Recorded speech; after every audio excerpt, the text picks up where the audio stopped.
Chapter 1484. Yifan shattered the golden warship with his palm, causing all the Golden Crow experts on the ship to explode and turn into a bloody mist.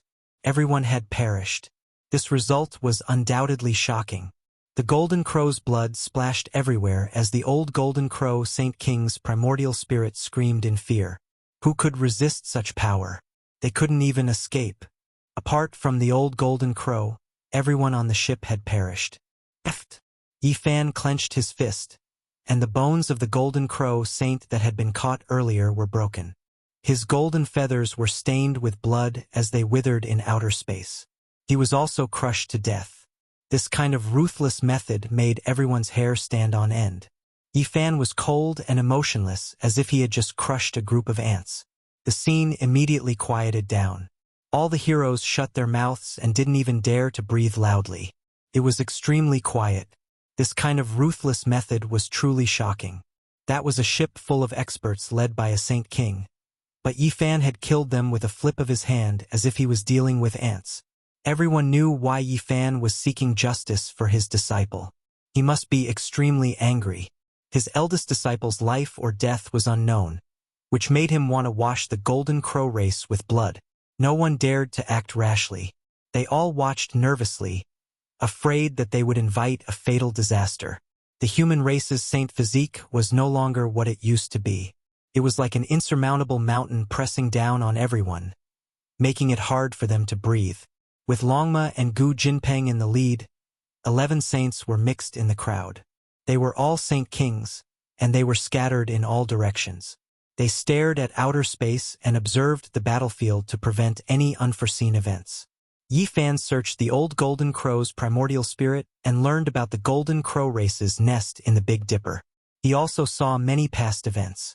What he couldn't bear the most was that the Golden Crow race had broken off one of Yitong's arms and half of his leg.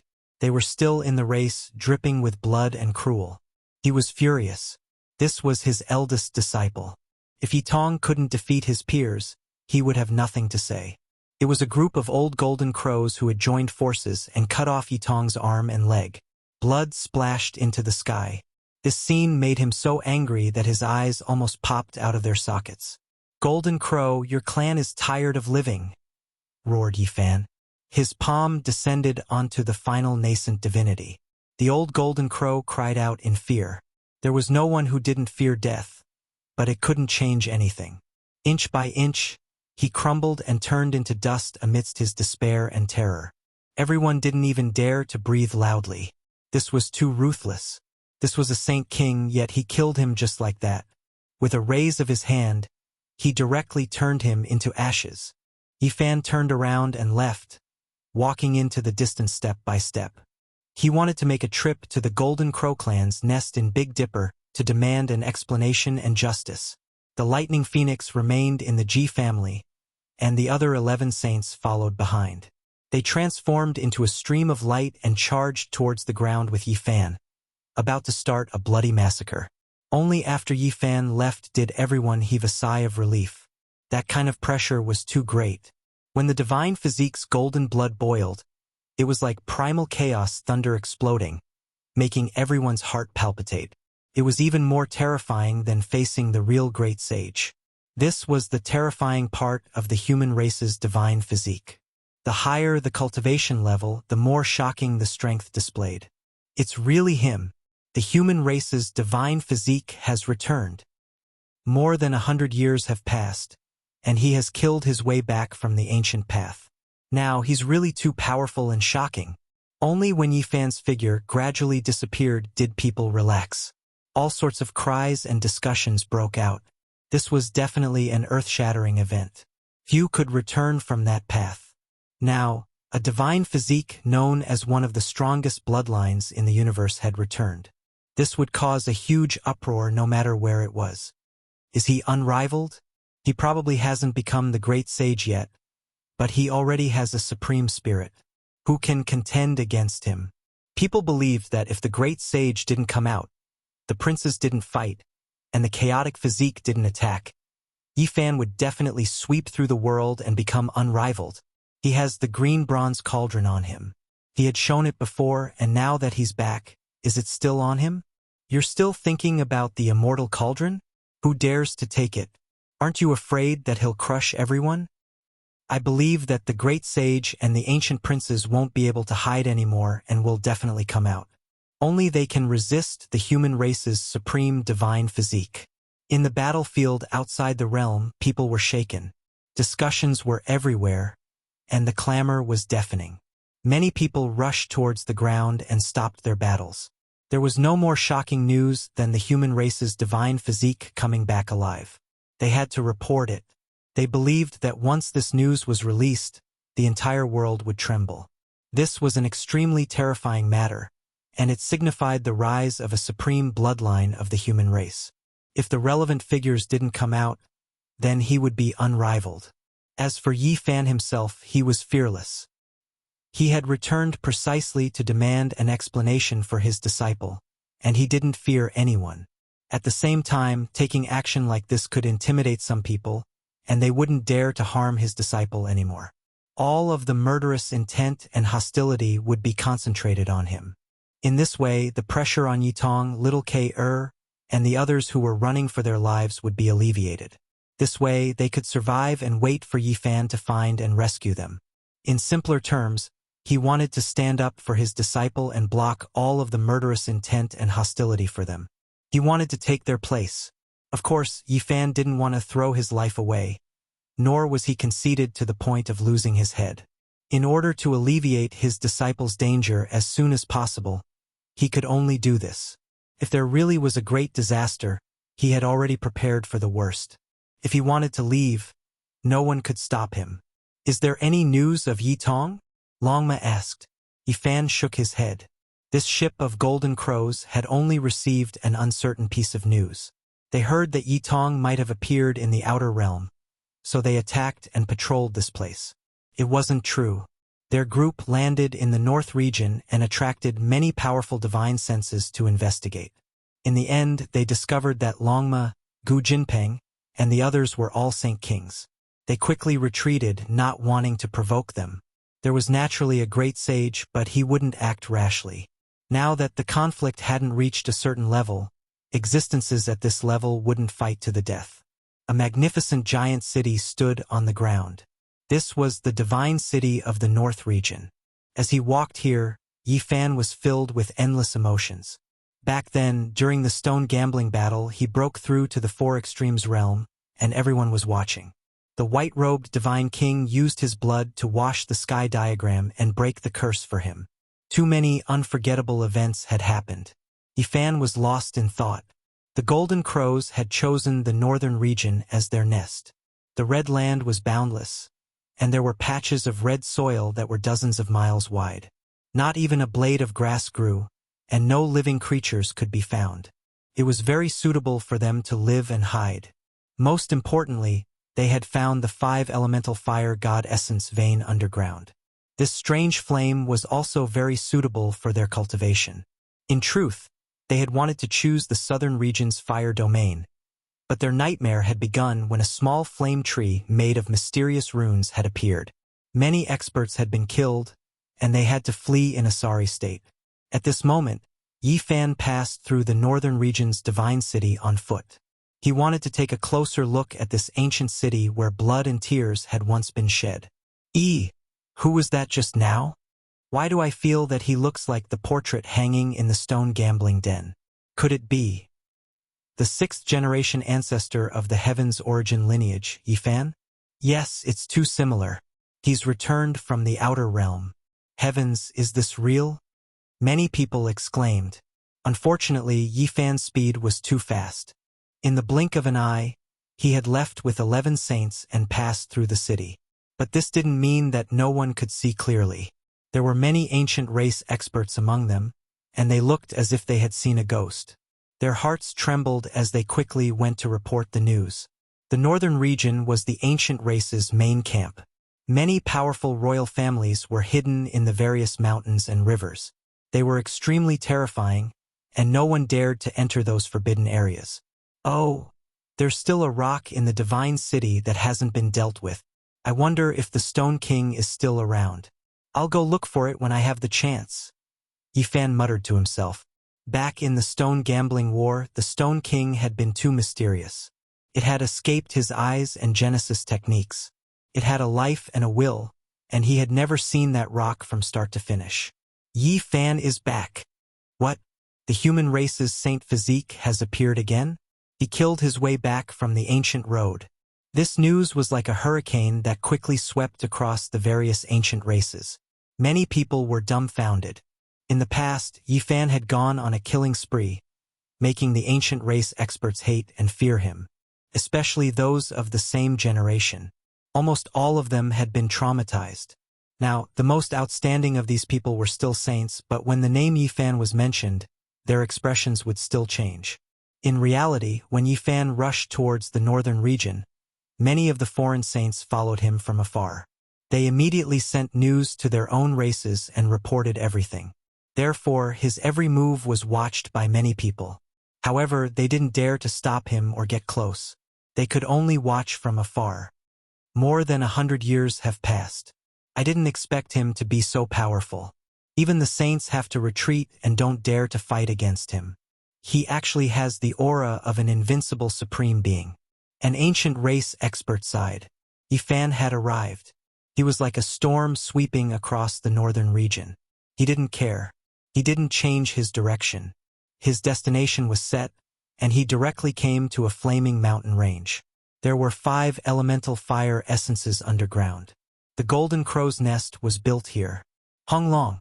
No one expected Yi Fan to be so direct. He was like a deity standing in midair. With a stomp, he directly trampled the mountains and rivers. This was naturally the Dharma world. He was tens of thousands of zhang tall, his body as tall as the sky, towering into the clouds. An enormous foot stomped down like a small mountain, shaking the heavens and earth. This mountain region immediately collapsed. The earth split apart, the mountain range collapsed. Rubble pierced through the clouds. It was extremely dilapidated and chaotic. Who dares barge into my Golden Crow clan's important land? Several shrill cries rang out. Streak after streak of golden light rushed up. They were like streaks of golden lightning as they tore through the void, dazzling and resplendent. This was a group of powerful golden crows. Among them was the old Golden Crow Saint King. The others were all extremely terrifying. Holy aura pervaded the air, their power world-shaking. Pong! Yi Fan didn't say anything. He directly stomped down with force. This contained his natural laws and Tao techniques. This large foot covered the sky and covered the sun. Ah! No! The group of golden crows cried out. They had never met such a terrifying opponent before. He was like a supreme deity. With one foot covering the sky, many experts exploded. They couldn't avoid it.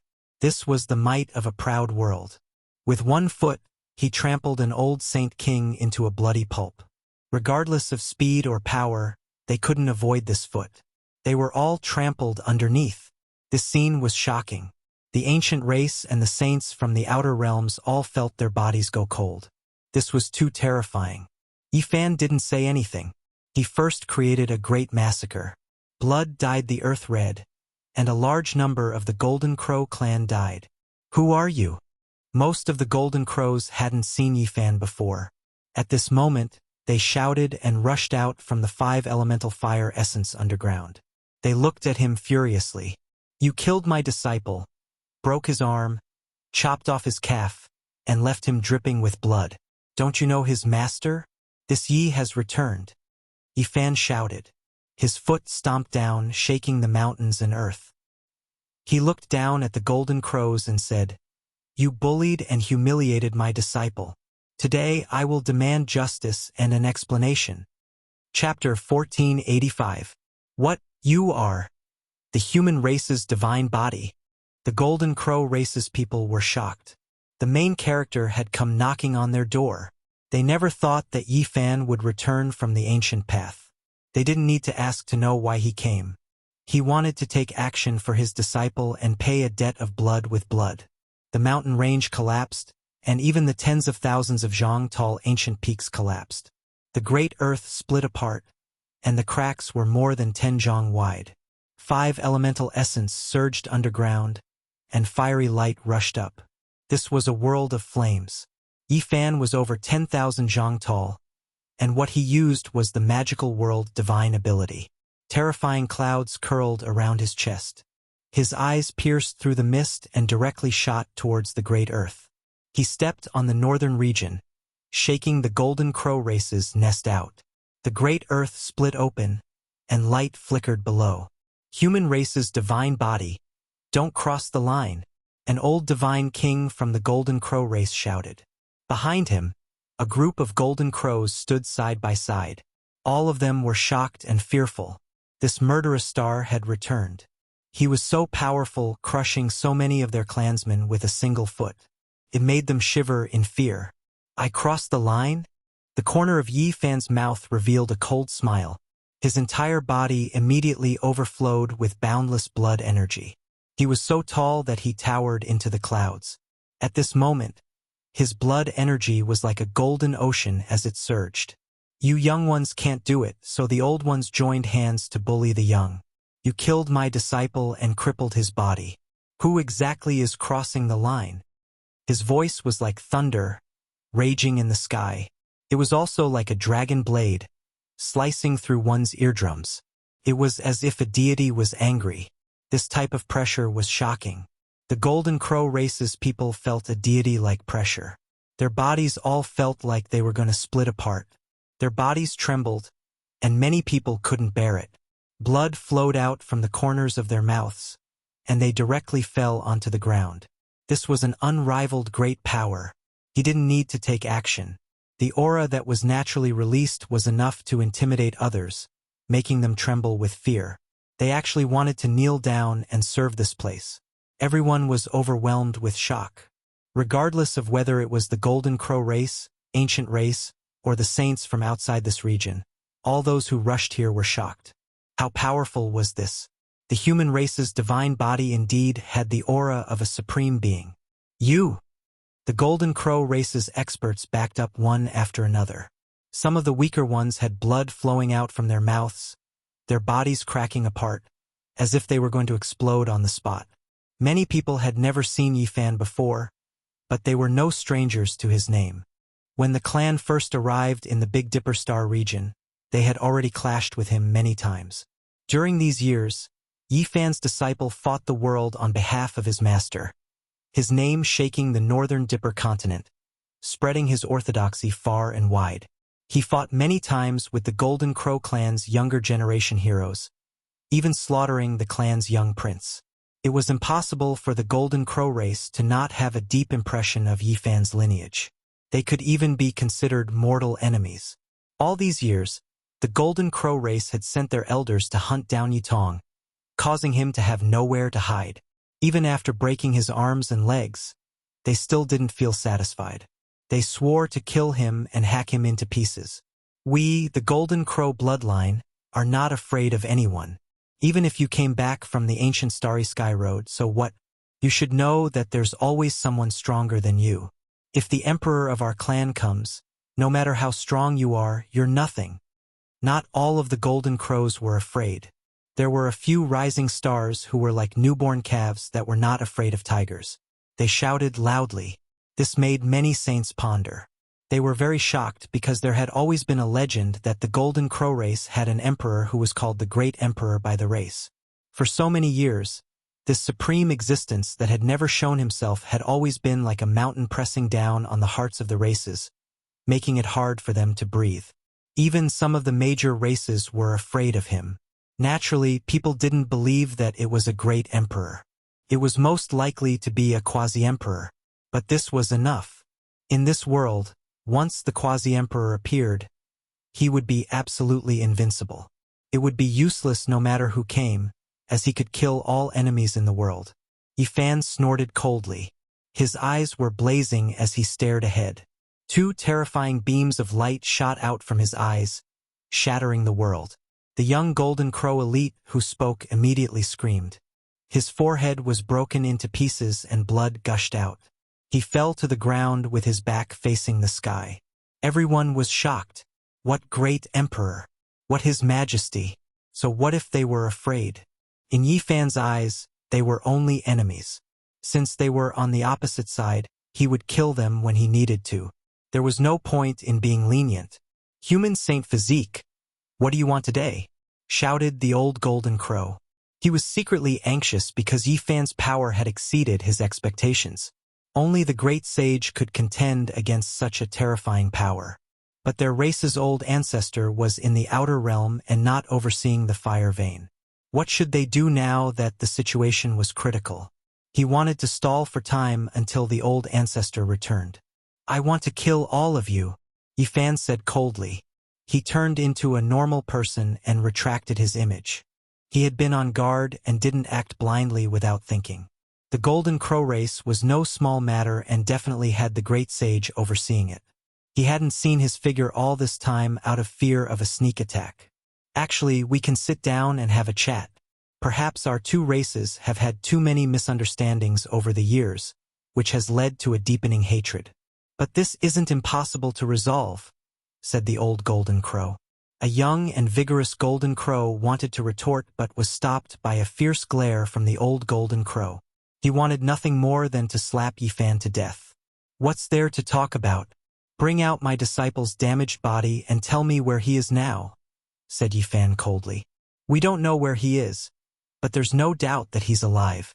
Moreover, his strength has been advancing by leaps and bounds in recent years." The old Golden Crow tried his best to be modest and calm. He suppressed the murderous intent and coldness in his heart in order to stall for time. Yifan stared at him coldly. He immediately knew that the great sage of the Golden Crow race wasn't here. Otherwise, why would they be so patient? With a shout, he ordered them to bring out Yi Tong's body. The old Golden Crow nodded and sent someone to fetch it. Before long, someone came with a jade box. It was over a meter long and sparkling. The moment it was opened, Yifan frowned. One of the arms was dripping with blood. It had been cut off by a sharp weapon and the cut was very smooth. The other leg was completely different. It was completely twisted and the bones were shattered. It had been broken by someone in a cruel manner. "Who did this?" Yifan's voice was cold. Yi Tong was his eldest disciple. Regardless of whether he had grown up or not, he was still a child in his eyes. He had brought him from Ziwei to Big Dipper at the age of 5 or 6. His life was pitiful and his entire clan had been wiped out. He had never thought that this child would suffer like this during these years. Yifan put away the jade box and walked forward like a divine lion entering a flock of sheep. His golden battle intent surged and the world trembled beneath his feet. He walked forward step by step, causing the surroundings to tremble. He was like an immortal king descending to the mortal world with matchless divine might. That arm and broken leg made him both shocked and furious. He felt sorry for his disciple and couldn't control his anger any longer because of the Golden Crow race's arrogance. Boom! He punched out. A true dragon sword, an immortal phoenix sword, a white tiger roared, and a black tortoise expanded the sea. All kinds of immortal spirits lingered in front of his golden fist. "Set up the formation," the old Golden Crow shouted. He had already been prepared for a long time. The others hurriedly took out green formation flags and inserted them into the sky. Strong winds swept for hundreds of thousands of miles. This was a magical artifact left behind by the great sage of the Golden Crow race. It contained a profound formation that was left behind for his clansmen to protect this place just in case. It could display the power of an initial stage great sage. This magic power was terrifying and engulfed the world. A hazy mist enshrouded the area like a green veil. However, Yifan didn't put it in his eyes at all. He charged forward alone. True dragons, immortal phoenixes, white tigers, and other immortal spirits lingered around his golden fist as he crushed everything in his way. With a rumble, all kinds of immortal spirits roared and soared between heaven and earth. He was like a flying immortal with matchless fist power. He smashed dozens of green flags, and as if he had entered an uninhabited land, he directly charged over. Celestial Emperor's Fist. The formation was destroyed in an instant. Tens of thousands of miles were reduced to ruins. Mountains collapsed and the flags were torn to pieces as the destruction engulfed the boundless earth. In the end, only a golden figure was left standing in this area. All the other formations had turned into dust amidst the resplendent golden radiance. The golden crows were greatly astonished. It was unknown how many of them had died as blood rained down. Yifan had swept through everything with a single punch. Was this still human power? How could he resist? Only a portion of the upper echelon of the Golden Crow race retreated into the fire vein when Yifan swung his fist. They were horrified to have escaped this calamity. The survivors were trembling with fear. You master and disciple have killed our race's experts. You must suffer a calamity. When our race's great emperor descends upon this world, no one will be able to stop him. No matter how powerful you are, you will still die. The old Golden Crow shouted. At this time, they had shed all pretense of cordiality. Even if he compromised, it would be useless. Yifan's murderous intent filled thousands of miles. He had come for his disciple, so he couldn't stop now. Yifan's expression was cold. He had already blasted open the earth with a single punch, revealing the underground fire vein. There was a giant crow's nest there with flames soaring into the sky. Without a doubt, this place was protected by a formation. Ordinary people would find it difficult to break in. This was their race's forbidden ground in Big Dipper. All the golden crows that destroyed my disciple's body must die. Yifan only had these words. Everyone, don't tell me you don't know? The green immortal cauldron is on his body. It contains the secret to becoming an immortal. How did he return from the ancient path and become comparable to the great sage in such a short time? It must be related to this cauldron. The old Golden Crow shouted with sinister intentions. There were many experts in the distance, including the ancient race and saints from the outer realm. They all knew that the green immortal cauldron was on Yifan's body. It was just that the current Yifan was too powerful, so they didn't dare to snatch it. However, this didn't mean that they didn't have greedy thoughts. If everyone is afraid, quickly invite the great sage to suppress the human race's holy physique and seize the green cauldron. Our race can comprehend it together. The old Golden Crow shouted with malicious intentions. A cruel smile appeared at the corner of Yifan's mouth as he muttered to himself, I'm actually hoping that everyone will come. Otherwise, how can I live up to my expectations? You! The Golden Crow experts saw that Yifan was unstoppable and directly approached the crow's nest. All of their expressions changed. The formation couldn't stop him and was useless against him. Boom! The space between Yifan's brows flourished with brilliance. An inch-tall little cauldron flew out and rapidly enlarged. The energy of all living things circulated and poured down like thousands of waterfalls. With a loud sound, the energy of all living things smashed into the crow's nest. After 3 consecutive strikes, the heaven and earth shook and the fire veins collapsed. The Golden Crow's nest was torn apart and completely broken. Even with the support of the great sage's formation, it wasn't enough. It couldn't stop Yifan's attack at all. When the cauldron fell, all living things would be destroyed. Fight it out with him! The old Saint King of the Golden Crow race roared. He couldn't escape at all. Yifan's laws and order had already spread out, sealing the heaven and earth and locking down the vast sky. Yifan's expression was calm. He let out a soft shout and let out a Dao sound. It was as if a bolt of lightning had exploded between the heaven and earth. Eft! The old Golden Crow exploded on the spot. A rain of blood and lustrous white bone fragments flew everywhere. It was incomparably terrifying. This result made the heaven and earth cold to the extreme. The experts of the Golden Crow race retreated. Their faces were pale and they were trembling with fear. Many people directly went limp on the ground. Just how powerful was this? A single shout had roared a powerful Saint King to death. As expected, this was the spirit of a supreme being. Let's end this. Yifan walked forward and let out another shout. He also waved his right fist. The golden light was like the sea and the chi surged for thousands of miles. Puft, puft. This place had turned into an azura field. All of the golden crows exploded, their bodies exploding one after another. Their primordial spirits were also shattered, and their bodies and souls were completely destroyed. Yifan had only used 1 punch and 1 shout to kill all the remaining golden crows. How could people not be shocked by such heaven-defying methods? Bloody mist pervaded the air and the place was completely silent. The heaven and earth were absolutely silent. All the heroes were terrified and many people couldn't help but tremble. With a flip of the hand, he could summon clouds and rain. Today, the human race's Saint Physique could look down on the heavens and earth. Killing the Golden Crow race was just this simple. This shocked everyone. Chapter 1486. The fire veins caved in piece by piece and exploded. The crow nest was split into pieces.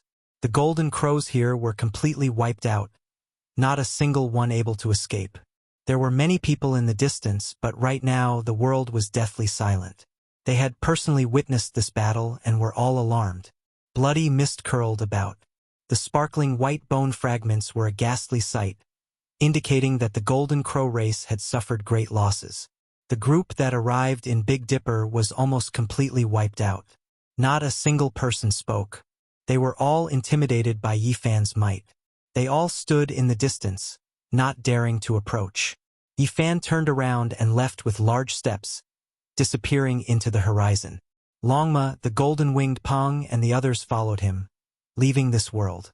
After who knew how much time had passed, this place erupted with noise.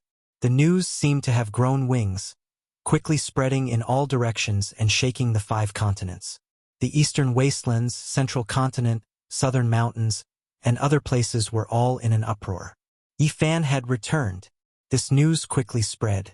He first took action in outer space, and then came to the northern region to unleash a great slaughter. The time interval was short, and only after everything was over did the news truly spread. There was a sudden clap of thunder on the flat ground and a flash of lightning in the clear sky. Without a doubt, the news was too shocking, exceeding everyone's expectations. Before, it was only spread within a small area, but now, a hurricane swept through the central continent, southern mountains, and eastern wastelands. More than 100 years had passed, yet Yifan actually appeared again. Many people were a bit stupefied. He could still return after walking the ancient path? This was rarely seen since ancient times. Just how powerful was he?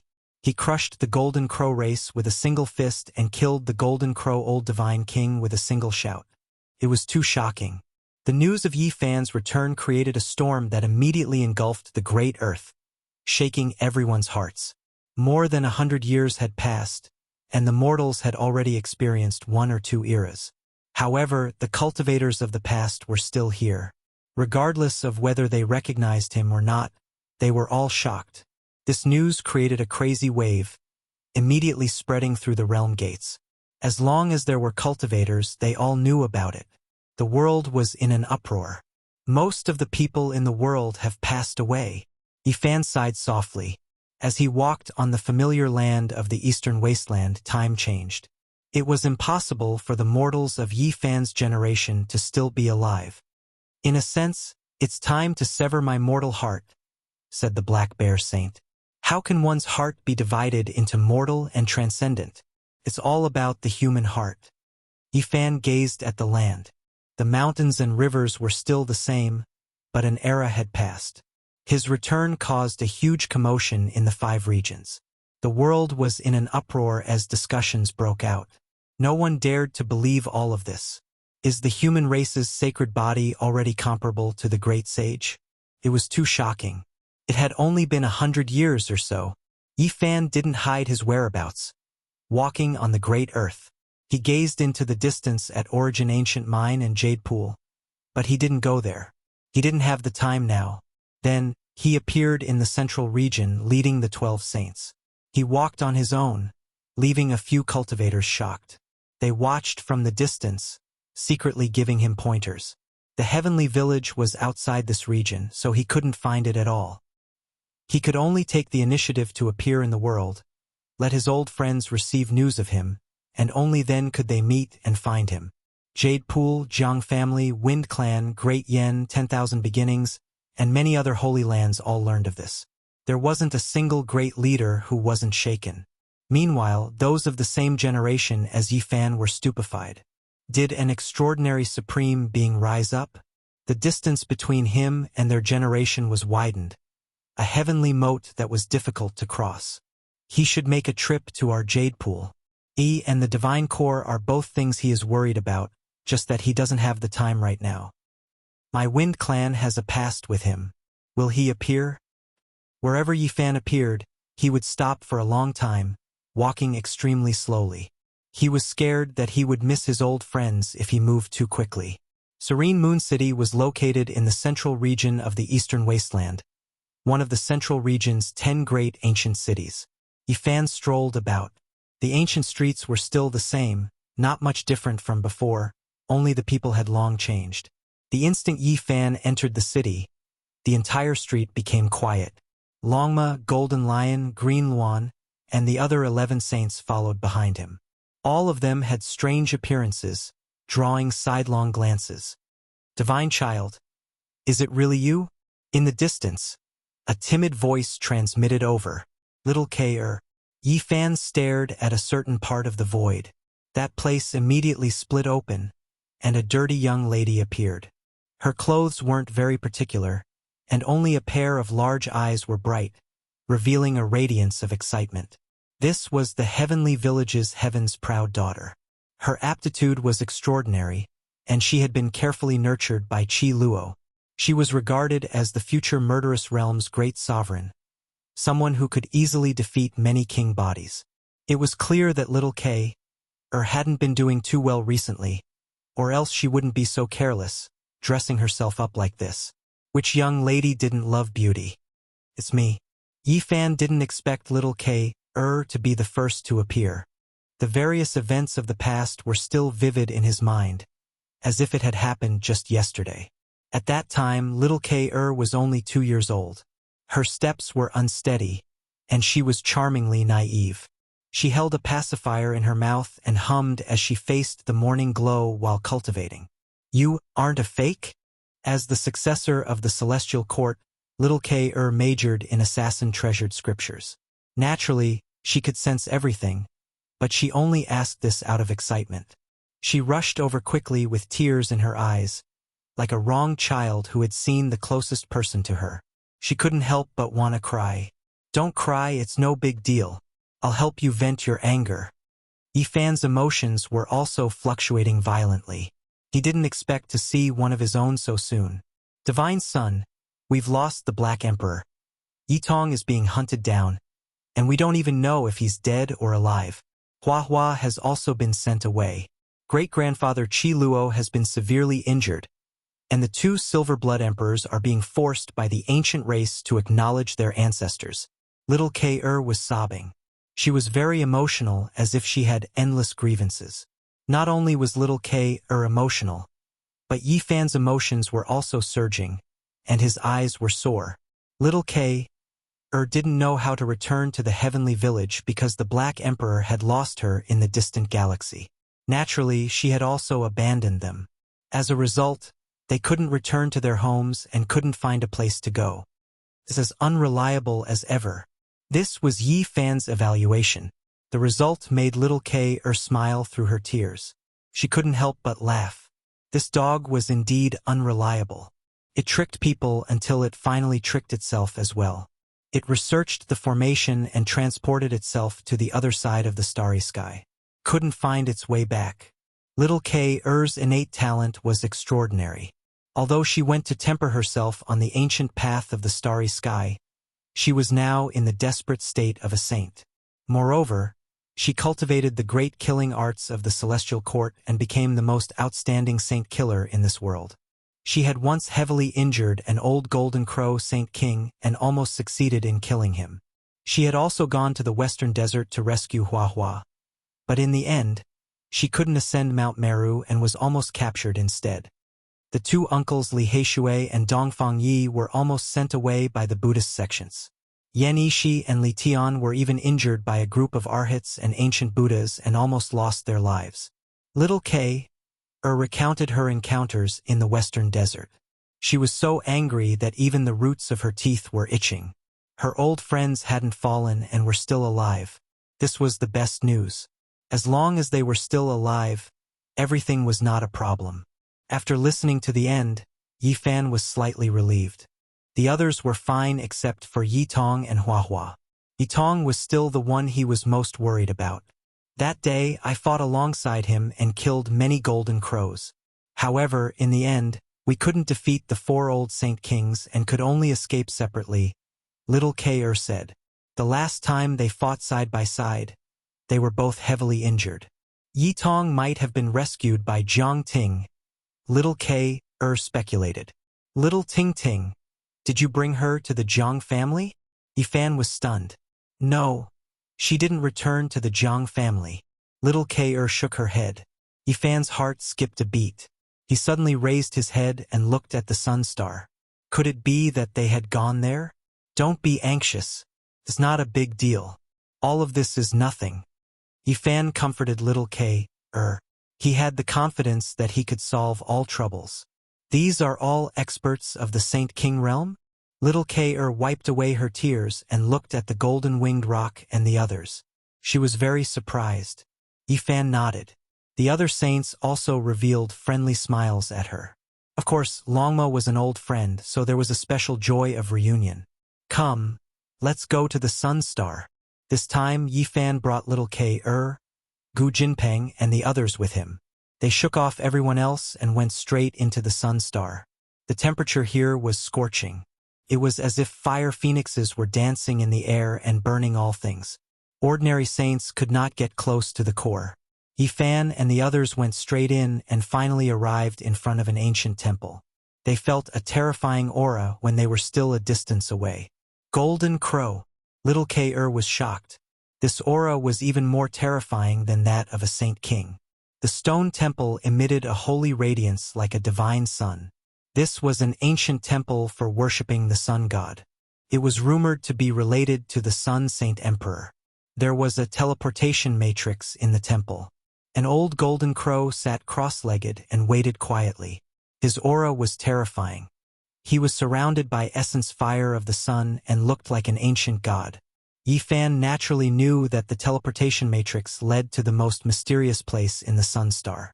It was surrounded by chaos and essence fire, making it difficult for outsiders to approach. That was Duanda's resting place. A peerless matrix had been set up with broken imperial patterns. It was also protected by the sky-devouring demonic cover. Even the human demons had stopped in their tracks and could not get close. The old golden crow had discovered this place. He definitely could not get close to Duanda and could only guard here. Who is it? The old golden crow opened his eyes and glanced coldly at Yifan. His blood energy surged like a vast ocean. Is my disciple inside? Did you block him here? Yifan asked instead of answering. It's you, the human race's divine physique? You've actually returned. Good timing. The old golden crow's name was Jin Yu. He was one of the ancestors of the race. As the great sage, his magic power was monstrous. Although he had never seen Yifan, he had seen his statues. Jin Yu attacked directly. At this time, he was a golden-haired old man. He stretched out his hand and turned it into a giant claw, grabbing at Yifan and the others. Bang! Yifan's fist smashed over and collided with his golden claw. Suddenly, lightning flashed and thunder roared. Wind and thunder raged. It was extremely terrifying. Even the sun was shaking. You! The golden crow, the great sage, stood up. His right hand was covered in blood. It was almost shattered by Yifan's fist. This shocked him. As the great sage, he had actually suffered a big loss at the hands of a Saint King realm brat. It was really strange. Great sage of the Golden Crow clan, you want to kill my disciple? Why don't you go to sleep with your descendants? Yifan said calmly. What did you say? What happened to my clan? Jin Yu shouted angrily. I said that your descendants have been killed by me. It will be your turn soon, Yifan said calmly. What, you? Jin Yu was furious. His vision went dark and he almost fainted. Chapter 1487.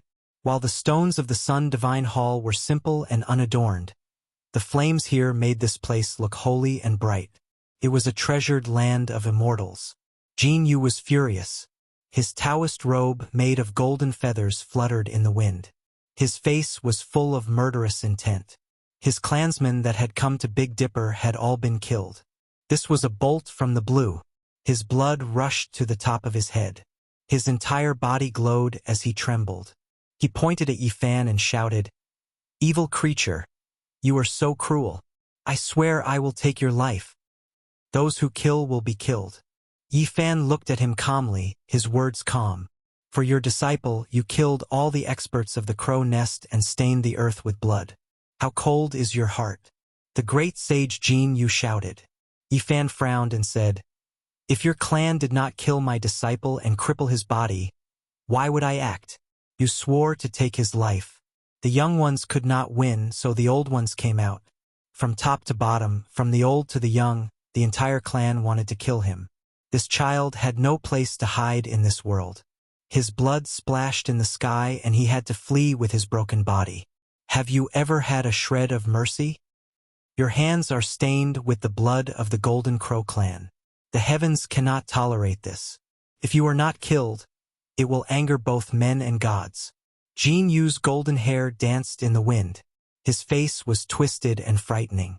Yifan's gaze was deep and strangely calm. He said, "If there is a heavenly law, your clan should not exist in this world. Your lives are lives, but are the lives of others not? Your face is ferocious, and your clan is cruel. As for the portion of the Golden Crows that came to Big Dipper, if your Fire Mulberry Planet insists on being enemies with my bloodline and goes to battle, I will kill your entire clan." "You arrogant!" Jin Yu's eyes were frighteningly red. When had the Golden Crow clan ever tasted such a blood crime? Being ridiculed like this today made him extremely angry. Yifan's expression was cold as he said, "I never bully others. If others respect me, I will treat them tenfold. But if anyone dares to act like a tyrant over my head, I will chop them down with my saber. I am a man of my words. If your Golden Crow clan insists on forcing my hand, then there will definitely be a battle on Hwasong Planet in the future. After discussing the Tao to the death, I will make a trip there myself. Remember your own words. Sooner or later, someone will kill you." Jin Yu said coldly, "Although our bloodline doesn't bully others, we don't fear challenges. If anyone dares to force us, we will dye the heavens with blood and kill them all." Yifan's killing intent surged as he pressed forward with large steps. In the face of his enemies, he would not speak of benevolence. That would be hypocritical. A virtuous divine lord always liked to stand on the high ground and give orders, so he could ignore it. In the process of the tit-for-tat confrontation, the two's auras rose rapidly, reaching a critical point.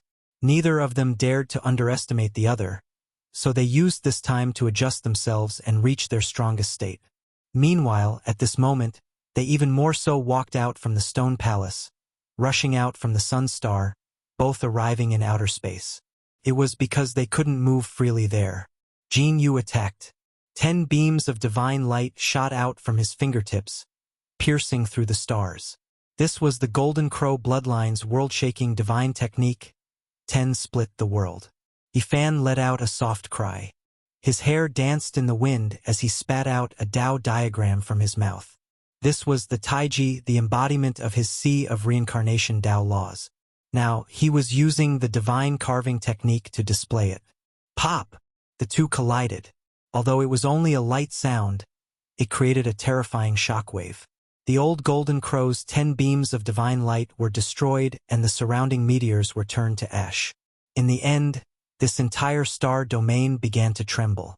Rumbling sounds rang out like landslides and tsunamis, shaking the hearts of everyone. When everything disappeared, Jin Yu's 10 fingers had been shattered and were dripping with blood. He stood in the distance without a single word, his body trembling and his face ashen. Yifan's Tao diagram had also been shattered, but he himself was safe and sound. His clothes were not stained with blood, and his hair danced in the wind. His eyes were clear and bright. Jin Yu's mind was shaken. The human race's divine body gave him a bad premonition. This was only the Saint King realm, but he was already a match for him. If he continued to grow at this speed, he didn't dare to imagine what would happen. In the future, he would become the Golden Crow bloodline's most terrifying enemy. The only thing that made him feel at ease was that their emperor would emerge from seclusion sooner or later. At that time, he would definitely be able to sweep through the 9 heavens and 10 earths. Jin Yu flapped his wings, revealing his magical body. A giant golden crow appeared behind him, as if it had been chiseled from a golden mountain. It shone with dazzling light and an oppressive pressure. The golden crow let out a long cry, shattering many of the surrounding meteors. The nearby smaller ones all exploded. It whistled through the world, causing the sun and moon to tremble as it pounced over. Yifan was fearless. He stood where he was and moved his arms, displaying his own technique. His palms and fingers drew out mysterious trajectories, and a precious mirror appeared above his head, dazzling and resplendent. With a Wonglong sound, the precious mirror flourished with dazzling light. It rushed towards the golden crow, illuminating its golden divine feathers and causing them to fly everywhere. Clang! Then, as Yifan's hands moved, a celestial sword with a dragon's head as the blade and a dragon's tail as the hilt appeared. It blossomed with the most brilliant multicolored light in the world as it cleaved downwards. With a puff, the golden crow's head was chopped off. Its body was split into pieces, dripping with fresh blood as it was chopped down from the sky. This was Yifan's technique and Dao. He had refined the fighting character formula and turned it into his own. He performed the Void Mirror and Tai Sovereign Sword in succession, traversing hundreds of thousands of miles and swallowing the Milky Way. On the other side, Great Sage Jin Yu's body swayed. His magical body was chopped, and his true body was also affected. He coughed up large mouthfuls of blood, and his body trembled as he retreated who knew how far before stabilizing himself. Only those in the middle or later stages of the Great Sage can suppress you. Jin Yu's expression was cold. His Taoist robe was stained with blood, and a trace of cruelty flashed through his eyes. He suddenly let out a long roar, and his forehead shot out rays of light that shot into the sky. A fist-sized golden crow flew out, illuminating the dark universe. It held a special weapon and charged towards Yifan. There was actually a wisp of Emperor's Qi pervading the air, bringing with it an incomparably terrifying fluctuation. It was as if the entire universe had collapsed, rumbling and destroying all things. Yifan's expression changed for the first time. This was indeed a wisp of Emperor's Qi, and it was terrifying to the heavens. Ordinary Saint Kings and the initial stages of the Great Sage would undoubtedly be turned into dust if they were to face it head-on. The fist-sized golden crow was Jin Yu's primordial spirit. It held a precious fan, and the dozen or so golden feathers on it were too dazzling, making one feel suffocated. The divine might was emitted by them. Yifan instantly knew what they were. They were the divine feathers of the quasi-emperor, and they could suppress the world. They had been refined into weapons, and they were incredible. If the Great Sage were to face them head-on, he would die without a doubt. Jin Yu's eyes were cold, and he revealed a cruel smile. It was as if he could see the fate of Yifan being torn to pieces. He could only unleash the power of such a weapon with the full power of his primordial spirit. It was absolutely terrifying. However, his smile quickly froze. With a soft clang, Yifan pulled out a dark red killing sword from behind his back and hacked down. Boundless sword Qi fell like a river of stars, drowning the universe. Crack! The dozen or so golden divine feathers broke on the spot, and then suddenly exploded. The fist-sized golden crow primordial spirit was filled with fear. Could not escape this kind of disaster at all. Under the double effects of the golden divine feathers explosion and the sword Qi, it did not even have time to scream before it turned into dust, and its spirit was destroyed in the cold universe. Behind them, Jin Yu's real body lost its master in an instant. It stood there like a wooden pillar, and then suddenly collapsed. Following that, golden light shone brightly, and he revealed himself. A giant golden crow lay in the universe. His physical body was unharmed, but his primordial spirit had been destroyed, and only his form was left. Yifan reached out a large hand and grabbed the giant golden crow. Then he used a Taoist technique to shrink it, and rushed toward the sun as if he was carrying a wild duck. Little K.Er was very uneasy, but when she finally saw Yifan, she immediately revealed a joyful expression, and all her nervousness disappeared. It's the great sage of the Golden Crow? Her mouth was round and full of surprise. Longma, the Golden Lion, the Black Bear Saint, and the others all revealed surprised expressions. In their eyes, this was definitely a great supplement, and the world's rarest delicacy. Yifan nodded and revealed a gentle smile to reassure little K. He led the group back into the stone hall and stepped into the formation. Immediately, flames rose, and chaotic chi danced. On the other side of the formation, Yifan saw the light cocoon again. It was Duanda, who was in a deep sleep and had not woken up yet. The heaven-devouring lid was hidden in the darkness. This place had an incomplete formation of the great emperor level, and it was protected by the heaven-devouring devil lid. Even the great sage could not barge through. Yi Tong. Little K. Was surprised. Yifan was relieved. His eldest disciple was indeed hiding here, but he was not in good condition, and was unconscious. There was another person besides him, and it was little Ting Ting. He did not know how the two of them did it, but they actually passed through the incomplete formation and were close to Duanda's cocoon. It was also because of this that the great sage and Jin Yu stopped. Yi Tong sat there cross-legged, and he was wrapped in the sun's spiritual essence. He was motionless as if he had passed away in meditation. On the other side, Jiang Ting was solemn, and her whole body overflowed with strands of extreme yin qi. They sat across from each other, separated by 10 feet. One could see that strands of vitality permeated from Jiang Ting and flowed into Yi Tong's body, replenishing his life force. In addition, the most peculiar thing was that the two of them cultivated separately. The sun and moon were naturally released, and the 10 feet between them blended into a piece of chaos, forming a Tao diagram. Sun and moon, which is the weaker one. Yin and yang complement each other, and the world is ruled. Yifan muttered to himself. These two people both had rare constitutions, and either one of them would shake the world. As long as they cultivated to a high level, they would certainly be among the strongest in the universe. The ancient Sun Emperor and the ancient Moon Emperor were enough to prove everything. The two blended together to form chaos. How terrifying would the true chaos be? Yifan's mind drifted for a moment. Then his mind became empty and he calmed down. There had always been legends of the flawless chaos body from the mythological era, but he had never seen one until now. Yi Tong's injuries are very serious, little K. said softly. Just as she finished speaking, her body swayed, and blood flowed from the corner of her mouth. Yifan felt an aura. It was the power of Buddhism, scattered among little K.'s limbs and bones. Usually, she suppressed it and prevented it from causing trouble. But after seeing him today, little K.'s mind was shaken, and she could no longer suppress it. What a powerful and pure Buddhist power. If an ordinary person is hit and purified by Buddhism, they will die if they don't submit, the Golden Lion said in surprise. His ancestor had been purified by Amitabha, so he understood this kind of power best. Divine child, am I going to die? Little K.'s eyes glazed over, and she fell backward. With me here, you will be fine. Yifan supported her and pointed a finger. A wisp of golden light entered her body and began to purify the Buddhist power. Big brother. At this time, Jiang Ting woke up and saw Yifan and the others. She felt like she was in a dream. The chaos Tao diagram in the middle trembled, and Yi Tong was also awakened.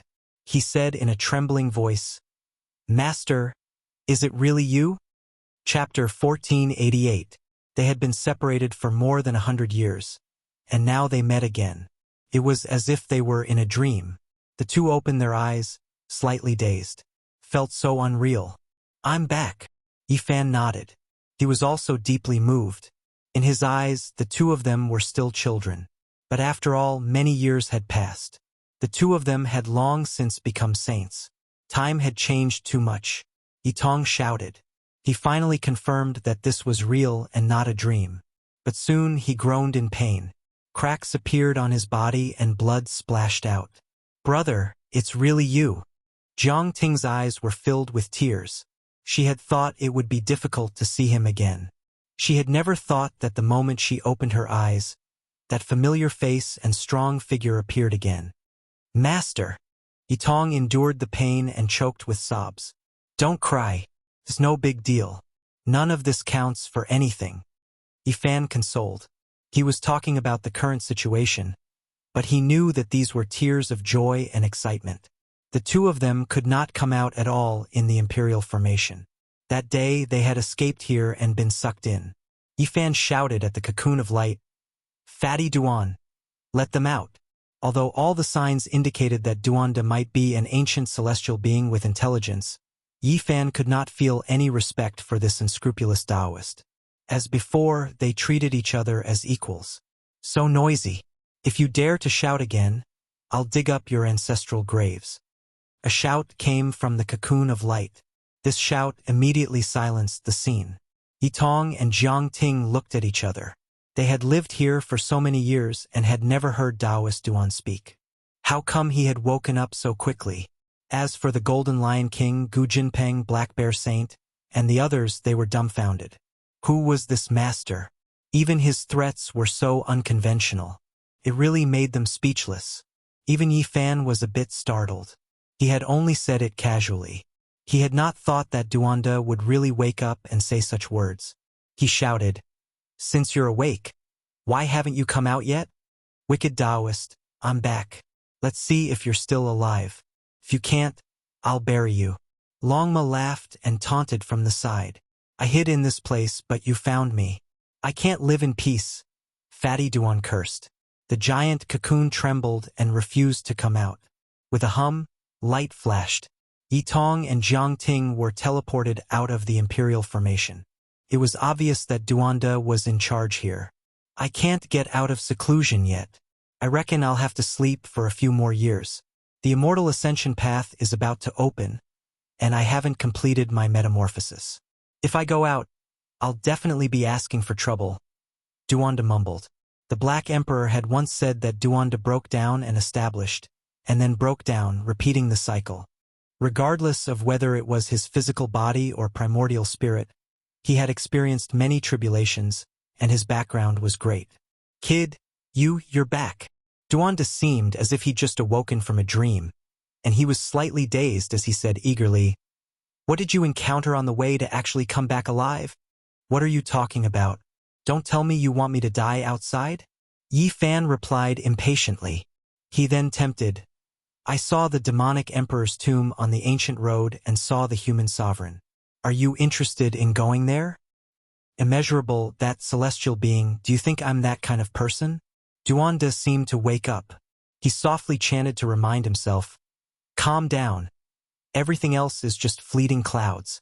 I am the only one who is true. I won't be swayed." Yifan laughed loudly, expressing his disdain for such a self-deceiving attitude. Longma was even more direct. He told Fatty Duan that they had entered the demonic emperor's tomb and entered the ancient celestial being's sea of bitterness. "You obtained the ancient celestial being's divine spring elixir?"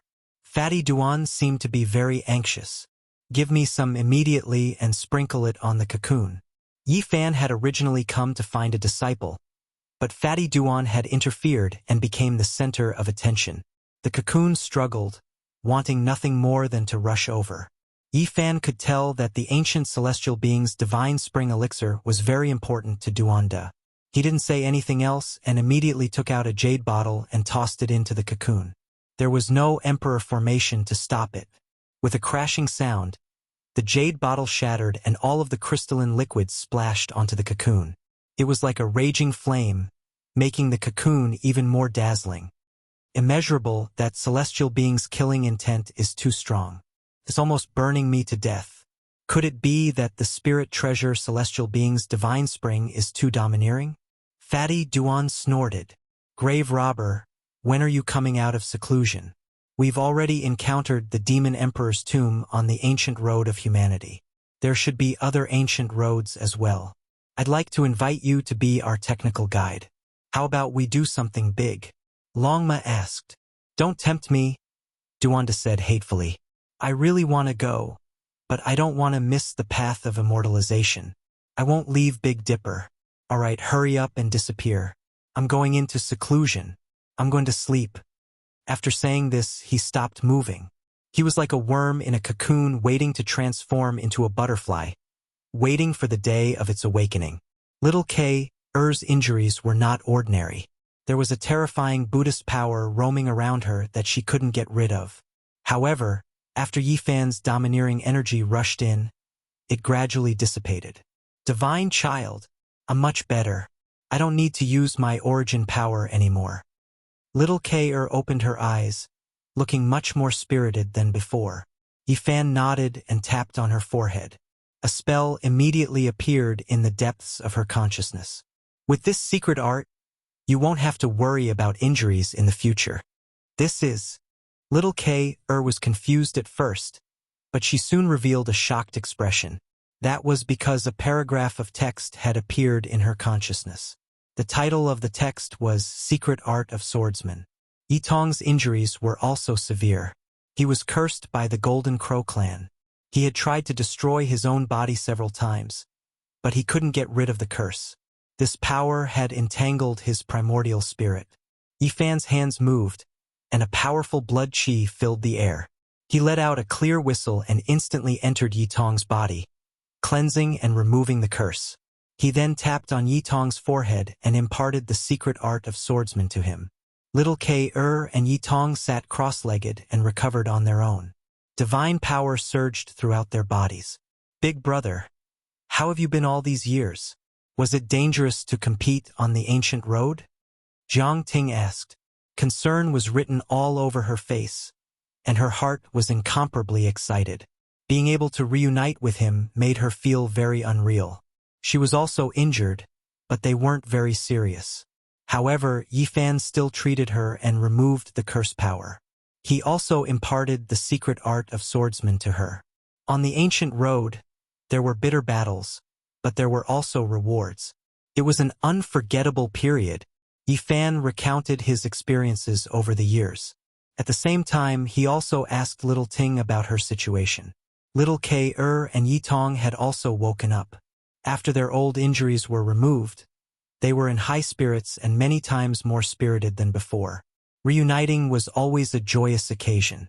Everyone had endless things to talk about as they talked about their experiences over the years. The general situation was more or less the same as what Yifan knew. At present, they couldn't go to the heavenly village because they didn't know the exact coordinates of the outer realm. They had lost the Black Empress, and since they were in the Big Dipper, they couldn't go back. Killing St. Chi Luo sought justice for Yitong, but in the end, he was heavily injured by the Golden Crow clan and went into hiding. Dongfang Yi, Yenishi, and the others should be fine. They might be recuperating in the Southern Mountains barbarian tribe. What made people more worried was Huahua. Several batches of people had gone to rescue her, but all of them had failed. Moreover, Li Heishui, Li Tian, and Little K.'r had almost met with misfortune. They attacked the Buddhist sect and suffered heavy casualties. The waters of Mount Meru are unfathomable. Little K.'r had personally participated. The heavenly village could also be considered extremely powerful, but they had almost been destroyed in the western desert. They saved my disciple. I must go and demand an explanation. Yifan told them to set their minds at ease. In short, his eldest disciple was safe and sound, which made him feel half relieved. Next, he began to consider going to the western desert to ascend Mount Meru and rescue Huahua. They've gone too far. When I come out of seclusion, I'll personally meet them and dig up all the great tombs of the Buddhist ancestors and Buddhist grandchildren. The voice naturally came from the cocoon of light in the imperial formation. Everyone was speechless. Close your seclusion. Yifan stood up and led his disciples away. If you really want to attack Mount Meru and raise the Tempest Temple to the ground, inform me when the time comes. I'll go and help. I seriously suspect that there's something good buried under Mount Meru. Duanda's nature was hard to change.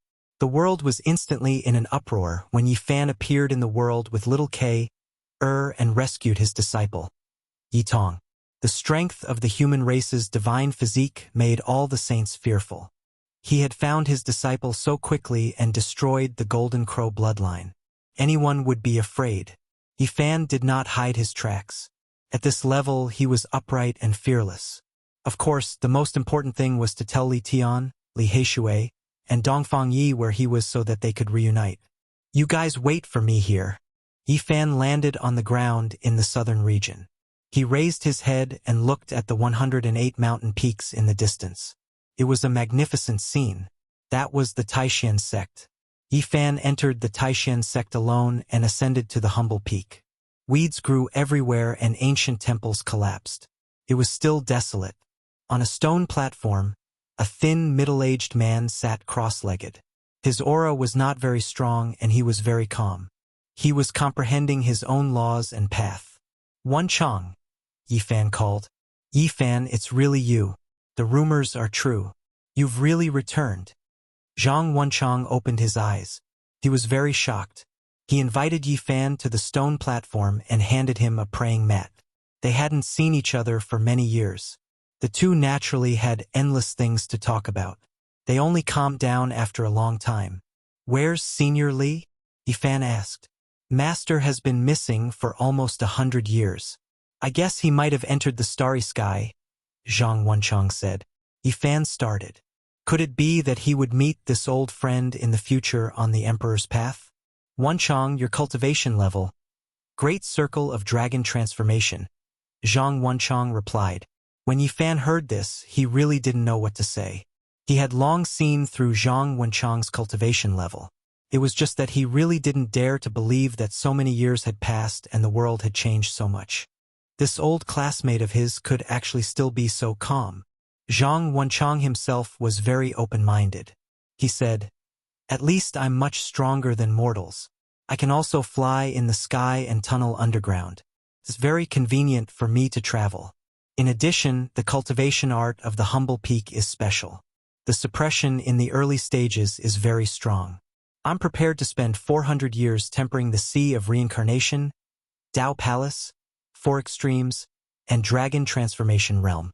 After that, I'll think of a way to break through to Immortal Foundation. Yi Fan had an urge to vomit blood. This old classmate of his was too calm and steady. He was actually prepared to spend 400 years in the Dragon Transformation Realm. He wasn't the slightest bit anxious. This was the essence of Li Ruoyu. Honestly speaking, when Yi Fan heard this, he didn't know how to persuade him. He really didn't know what to say. In that case, let's take it slow. Keep these well. Yi Fan gave him a bottle of life spring divine liquid from the ancient celestial being. After that, he left behind the scroll of the great Tao of nature and passed it to him. The scroll of the great Tao of nature had once been given to Li Ruoyu. In the end, Yi Fan took it away when he became a saint. Now it was like a cycle. Yi Fan once again sent the scroll to the humble peak. When he left the humble peak, Zhang Wenchang sent him off.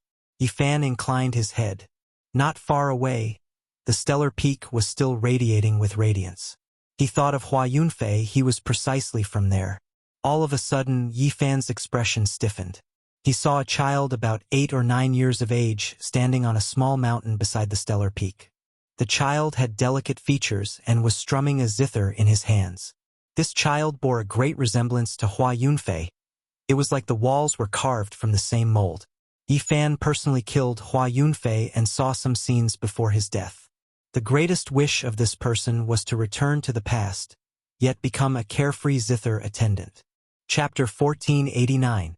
Yi Fan walked forward, and Zhang Wenchang accompanied him as they ascended the short mountain. The stream gurgled, and green vines climbed up the walls.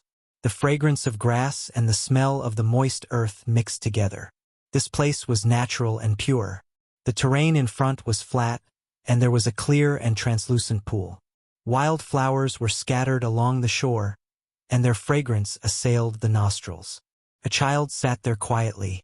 His face was filled with immaturity as if he was thinking. He was very delicate and pretty, even prettier than a girl. His starry eyes sparkled, and he looked like a little immortal child that transcended the mortal world. Ding! He seemed to have thought it through, and a pair of delicate fingers began to pluck the zither strings. The tinkling sounds were like the dripping of a clear spring, and also like the sprinkling of moonlight. It was sweet and refreshing, making people feel at peace. Not long after, the music changed and became more and more transcendental. It was as if a banished immortal was knocking on an immortal stone.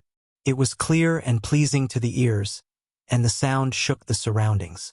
The entire mountainous region suddenly became clear. The area in front of the pool seemed especially tranquil, without a trace of vulgarity. Many flowers bloomed amidst the popping sounds. Birds were attracted over one after another, circling around his head and landing around the zither. They circled around him and chirped softly, attracted by the superb music. "What is his name?" Yifan asked softly. This child was very similar to Hua Yunfei in both appearance and spirit. Could even be said that there was no difference at all. Even his music was superb, and his temperament was outstanding. "Hua Yunfei," Zhang Wenchang said. The same person, the same name, caused Yifan's heart to move. Was it a similar flower? Or was there something else? The name is the same, but the person is no longer the same. Zhang Wenchang explained. This was Hua Yunfei's younger brother. He was born recently, and was given the same name by the master of the Star Peak. In front, the towering Star Peak stood out like a crane among chickens. It was even taller than the other mountains. Regardless of whether it was day or night, there would be large amounts of silver-white light sprinkling down from the sky. That was the power of the stars. Ding! At this moment, the child stopped playing. A pair of black gem-like eyes looked at them in confusion. He stared at Yifan, not knowing when they had arrived. On the Star Peak, a middle-aged man's clothes fluttered in the wind. He crossed the waves and landed on the short mountain. "Greetings, Senior Hua." Zhang Wenchang bowed. Star Peak Lord was truly extraordinary. He was dressed in blue clothes and his hair scattered about. He looked 40 to 50% similar to the Hua Yunfei of the past. His expression was calm as he nodded his head and then looked towards Yifan. Yifan faced him calmly. This person was not ordinary, but with his current cultivation base, he could naturally deal with him calmly without any pressure. Yunfei is a good child. He was grabbed by a pair of invisible hands and couldn't escape. I didn't protect him well enough. The middle-aged man was extremely sad. Yifan did not blame him. Yifan was, "Hua, Yunfei peek. I don't blame you. Yunfei wanted to kill you first, but you ended up like this. I have nothing to say. I only hate myself for not being able to protect him when he was young. I didn't see a child's desire, nor did I see his sorrow in sorrow," the middle-aged man said softly. This young child's name was Hua Yunfei. This was enough to explain the problem, the grief in his heart. The 8 or 9-year-old child got up and quietly walked over. He looked at Yifan and said, "Have we met before? Why do we seem to know each other?" Yifan's heart skipped a beat as he revealed a look of disbelief. "Yes, you are the holy body that people often talk about. You are quite similar to what I imagined." The child blinked his big eyes curiously. Yifan's heart was in turmoil. Was this a coincidence? Even though they had the same father and mother, they were too alike. Especially the look in their eyes, they were exactly the same. This child only loves the zither. "I will follow all his choices and let him be a happy zither attendant," said the Star Peak Master sadly. There were actually tears rolling down his face. He caressed the child's head and was filled with love. However, it was unknown whether he was saying this to his son or to Hua Yunfei in the underworld. Yifan left Taixien and sighed softly. All living beings struggled in this world of mortals. Birth, old age, sickness and death, joy, anger, sorrow and joy. How could they escape? He was also just a stowaway. "You have to be careful and take care of yourself," Zhang Wenchang warned. The world was in chaos and many saints were descending. The path of celestial ascension was about to open. Only the heavens knew what kind of terrifying war would occur. Yifan nodded and muttered to himself, "This child's appearance has given me a difficult problem." "Why?" asked Zhang Wenchang. "I only believe in this life. But he is another flower that is the same as my previous life after my disciple Hua. Are you trying to shake my faith?" Yifan muttered to himself. "If there is a next life, a zither attendant and a reincarnation is the best ending for him," said Zhang Wenchang. Yifan left just like that and met up with Yitong, Little K and the others. There is a next life if you believe in it, and if you don't, it won't. In the cycle of time, there will be two identical flowers in the world. Whether they are the same flower or not is up to the later generations to judge, Yifan said softly. He recalled the words of the old monk from the western desert. He knew that one day, this would be a difficult problem on his path to the emperor's realm that he would have to solve. Yifan had a special feeling for the southern region. Back then, the 9 dragons pulled the coffin and fell into the forbidden area of the primordial era. He had embarked on the path of cultivation from this area. He brought his disciples and secretly came to the spirit ruin grotto heaven. He wanted to pay his respects to Elder Wu Qingfeng. This was Pang Bo's master and the first person who had taken him in. In the past, he had visited many times. But this time, he had been away for too long. It had been more than 100 years. He wondered how the old man was doing. However, when he came here, he only saw a grave. The old man had passed away many years ago. His lifespan had come to an end. Birth, old age, sickness, and death. This was a law that could not be broken. Yifan had once given the old man the divine spring in the forbidden area of the primordial era. Even so, he could not break the law of nature. Senior. Yifan stood in front of the grave, feeling lost. His heart felt empty, sour, and bitter. He revealed a sorrowful expression as he knelt down and kowtowed seriously. If one did not become an immortal, one would eventually return to the yellow earth. This should be just the beginning. In the future, as time passed, he might see more graves where friends and old friends were buried. This was a law of nature that could not be defied. This time, Yifan lingered for a long time. He had Longma, Gu Jinpeng, and the others leave first and wait for him in the distance. He lingered outside the spirit ruin grotto heaven alone, feeling sorrowful. With his current cultivation, no one would be able to discover him. He walked past the place where he had once cultivated and finally arrived at the Azure Emperor's grave beside the spirit ruin grotto heaven. The Yang grave had already been broken.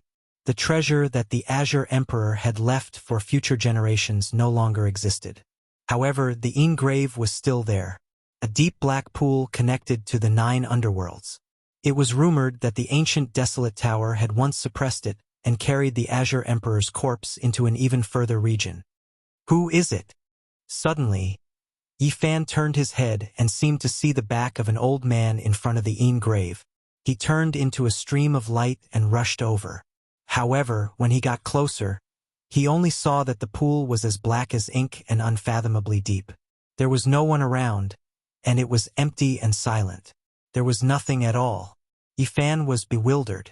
With his current cultivation, how could there be someone faster than him? It was simply inconceivable. Was this a real figure? Or was it an illusion caused by his uneasiness due to grief and thinking of the elder who had led him onto the path of cultivation? He stood on the spot for a long time before finally leaving. Yifan brought little K, Jiangting, Longma, and the others to the north, attracting the attention of the world. As soon as he returned, he exterminated the Golden Crow clan, causing a great storm and attracting the attention of the world. This group of people did not hide themselves and headed north. On the same day, the killing Saint Chi Luo appeared, or perhaps it should be called the killing Saint King. One of the old assassin's eyes was empty, as if a universe was opening in it. The other eye was filled with tears. You're back. It's good that you're back. It was rare for the old assassin to reveal his true feelings. All these years, he had been exhausted. Now that he saw Yifan become an existence half a step away from the great sage, he was sincerely happy and teared up. Who said that assassins were heartless? Time had dyed their hair white. He risked his life to seek justice for Yitong and the others, but he really couldn't resist the great sage and almost died. Later on, he went to the western desert to save Huahua and almost died under Mount Meru. His aged body was on the verge of collapse. Old Saber Hancho supported his grandfather. They all had internal injuries on their bodies, but to Yifan it wasn't a problem at all. Ancient heavenly venerables life spring divine liquid sprinkled down. Specks of light flickered, and the Buddhist willpower was completely eliminated. Senior, rest in peace. I'm here. Yi Fan said firmly as he looked to the west. On the same day, Yan Ishi, Li Heishui, and the others appeared and came looking for him. The news of Yi Fan killing the Golden Crow had long since spread. Now that he was walking on the earth like this, it was naturally easy to find him. "You brat, you really came back. I thought it was some bastard who wanted to trick us." Dongfang Yi was the same as before. He wore beast skin battle clothes and was bare-chested. His bronze-colored body was strong, and he carried a wolf-tooth club. He looked like a savage. He was very vigorous and had already stepped into the Saint King realm. Just his physical body alone had the power to capture flood dragons and subdue pungs. His masculine energy was so strong that it rushed into the sky like smoke signals. Dongfang Yi was very strong and could definitely walk unhindered among the Saint King realm. But even such a person had suffered greatly in the Western Desert and almost died. Fortunately, his constitution was special. After a few years of cultivation, his body had already recovered. Yi Fan laughed loudly and went forward to punch him. "Yi, you owe me a divine girl. When are you going to pay her back?" Li Tian came forward, still as evil as before. "There are so many divine girls of the ancient race. How many have you settled?" Yi Fan laughed loudly. "I'm not interested in them anymore. Instead, I took a fancy to a few nuns in the Western Desert. They're really brilliant. It's a pity that those monks were too unscrupulous. They were all jealous of me and chased me for 300,000 miles. Li Tian said with a grimace. "Serves them right." Li Tian's injuries hadn't healed yet. Needless to say, he had fallen in order to save Huahua. Yan Ishi's temperament was extraordinary and his appearance was excellent. Like Li Tian, he was injured, but his expression was calm and composed. "Yi, you're finally back. Brother Monkey has left and GZ has gone far away. If not for Yi Tong and Huahua, we would have entered the starry sky to look for you," Li Heishui said, revealing his true feelings. "There's no rush. Take your time. In the future, everyone will go to the human race's ancient road." Yi Fan smiled. When they gathered again, even though there were still a few people missing, it was already quite lively. He felt waves of warmth. Everyone naturally had endless things to say. They talked about many things, but there was one thing they all agreed on, and that was to curse the Black Emperor. They all cursed that this dog was too unreliable. The waters of the Western Desert are deep, and it really isn't easy to attack. Our heavenly village is so powerful and prosperous, and we definitely can't be considered weak in the present age. However, we suffered a great loss in the Western Desert, and our entire army was almost wiped out. If we want to go west, we have to be careful. This was the common opinion of the old friends. Mount Meru was exceptionally terrifying. It was a dragon's pool and tiger's den. It was difficult to attack and needed to be cautious. Chapter 1490. Such a group of people gathered together, noisy and lively, swept away the previous desolate coldness, and made people feel a kind of warm camaraderie. Although Black Emperor's character is unreliable, his formation runes are superb. He repaired 2 more corners of Emperor Wu Shi's killing formation and has 30% of its power. If he was still here, he could kill everyone. Li Heishui sighed. Yi Fan also sighed. He wasn't worried about Black Emperor's safety, but he really wanted to find him. Because of the battle in the Ancestral Temple, the coordinates of Ziwei Ancient Star region had fallen into his hands. Attacking the Western Desert requires long-term planning. We can't act rashly. In fact, after gathering his friends, Yi Fan didn't head west at all.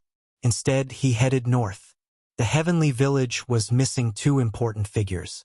They were the Black Emperor's disciples, the Silver Blood Emperors. After so many years of training, the 2 of them had been wailing like ghosts and gods. However, the effect was obvious. They had returned to their ancestral roots. Wang Shu and Lei Bo were the descendants of the Silver Blood Emperors. They weren't ordinary clansmen. Otherwise, the Yuan Taoist master wouldn't have brought the 2 babies back 10,000 years ago, and there wouldn't be the Wang and Lei families. Now, the Silver Blood Emperors were trapped in the north. Yi Fan had to go there to see what was going on and summon them back.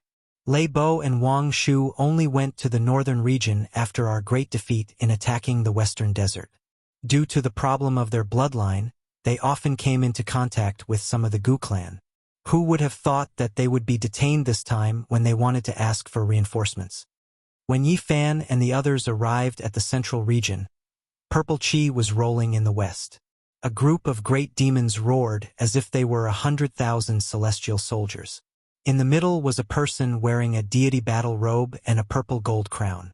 His demonic aura was soaring, and his eyes were sharp. He was surrounded by a group of ancient demons like the moon surrounded by stars. The clouds rolled as they rushed over. "Brother Yi, are you really back?" This person was Yao Yuekong, the current master of the Sky Demon Palace. "It's me. Brother Yuekong, it's been 100 years. How have you been?" Yifan smiled. "Boring. I wanted to go to the stars to find you guys and fight with you," Yao Yuekong said. Yao Yuekong said, as the palace master of the Sky Demon Palace, he naturally had his own imposing manner. However, when he saw his old friend, he did not put on any airs. "Monster, why did you bring so many people here?" Dongfang Yi asked while holding a big stick.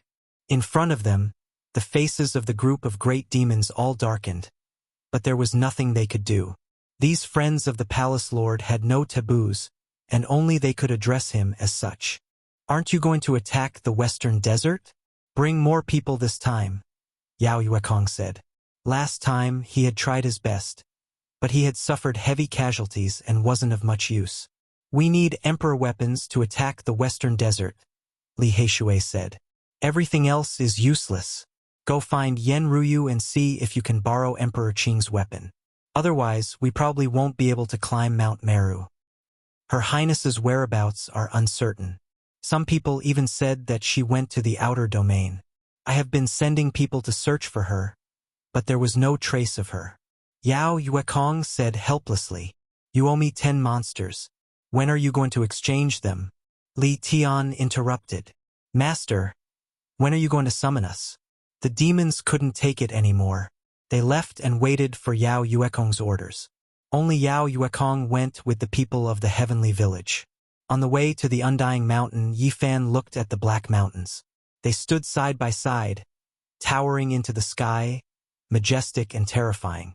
Strangely enough, after all these years, even though there were powerful fluctuations coming from this life-restricted region from time to time, there was never a single supreme being that walked out. It was like the calm before the storm, waiting for the path of immortalization to open. When the time came, there would be an earth-shattering battle. The St. Cliff was the same, desolate and desolate, but no one dared to step on it. This era will definitely be the most terrifying era since ancient times. The 7 great restricted regions all have supreme beings of the past hibernating, every single one of them possessing exceptional ability. Yi Fan said to himself, whether the Big Dipper galaxy could still exist in the future was a question. Once these people attacked, the galaxy would collapse and all living things would be destroyed. The Big Dipper was a special place. It was known as the Emperor Burial Star. There were ancient emperors' formations and weapons.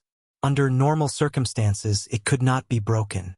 However, when the path of immortalization opened, many things that were impossible might not be true anymore.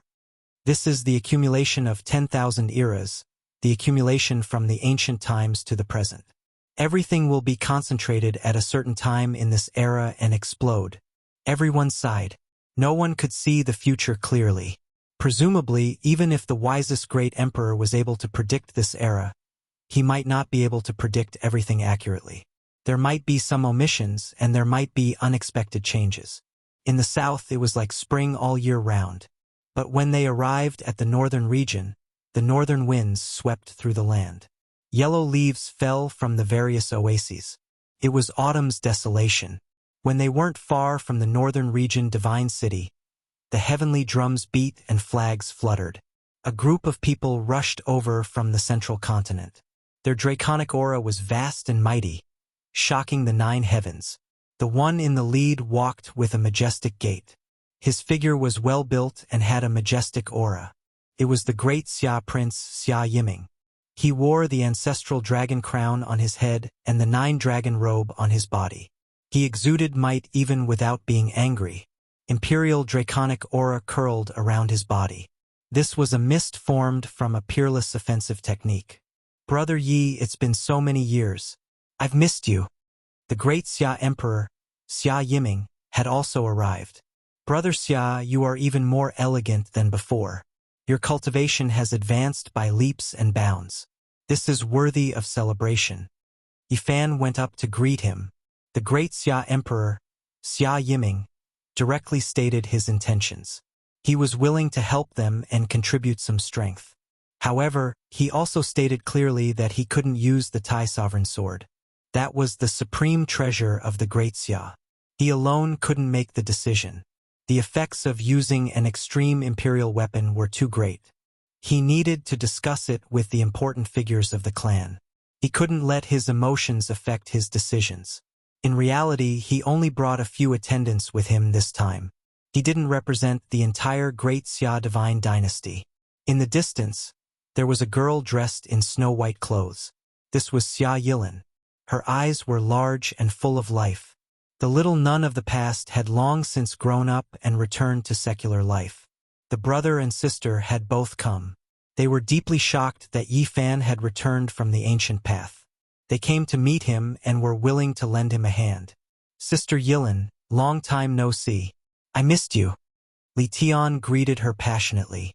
In the end, she rolled her eyes at him. Good, your strength has grown. The old assassin Qi Luo nodded. Both Yao Yuekong and the great Xia Emperor had extraordinary statuses. They didn't need to do anything. Just by heading to the western desert, they would create a huge pressure. The divine city was majestic. This time, Yifan wasn't just passing by. He had actually entered. This immediately caused a huge uproar. Back then, he had carried out a great gamble on stones here. Even now, rumors still circulated. Master! Not long after entering the city, someone shouted loudly. He was panting and extremely excited as he rushed over. This was a young Taoist priest. He immediately bowed and called out Master with tears in his eyes. This was none other than the little Taoist Master Zhongyang. He was a disciple Yifan had brought over from Earth. After so many years, they were reunited in the divine city. Yifan helped him up, feeling guilty. This disciple had been released. He had brought him to the Big Dipper Academy and taught him techniques before leaving. He hadn't given him any proper guidance. Not far away, there was another figure. He was tall and straight with a head full of golden hair. His appearance was handsome and his eyes were filled with vicissitudes. He carried a dragon spear on his back and looked extremely valiant. He was like a god from the heavens. Everyone was shocked because this person was extremely powerful. Qi Luo, Dongfang Yi, Longma and the others could all sense that this person was about to enter the great sage's domain. He was a heavenly king. This was the divine knight from Earth. He was one of the people who had traveled with Yifan back then. Yifan wasn't surprised that his cultivation had reached such a level. This was because the divine knight definitely had this kind of foundation. He had been suppressed on Earth for a long time. If it had been any other place, his cultivation wouldn't have been as low as the Tao-severing realm. He had been suppressed for too long. On Earth, there was no way to take the shortcut. Vitality was exhausted and it was almost impossible to cultivate. However, the divine knight had reached such a level. One could imagine how deep his talent and accumulation were. Yifan could already see that it was inevitable for the divine knight to become the great sage. Now, he could take that step at any time. He was intentionally controlling himself and hadn't crossed the tribulation. Congratulations, Tao brother. After cultivating for 2,000 years, you have broken free from the cage and finally cultivated an extraordinary Tao fruit, said Yifan. The divine knight wasn't good with words. He directly told him that he would go to the western desert with him to fight. All right, more and more people are coming. Why don't you issue a proposal to gather all the heroes here and attack Mount Meru together? Li Heishui suggested. Yifan nodded and said, That's exactly what I was thinking. The Buddhist sects are powerful and need everyone to attack together. He wanted to create a great momentum and invite all the heroes of the world to raise their banners and attack the great Thunderclap Monastery together. Of course, he knew that few people would actually take action. However, it would definitely stir up a storm. Many people wouldn't participate, but they would definitely add fuel to the fire. This was enough. The great momentum of the world had to make the Western Desert apprehensive. If they could surrender without fighting, that would naturally be the best. If Mount Meru was stubborn to the end, then it wouldn't be too late to fight again. The Buddhist sects of the past used their bodies to feed tigers and cut off their flesh to feed eagles. They bemoaned the state of the universe and pitied the fate of mankind, possessing great compassion. Now, Mount Meru relies on magical power and no longer cares about black and white. It uses its strength to bully the weak, tramples on Buddhist principles, makes people into slaves, deceives the world and steals its name. Its conduct is like that of a devil. When the crusade was issued, the entire divine city erupted into commotion. The world was in an uproar, triggering shocking waves. We support the heavenly village in attacking the Western Desert Buddhist lands. Mount Meru is no longer peaceful. There should be a battle. The world was in an uproar. Many people wished for the world to be in chaos. It was just as Yi Fan predicted. They wouldn't take action, but they were adding fuel to the fire. Voices of anti-Buddhism rose everywhere, as if they wanted the whole world to attack together. Those with ulterior motives were in the majority. They incited the world, and even the saints from outside expressed their support for the Common Banner Crusade against the Western Desert. Apart from this, the ancient races were also like this. They feared Mount Meru the most and supported it with words. They all wanted to borrow Yi Fan's hand to size up the unfathomable Buddhist sections. This was a crazy wave. Discussions rose everywhere, as if the whole world was really going to attack together. The entire world was in an uproar. "Master, I'm here." Long Yuxuan hurried over. This was one of the two in-name disciples that Yi Fan had brought over. Behind him was the old Peng King. The former golden-winged little Peng King had died. The old Peng King had placed all of his hopes on Long Yuxuan, so he was naturally heartbroken. Later on, he saw the little Peng King's characteristics in Long Yuxuan, a member of the dragon sparrow race. He earnestly gave him pointers. Moreover, he himself advanced by leaps and bounds after the great changes of the world, reaching a shocking height. Divine light filled the sky. The Peacock King and the Crimson Dragon Taoist arrived together. Now, these two could be considered unfathomable. They led many demonic race experts to respond to Yi Fan and come to provide assistance. Rumble. A terrifying aura erupted. A woman appeared. Her beautiful hair fluttered in the wind. She was elegant and extraordinary, and her figure was graceful. However, she emitted the aura of the great sage, shaking the northern region. The divine silkworm princess had arrived in response to Yi Fan's call. After so many years, she had used the great changes of the world to successfully enter the great sage realm. On her shoulder was a strange little thing. It was the divine silkworm that Yi Fan had cut out before. Now it had turned into a little monkey. No matter how one looked at it, it looked a little like a sacred battle ape. It was unknown how many times it had changed. Its large eyes rolled around, but it still didn't choose to take human form. Other than the divine silkworm princess, she also brought a drunk young Taoist. This was the son of the ancient emperor, the divine silkworm Taoist. The storm was getting bigger and bigger. Even a Taoist like this had joined in. The news seemed to have exploded and quickly spread to all parts of the world, shocking everyone. Mount Meru won't be as calm as before. Now, it must be feeling restraining fear. This is a chaotic current, but also a great power of the world. Clearly, the storm was getting more and more intense. All kinds of people stood out, advocating for the whole world to fight against the Western Desert together and slaughter their way up Mount Meru. We've come to the northern region. Are the Silver Blood Emperors still being detained? They haven't been released. Chapter 1491. Hazy mist shrouded Huntian Lake.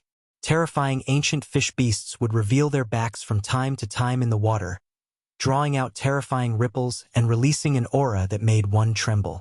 This was the Huntian race's important land. Not to mention reaching this place, even approaching the outer region would result in a great calamity. The Huntian race was one of the 10 great king races and was known to be able to turn the world upside down. They were second only to the Silver Blood race and the First King race. The mountains here were majestic and ancient peaks stood tall. The large Huntian lake rarely had any waves. It was located between the mountains and had waves of primal chaos rising from it. Even though we are strong, we don't have ancient imperial weapons after all. We must join hands to go further on the path of immortality. Only by joining hands and forming an enormous power network can we contend for hegemony in the future and fight our way into the immortal domain. The aura of primal chaos pervaded the air beside the lake. Several hundred people were sitting on praying mats, and every single one of them was extremely powerful. They gave off suffocating fluctuations. During these days, there had always been discussions and secret discussions here. Couldn't calm down. Over 100 ancient races had gathered together to discuss the future of the ancient race, as well as the various possibilities after the path of immortality opened.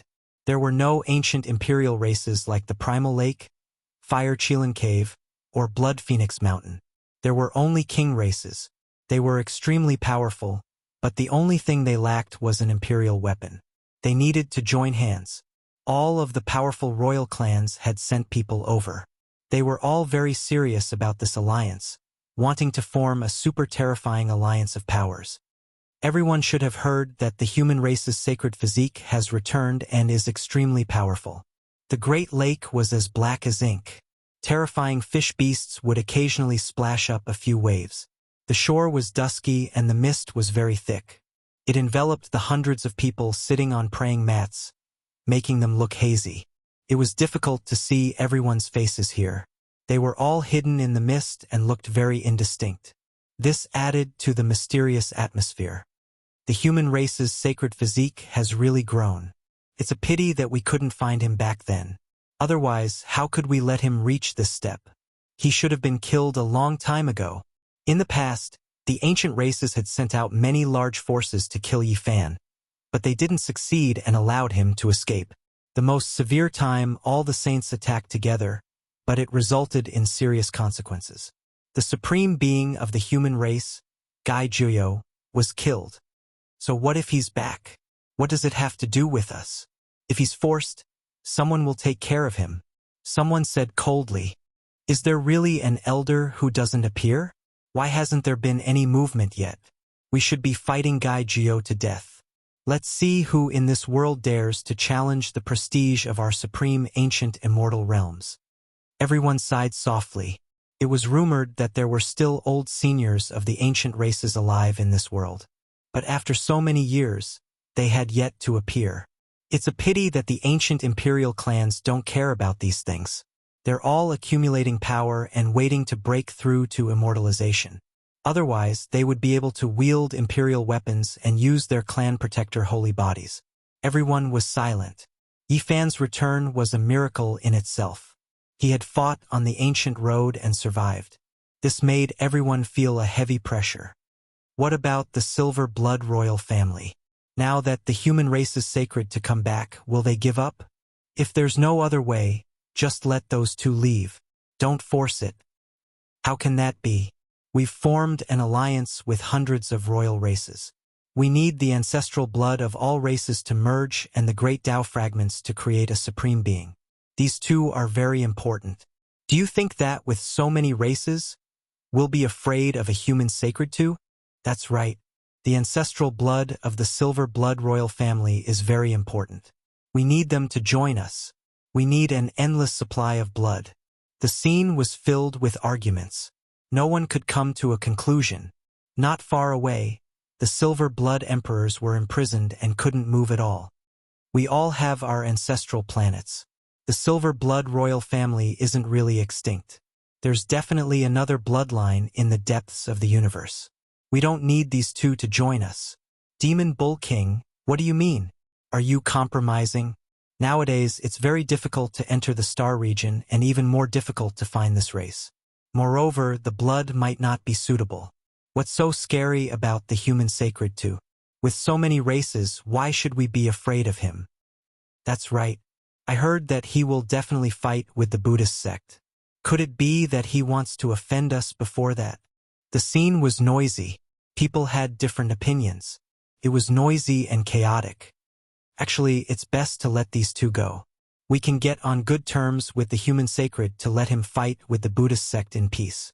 We can use him to find out the real situation of the Tempest Temple. It's best. That's right. There's a great terror in Mount Meru. In the past, there was an ancient emperor who pushed aside the fog and saw a corner of the future. He said that a great sect would appear in the western desert and shock the world on the path of immortality. However, even the ancient emperor couldn't see the final truth. Humph, I don't agree to compromise with the human sacred. What right does he have? He was just a small cultivator in the past. Now, does he need to make us fear and look up to him? Yi Fan arrived outside of Mount Huntian. He had learned of the whereabouts of the two Silver Blood Emperors. He had only been in the Divine City for a few days before he rushed over with his people. He didn't hide his tracks at all. When he arrived at the mountain gate, he reported his name directly. Some of the ancient race youths guarding the mountain gate were shocked. Yi Fan had killed ancient people and divine princes in the past. It was shocking and left a shadow in the hearts of this generation. Not good. The human sacred is here. Someone came to report from the shore of Mount Huntian Lake. Immediately, there was a great commotion. Many people immediately shut up. Please forgive me for disturbing you. Yi Fan arrived without being invited. He directly entered the mountain gate as if he had entered an uninhabited land. He arrived at an important place filled with dense fog. The noisy crowd quieted down. Some were hostile, some were cold, and some were expressionless. None of them said a word. The great sage and Jean Yu were dead. This made many people's hearts heavy. Now that they were facing the human sacred, they were all silent. They were no longer as noisy as before. Should they fight or not? Many people had no idea. I've heard many rumors about you in the past 2 days. Some of them are your accomplishments on the ancient road. I don't know if it's true. An ancient king from Mount Huntian Lake asked. My master is unrivaled on the human ancient road. The little Taoist master Zhang Qingyang replied. When these words were spoken, the lakeside immediately became deathly silent. Everyone sucked in a breath of cold air. The rumors were true. This was a rising supreme being of the human race. His future was unpredictable. Those who had spoken out against him just now had gloomy expressions. They found it hard to say anything. They felt deeply worried for the future. This news was extremely terrifying. Chi! Chi! Yi Fan raised his hand and pointed forward. 2 streaks of light flew out and entered Lei Bo and Wang Shu's bodies. The two immediately trembled and regained their freedom. They immediately stood up. Yi Fan! They shouted and quickly rushed over. The ancient race people's expressions were unsightly. Yi Fan had rescued the Silver Blood Emperors in front of them just like that. Many people wanted to stand up and stop him, but they all sat back down. The scene was very quiet. In the end, no one stopped him. Yi Fan smiled and cupped his hands towards everyone. Many thanks for everyone's help. After saying this, he calmly led Wang Shu and Lei Bo towards the mountain gate. Many people felt bitter. The human sacred physique carried exceptional tyranny within its gentleness. It actually intimidated over 100 races into not daring to act rashly. This was a terrifying result. He didn't lead an army here. He only brought a few disciples and just barged into this place. This was a great boldness. Without a doubt, from today onwards, once the news spread, all the races would revere him to the extreme. Brother Yi, please wait. An old king stood up. Dao brother, do you need something? Yi Fan turned around. We heard that you want to attack the western desert. We are very moved and will definitely support you. At the crucial moment, we can lend you a hand. The old king hesitated and said, during the archaic years, there was a rumor that a great sect would rise in the western desert and reveal its brilliance on the road to immortality. All right, I understand. Many thanks. Yi Fan turned around and left. After a long time, the old king laughed coldly and said to everyone, now it's better to not do anything. So what if we give him 2 people from the Silver Blood race? We will just watch from the sidelines and see what the western desert's real situation is like. The Divine City was in turmoil. It swept through all directions and stirred up huge waves. When Yi Fan's crusade came out, the world was shaken and everyone was in an uproar. The various races were in an uproar that reached the heavens. This wasn't to say that Yi Fan was the only one in the Big Dipper and that all races were responding. It was just that many people harbored evil intentions and wanted to use him to size up Buddhism. This was something that was obvious. Yi Fan understood from start to finish. He only wanted to create a general trend and took these factors into consideration. As expected, it caused a commotion. Regardless of whether it was the saints from outside the region or the ancient races, they all added fuel to the fire, causing the situation to boil to the peak. It was as if the entire world was going to attack the Buddhist sect. Of course, some people were destined to take action. They wanted to fish in troubled waters and cut down the Buddhist sect to test the waters. In the following days, the western desert Buddhist lands were restless. Mount Meru was filled with a solemn aura, as if it was facing a great enemy. They were treating this great storm seriously. Yi Fan used the world's general trend to incite such an uproar. This made the Buddhist sect feel as if they were sitting on pins and needles. A single mistake could cause them to become the target of the entire world and shake the foundation of their ancient sections. At this moment, all directions were in turmoil. The entire world was paying attention and many people were looking forward to it. May I ask the Buddhas of Mount Meru, why did you imprison my disciple and make him a slave? Can you let him go? Yi Fan asked. He didn't seem forceful at all and carried a tone of discussion. The western desert refused and wouldn't let Hua Hua leave the mountain. Yi Fan laughed coldly. On this day, he led the army in a grandiose manner towards the western desert. Longma, Gu Jinpeng and the other 11 saints stood side by side. Qi Luo, Dongfang Yi, and Li Tian were all saints. There were also saints like Little K Yitong and Jiang Ting. There was also Princess Divine Silkworm, Taoist Divine Silkworm, Peacock King, Great Xia Emperor, Yao Yuekong, and many other powerful reinforcements. Without a doubt, this was a terrifying army. Their auras shook the heavens and earth as they descended upon the western desert together. During this time, others joined in one after another and Ji Ziyue was among them. In the past, Yi Fan had only gazed at Mount Meru from afar but had never climbed it. Now he was leading the army and was about to attack. Chapter 1492. Mount Meru. This was a grand and majestic name, the highest immortal land of the Buddhist path. There were too many legends related to it, leaving behind endless mysteries in the world. This ancient celestial mountain was not only famous in the Big Dipper star field, but it also had countless legends in the other ancient star fields. It represented the foundation of Buddhism and was of great significance. Now that Yi Fan had led his army here, he was truly facing Mount Meru. He was shocked to see its true appearance. Mount Meru was too large, towering into the heavens, majestic and boundless, able to pierce through the heavens, able to fill up the oceans, spanning the past and present, everlasting. Standing in front of it made one feel insignificant, like an ant looking up at the galaxy. It was out of proportion, and one could deeply feel one's own weakness. It is said that Mount Meru is 84,000 meters tall. Dongfang Yi said while holding a big stick.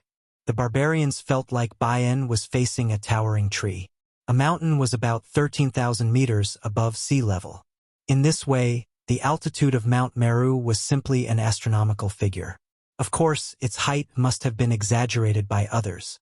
The magnificence of this mountain was evident. It could be said to be the most majestic ancient mountain in the northern Dipper Star region. There was no other ancient mountain that could compare to it. It was vast and boundless, majestic and vast. Mount Meru was only the main mountain. There were several other mountains around it, all of them similarly magnificent.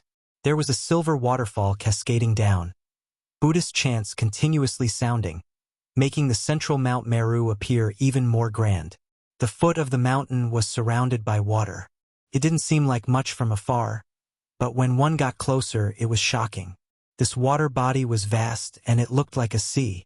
This must be the 7 treasure pool, Li Heishui said.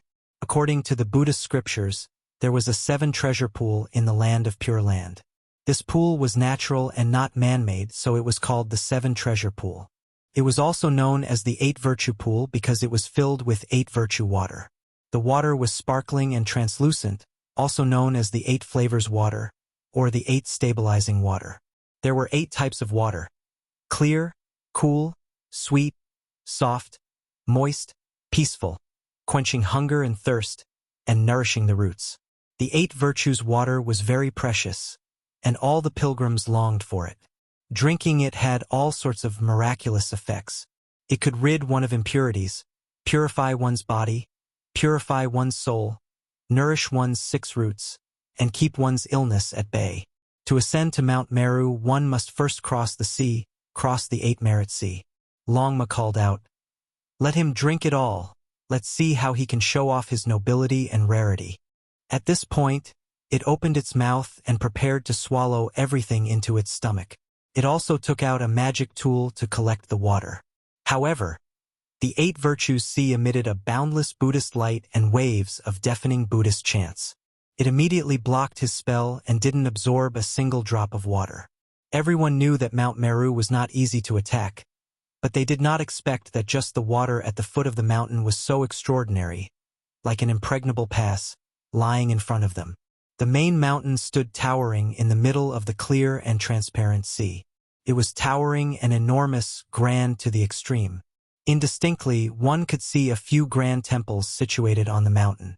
As for the great Thunderclap Monastery, it couldn't be seen. It was located at the top of the mountain, 84,000 kilometers above the ground. Even with the heavenly eye, it couldn't be seen because it was blocked by the mountain. It's too vast.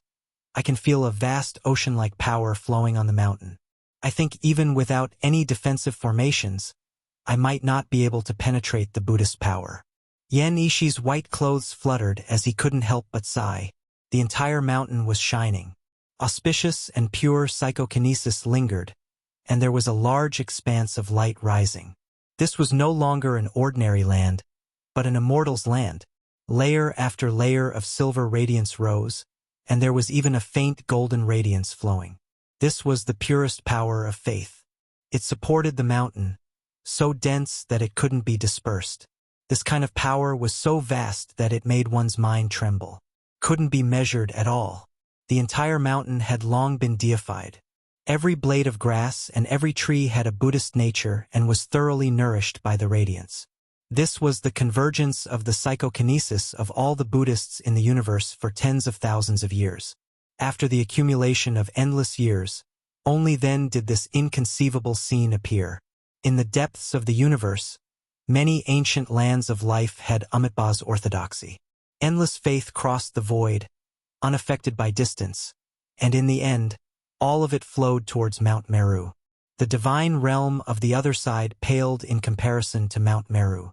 The difference was too great. This was the true divine sea formed from the power of faith. At this moment, the layers of radiance were vast and mighty, filling the entire ancient mountain, seemed dignified, sacred, and shocking. Dang! A large bell rang out, shaking the heavens. It came from an ancient temple on Mount Meru, like a scripture entering one's ears. It was deafening and made one alert. How arrogant! Is the monk of Mount Meru warning us? Princess Divine Silkworm sneered. She seemed to have a deep prejudice against Buddhism. This couldn't be helped. The victorious fighting Buddha was her husband, and after entering Buddhism, he never looked back. There were many different opinions in the outside world. The most ridiculous and terrifying one was that the victorious fighting Buddha might have lost himself and lost his true self. Amitabha, why did benefactors muster such a large force? Buddhist Pure Lands cannot endure this type of blade radiance and sword shadows. An old monk appeared, standing at the foot of Mount Meru, chanting Buddhist names. In response, Yifan directly took out a precious bow. This was an artifact refined on the human race's ancient road. He took out a holy bone arrow, knocked it on the bowstring, and pulled it back. It was like a full moon as he shot it out. This was a terrifying beam of light that contained Yifan's divine power. Accompanied by lightning, thunder, and violent winds, it directly rushed towards the old monk at the foot of Mount Meru. Rumble! It was as if the heavens and earth were collapsing. A holy bone arrow directly tore apart heaven and earth, as if it could destroy everything in its way, shattering the void in front. The old monk's expression changed. He flicked his sleeve, and the vast power of faith from Mount Meru turned into a waterfall, directly smashing into the holy bone arrow. With a pop, it exploded and turned into powder. Everyone's expressions changed. How powerful was Yi Fan? The arrow he shot out was enough to threaten the initial stage great sage, but it was directly destroyed by the power of faith. This place was too terrifying. The boundless power of faith was even more vast than the ocean, even more abundant than the starry sky. It was incomparable. Benefactor, what is the meaning of this? Using force in the pure land of Buddhism and shooting this old monk with an arrow is a bit too much. The old monk said. Yi Fan said coldly, I was shooting at your falsehood. Buddhism talks about the true nature, but you clearly know why I came, yet you still talk about some knife light and sword shadow, asking me in return. I will help you cut away your distracting thoughts.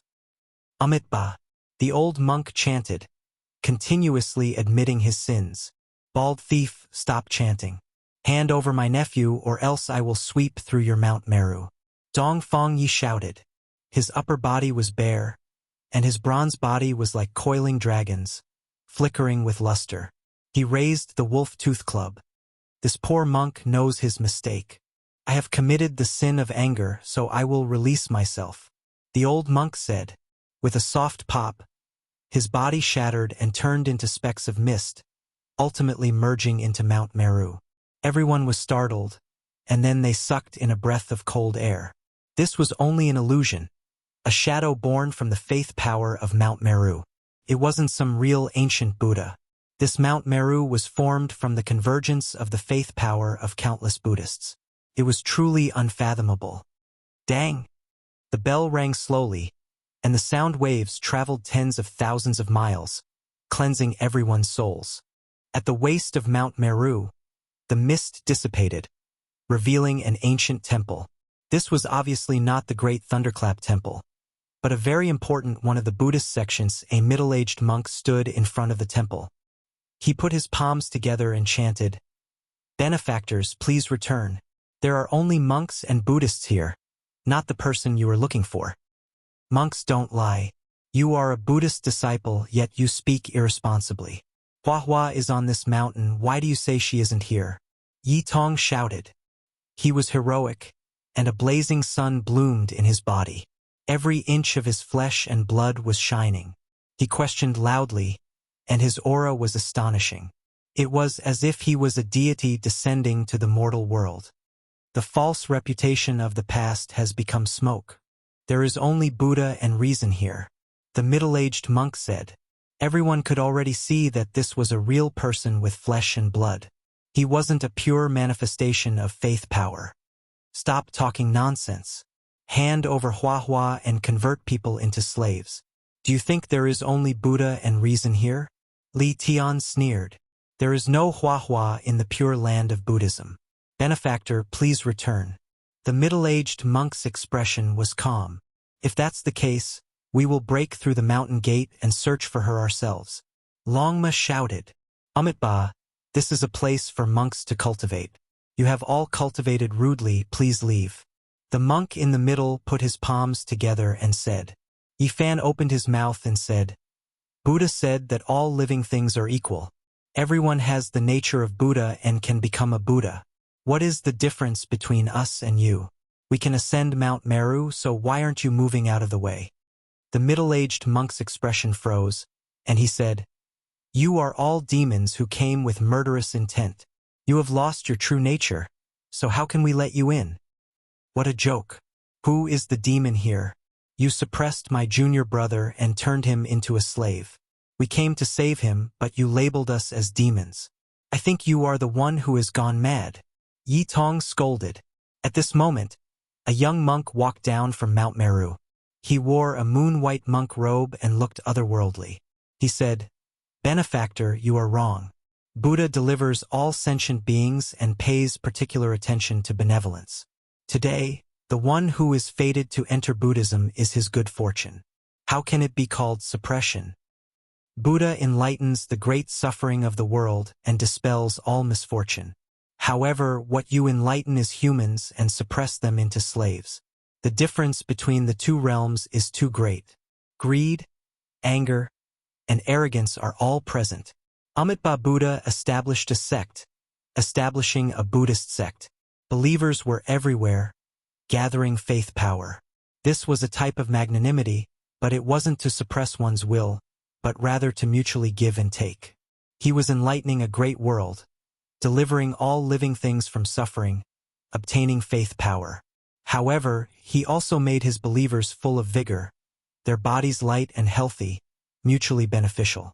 Now, this type of enlightenment aimed at Hua went against the scriptures, long becoming unrecognizable. It was completely crude suppression, cleansing the primordial spirit, making her lose her sense of self. If it was to enlighten and stop fighting, then there is no harm. However, Hua doesn't have any evil, so what does it have to do with you all? However, she was crudely suppressed. Today, there must be an explanation, or else this Mount Meru will be overturned. Heaven Village's people shouted, their voices like lions roaring. Benefactors, your obsessions are too deep, distorting the Buddha's will. Why bother? This place is empty and lonely. There is no need to be distracted. The young monk said. It was clear that his status wasn't ordinary, and his magical force was great. He carried a type of calmness and confidence. Chong. Suddenly, Yi Fan, who had remained silent this entire time, moved. He pulled out a dark red immortal sword, directly hacking over. Immortal light shot out several dozen li. With a piu-chi sound, it struck this person, removing his head. Mount Meru was extremely powerful, endless faith power flowing. However, against this Emperor artifact's sudden attack, it still couldn't completely defend against it. This place is empty and lonely. Why bother coming? Yi Fan said calmly. Pooh! The young monk's head turned into a bloody paste, his body breaking apart, completely dying, full of unwillingness. Everything that needs to be said has already been said. You all clearly covet my disciples' Buddhist divine ability, yet continuously speak nonsense. I might as well help you become nothing. Yi Fan's words paused, and then he continued. I also have a method to purify the great suffering of the world. I wish to establish a sect in Western Desert, deliver all living things from suffering, starting from Mount Meru. Chapter 1493. How many years had it been since Mount Meru was bathed in blood? This place was sacred and flawless, never once stained with blood. Yet today something like this happened. No one expected Yi Fan to be this straightforward, directly drawing his sword and killing that young monk, turning him into a bloody paste, dying a violent death on Mount Meru. This was definitely a huge disaster. Since ancient times, who dared to do this? Even if there was a battle, no one dared to kill Buddha on Mount Meru without the slightest scruple. Amitabha, the middle-aged monk at the waist of the mountain, chanted, his face full of sorrow. He was chanting the rebirth scripture to carry out deliverance. A moment later, he suddenly raised his head, his eyes shooting out two oppressive rays of light as he shouted, how can a great demon like you disturb the pure land of Buddhism? Wenglong glong. The heaven and earth shook violently, as if there was endless lightning resonating. Mount Meru released endless light, and the power of faith swept out like a vast ocean. Tens of thousands of silver waterfalls poured down. This was an ocean of faith. The power of faith was like an ocean, but also like a blade, surging violently, radiance reaching 100,000 zhang. It was divine and majestic as it overflowed the heavens and attacked forward. You think I'm afraid of you? Dong Feng Yi released a long roar, his messy long hair dancing in the wind. He raised the wolf-tooth club in his hand and smashed it forward. This weapon had previously been damaged, but now it had already been repaired. It was a great holy artifact that possessed great power, ferocious and domineering. It was as if a pillar that supported the heavens collapsed, rumbling with noise, smashing until even primal chaos surged. Boom! With a violent tremor, the ocean of faith ahead was obstructed, and the wolf-tooth club's supreme power pushed forward for more than 10 li, but it was also dissolved. With a final loud sound, tens of thousands of zhang of lightning exploded, heaven and earth split apart. The savage took a few steps back, and the surging power of faith also disappeared. Everyone sucked in a breath of cold air. This was Mount Meru, almost impenetrable.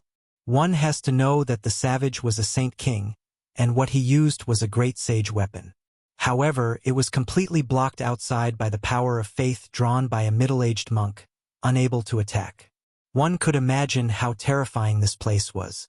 If it was the leader of Mount Meru, or the matchless old monk that walked out from the great thunderclap temple at the peak of the mountain, what kind of terrifying situation would it be?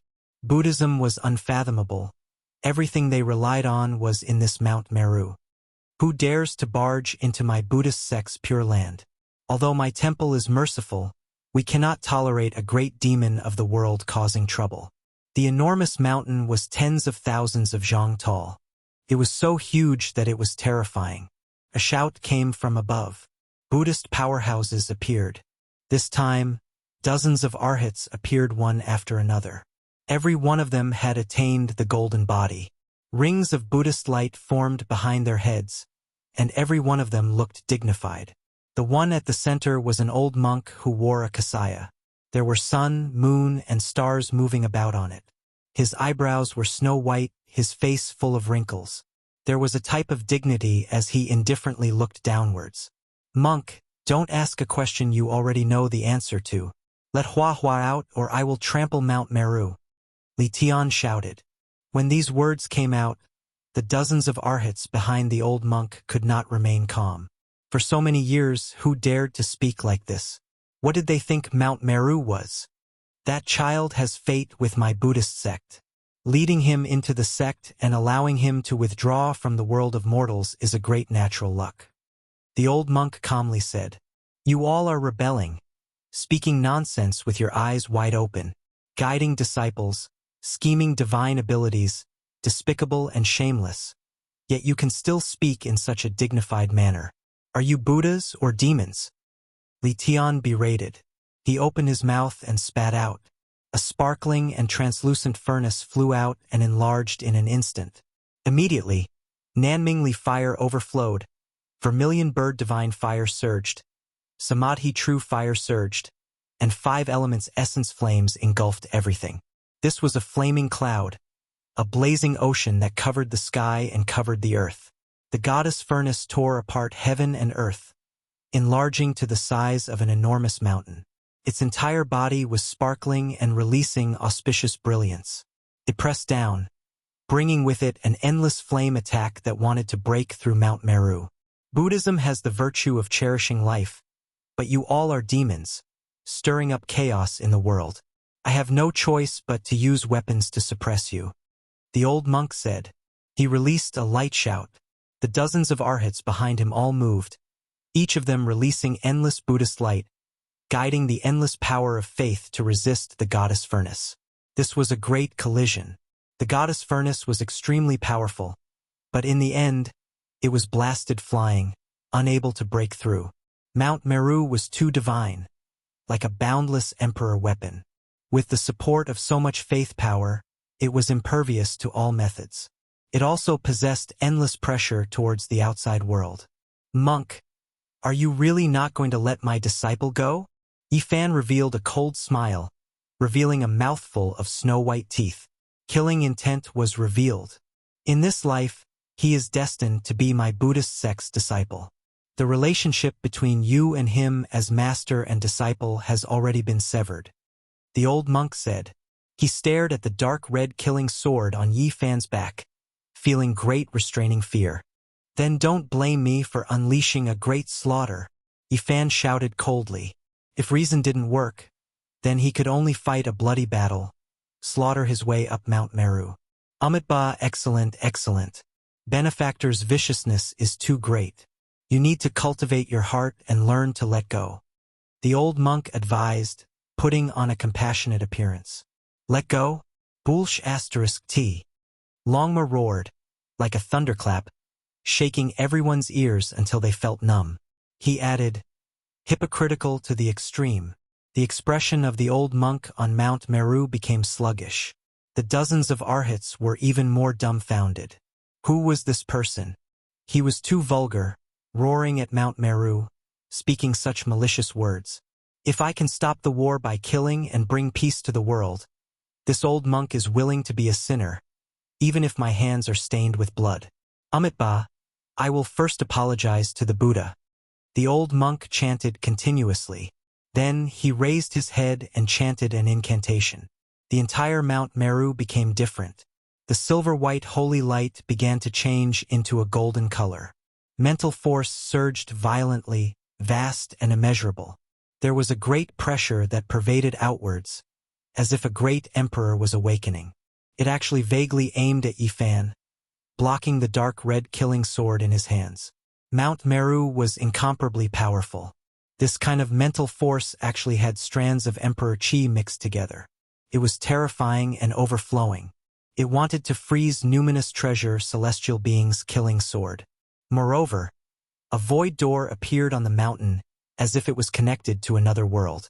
Waves of roars came from it, as if a group of primordial beasts were about to come out of the gate. They spread out a world-shocking aura. The 8 divisions come into being, protect the Buddhist sect and suppress the demons, the old monk shouted. A large black hole appeared on Mount Meru, and groups of experts rushed out from within.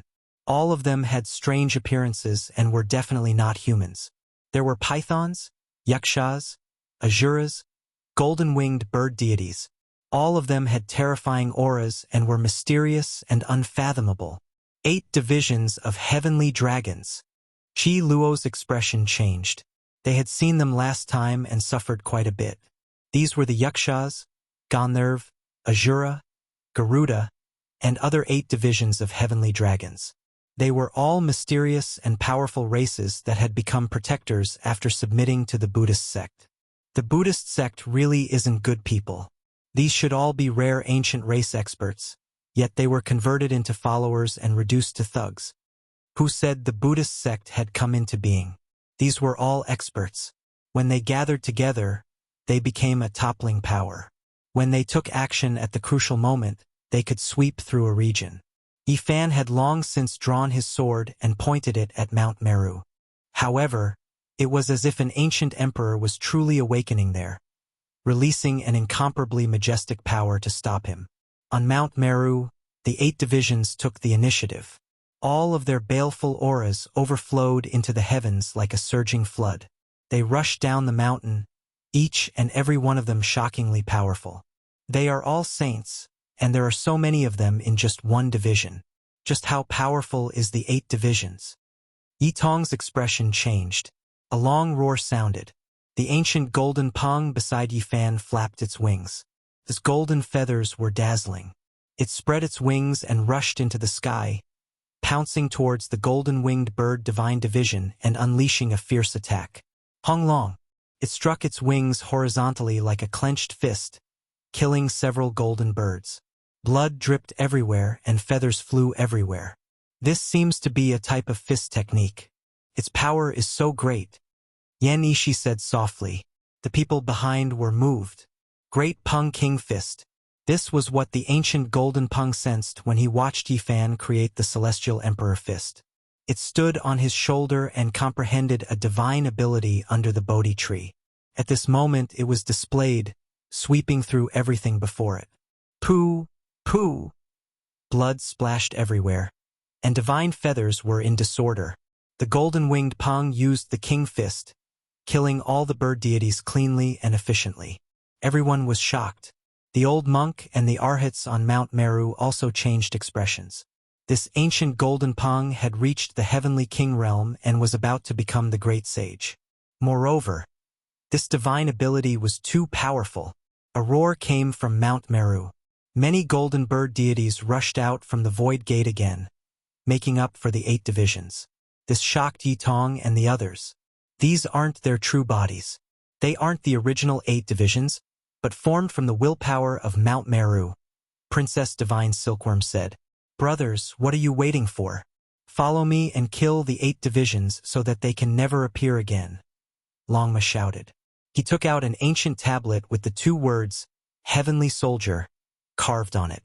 He activated it together with the nine-tailed crocoddragon, the golden lion, the black bear saint, and the other 10 saint kings. In an instant, a violent wind blew, and a baleful aura covered the sky and earth. There were figures everywhere, and their shouts shook the heavens. 100,000 heavenly soldiers appeared out of thin air, charging forward like dark clouds. After so many years of practice, Longma and the others could truly display a portion of the heavenly soldiers' ancient tablets' divine might. These 100,000 heavenly soldiers and the great army of the 8 divisions could be said to have the same effect. They were endless and boundless, shocking the world. Blade light and sword shadows, a rain of blood, war drums were like thunder, and magic treasures filled the sky. This place was in chaos, and the shouts of war were deafening. It was as if the universe was about to be overturned. In the end, the 8 divisions dimmed, and the 100,000 heavenly soldiers also slowly retreated. They returned to the stone tablet, and peace was restored. They clearly saw blood splattering and murderous aura, but in the end, all of this disappeared. Amitabha, benefactor, you are too stubborn. You must know that the sea of bitterness has no bounds. Repent and you will be saved. The old monk advised earnestly with a face full of sorrow. Let my disciple return, Yifan said calmly. The fate between you two, master and disciple, has come to an end. You must know how to let go in life. Turn around and leave, the old monk said with his palms pressed together. He stared at the dark red sword in Yifan's hand with extreme fear. Damn monk! Shut up! Longma scolded. When he heard the other party's benevolent words, he couldn't help but want to curse out loud. There was no reason to speak of. Is this what you meant when you said that there is only Buddha and reason left in this place? Yifan sneered and evaluated. It is as empty as silence. At this moment, he started to step forward. He stared at the boundless Buddha light of Mount Meru and advanced against the great pressure. He held the dark red celestial sword in his hand and pointed it at the old monk, ready to attack. Stopping the war by killing is not what I want. I have sinned, I have sinned. Amitabha, the great demon is forcing me, so I have no choice but to start killing. Please forgive me, Buddha. The old monk chanted. With a rumble, boundless Buddha light appeared behind him. He let out a loud roar and the earth shook. The entire Mount Meru seemed to have awakened, and he wanted to use the power of the sect to suppress Yifan. Chapter 1494. With a honglong sound, Mount Meru's faith power surged. A small Mount Meru appeared behind the old monk, completely formed from spiritual force. Even though it was called a small one, it was still incomparably large compared to an ordinary mountain. It towered into the clouds, directly suppressing over, faster than everything, majestic and intimidating. Everyone's expressions changed. This was clearly a type of extreme power. Strand after strand of Emperor energy descended, leaving everyone shaken. Moreover, this mountain suppression was too ferocious. It was so large, directly crushing down.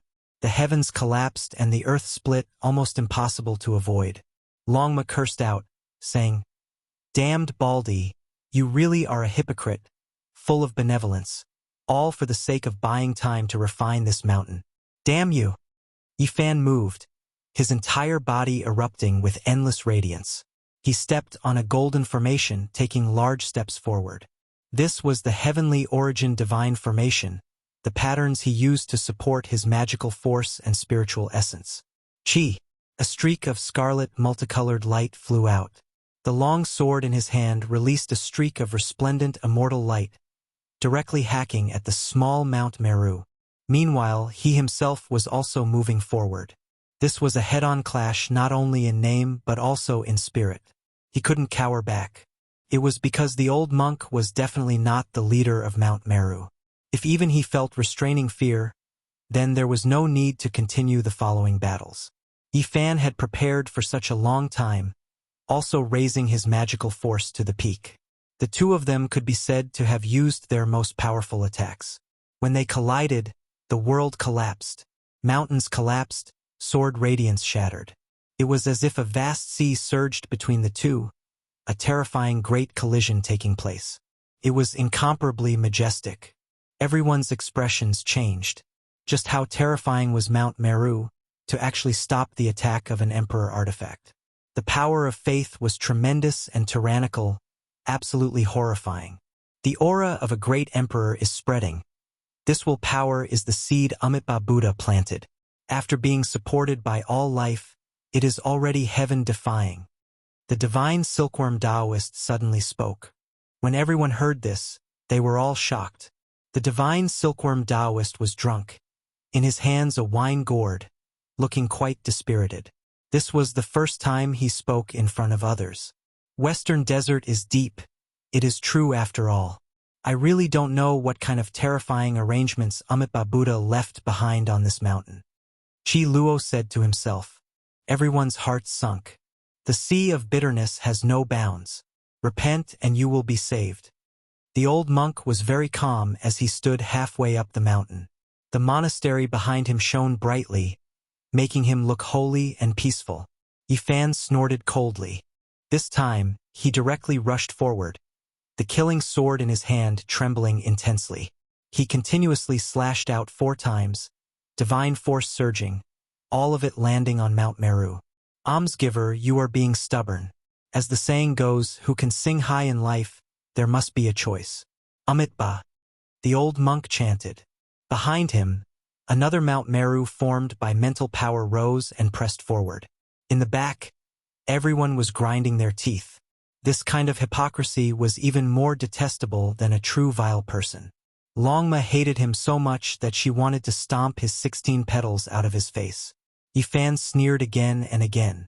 This time, the sword chi was especially vigorous. For Daos merged into one, cutting open a path.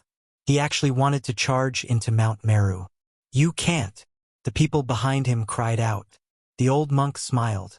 The vast sea of psyche power around him surged, dazzling and dazzling. The psyche power had awakened, and he was about to become one with the entire Mount Meru, controlling endless power. Chi! 10,000 streaks of sword radiance clashed with the power of faith. It was as if rivers and seas were overturned, and the entire sky was destroyed. It was extremely terrifying. The sword chi and power of faith rushed into the 9 heavens, causing the stars in outer space to tremble. And at this time, Yifan was completely silent. There was a myriad chi cauldron floating above his head. The mouth of the cauldron was facing downwards, and streaks of radiance that resembled silver rivers poured out. Honglong, a third type of power appeared in this place. It was incomparably powerful and terrifying. It was also the power of faith, just that it was incompatible with the one on Mount Meru. The two collided, burning intensely and devouring each other. In just a split second, a vacuum appeared in front of him, and a path was cut open. The monk's expression changed because Yifan rushed over with lightning speed. The immortal sword in his hand trembled, cutting through the sea of psyche power and pressing straight towards him. The appearance of the third type of power broke the balance in that instant. Yifan was forced to a certain distance, and his sword shook, about to kill the monk. During this process, his consumption was extremely great. The accumulation of so many years in the cauldron almost reached its bottom in an instant. Couldn't compare to the boundless power of faith on Mount Meru at all. Yifan didn't ascend Mount Meru, because that place was a dragon's pool and tiger's den. He couldn't enter at all. Even if the psyche power in his cauldron was 100 or 10,000 times greater, it still wouldn't work. The difference was too great. However, when he approached, the enormous mountain was right next to him. The power of faith broke the balance from before. Even though the opportunity was only a split second, for Yifan, who was proficient in seizing opportunities, it was enough. Sword chi tore through the sky, erupting with resplendent radiance. Even though most of it was neutralized, one strand still hacked into the monk's body. With a pu sound, a head tumbled down, and blood splashed everywhere. No! The old monk cried out loudly, not daring to believe this reality.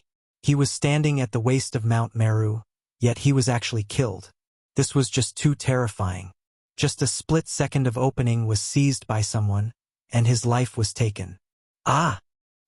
He only had time to let out one last cry before his body exploded and turned into a bloody mist.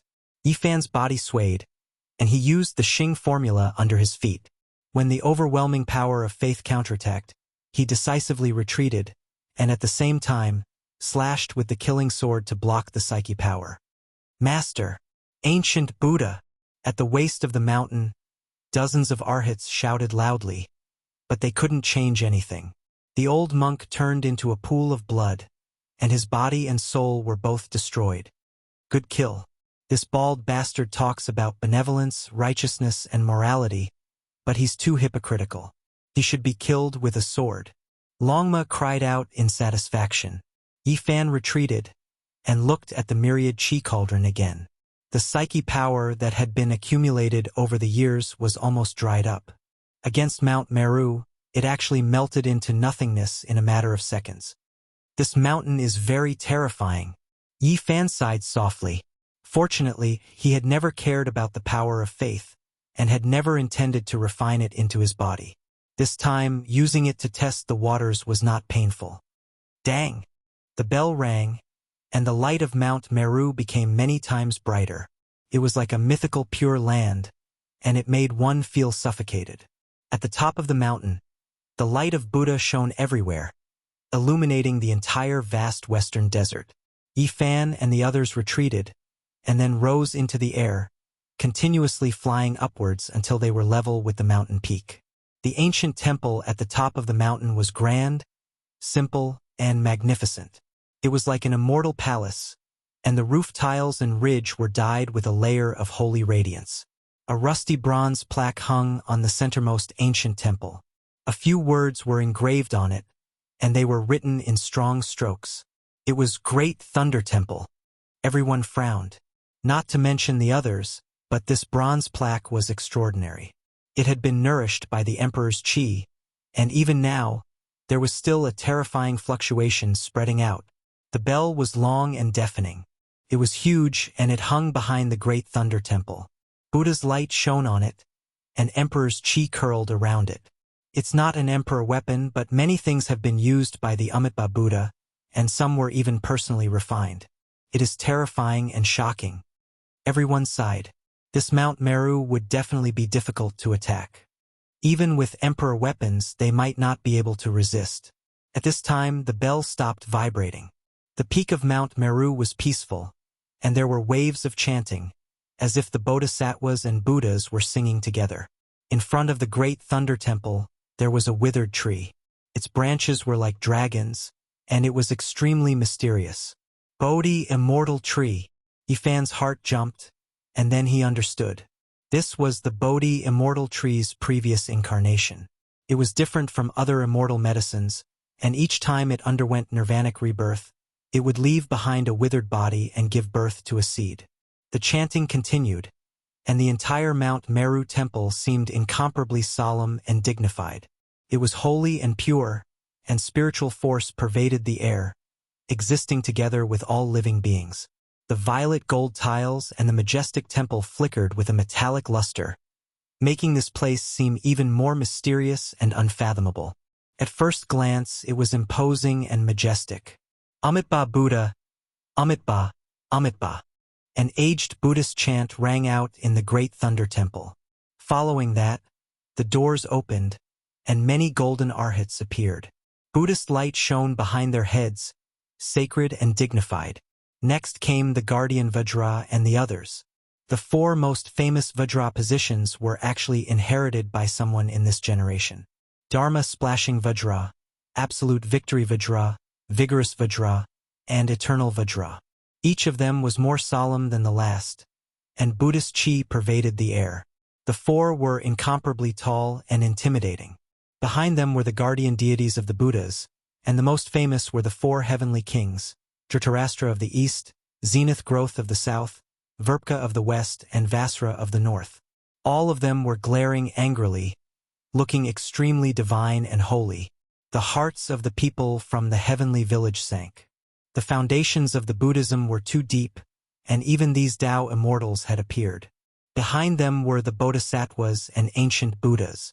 This made people rejoice because there were only a few of them, and they couldn't be compared to the ancient times.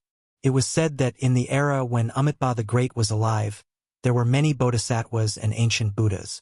They sat cross-legged in the heavens, and the light of Buddha illuminated hundreds of millions of miles. However, before everyone could completely relax, they immediately sank again because an old monk walked out of the great thunder temple. It was obvious that he was the great sage. This was an ancient Buddha. Although his aura was restrained, he still gave people an oppressive pressure. Unlike the other monks, his head was bright, and he actually had some sparse yellow hair like wild grass. His face was full of wrinkles like a dried orange. He was very old, and his body was withered, but the hidden vitality was terrifying. It's him, great ancient Buddha Moku. You are indeed still alive. Princess Divine Silkworm immediately raised her eyes. Amitabha Buddha, this old monk's cultivation has yet to reach perfection, and I can't attain nirvana. I can only continue to live in this world with my dying breaths. This old monk with sparse yellow hair put his palms together, looking sorrowful. In the past, the victorious fighting Buddha had fought a fierce battle with him, and in the end, he was suppressed under Mount Meru. She didn't expect him to escape now. As expected, everything was caused by you. Princess Divine Silkworm's eyes were ice-cold. This poor monk's worldly desires are void. I wonder what you mean by this, benefactor. Ancient Buddha Moku had a benevolent expression, and he was calm and composed. Clang. At this moment, Princess Divine Silkworm's body shone with 9 types of celestial light, and clanging sounds rang out incessantly. Piece after piece of armor covered her graceful body, and the aura of an ancient great emperor was released, causing many people to almost collapse on the spot. Even this Mount Meru shook. Ancient Emperor Battle Robe. This was the celestial robe of the ancient emperor who had undergone 10 transformations in the Divine Silkworm Ridge and was invincible in the end. At this moment, Princess Divine Silkworm was dazzling, and her entire body flowed with treasure light. She was like a heroic goddess of war, and the aura of a great emperor filled the air, terrifying to the extreme. Even sages trembled when facing her. This was an irresistible aura. On Mount Meru, many golden arhats were trembling, finding it difficult to bear. However, after ancient Buddha Moku called out Buddha's name, everything returned to normal. A treasured pestle appeared in his right hand, and a purple-gold luster flowed, revealing an aura that could suppress the ages. This was a weapon personally refined by great Emperor Amitabha, Demon Subduing Pestle. The arch artifact had actually fallen into Moku's hands. There was no worse news than this.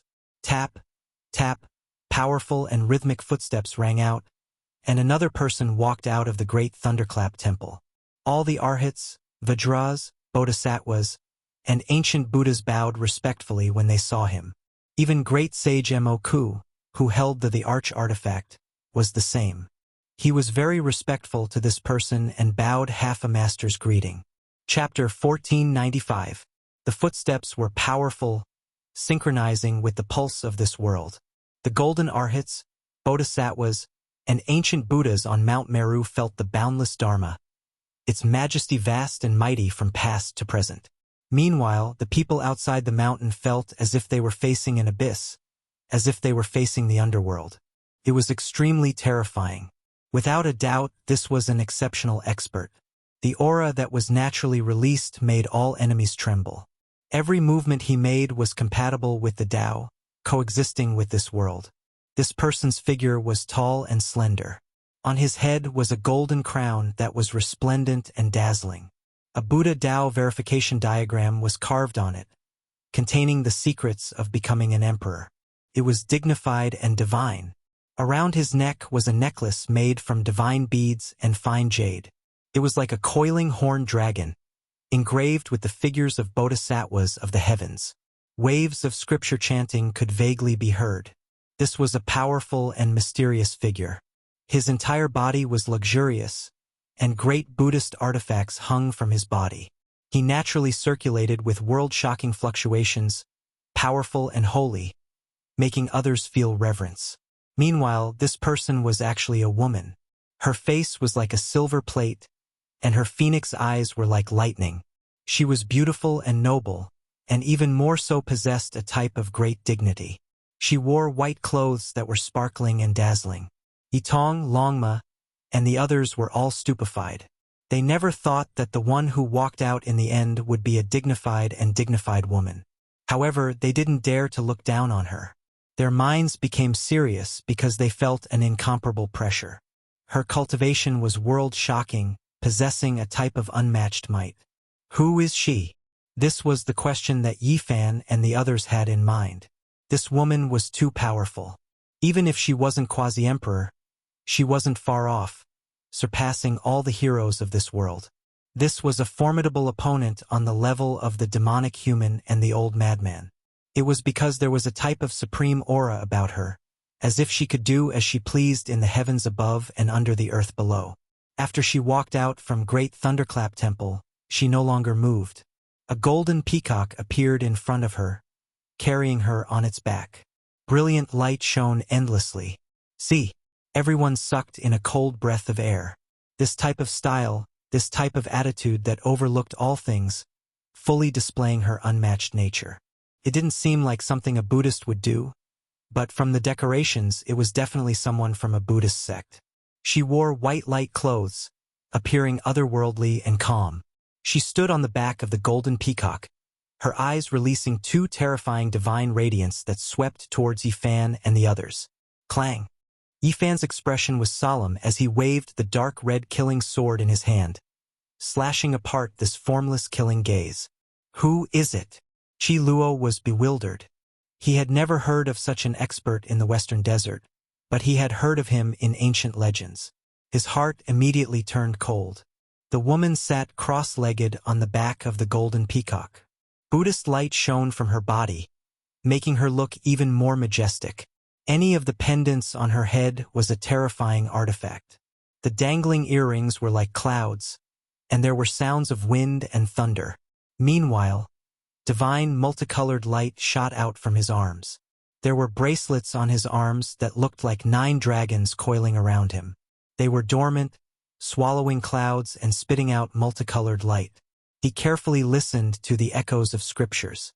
This was an extraordinary woman. She hadn't even made a move or opened her mouth, but she had already intimidated many people. Who are you? Princess Divine Silkworm asked coldly. She wore the ancient sovereign battle robe and flowed with 9-colored divine light. The vast and mighty aura she exuded was peerlessly powerful and pressed straight towards Mount Meru.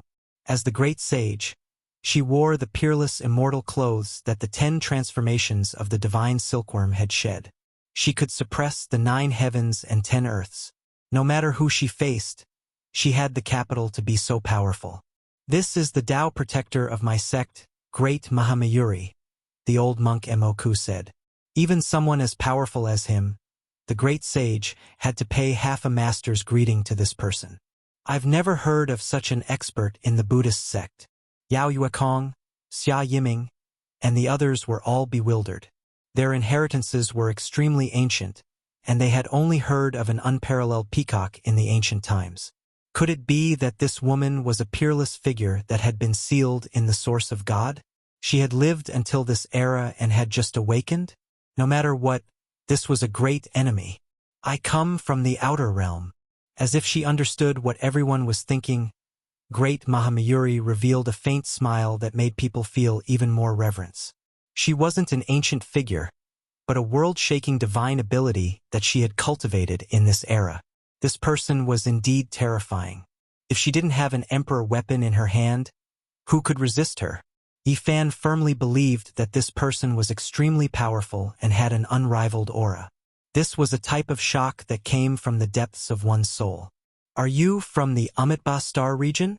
Yifan had heard many legends when he was training on the star path. That place was the origin of the Buddhist sect, and it was still flourishing to this day. There was no lack of peerless experts. The peacock race had a deep relationship with the Buddhist sect. Now, they could almost be considered part of the Buddhist sect. It was fine if they didn't produce any outstanding characters, but once they did, they would definitely shock ghosts and make gods weep. Correct. Great Mahamayuri nodded. Her entire body radiated with boundless Buddhist light. The golden peacock she was sitting on let out a soft cry, making her seem like a deity, sacred and inviolable. Facing a supreme saint of the Buddhist sect, everyone's hearts were heavy. Mount Meru was becoming more and more difficult to fight. With such a powerful character overseeing it, it was truly terrible. Facing such a powerful character, it wasn't good to be rude. Heaven Village's Chi Luo saluted and spoke seriously. He directly told Mahamayuri to let Hua Hua leave the mountain. Impossible. He can only stay in the Buddhist sect for the rest of his life and can never leave Mount Meru. Great Mahamayuri's tone was resolute and directly refused. I respect you as an ancient sage of the Buddhist sect, so I don't want to be rude. Do you really think you are someone? What's there to be proud of? At worst, we'll just fight. Dongfang Yi shouted. He had the personality of a barbarian who feared nothing. He raised the wolf-tooth club in his hand and was about to attack. I thought that an exceptional ancient Buddha would understand things. But it turns out that he's nothing more than this. Buddhist sect's damned baldies. Die! Longma shouted. With a clang, the immortal sword in Yi Fan's hand trembled slightly and released a resplendent waterfall. He pointed it at Mount Meru and expressed his attitude. He didn't hesitate to fight to the death. I don't care who you are. So what if it's Mount Meru? Do you think you can command the world and make the heroes kneel? Princess Divine Silkworm sneered. The battle clothes on her body clanked non-stop, and the armor moved rhythmically. The cold metallic luster shocked the world. The ancient emperor's aura filled the air and pressed down on Mount Meru. This was a terrifying fluctuation. After all, it was a flawless emperor's robe. Many golden arhats on Mount Meru trembled.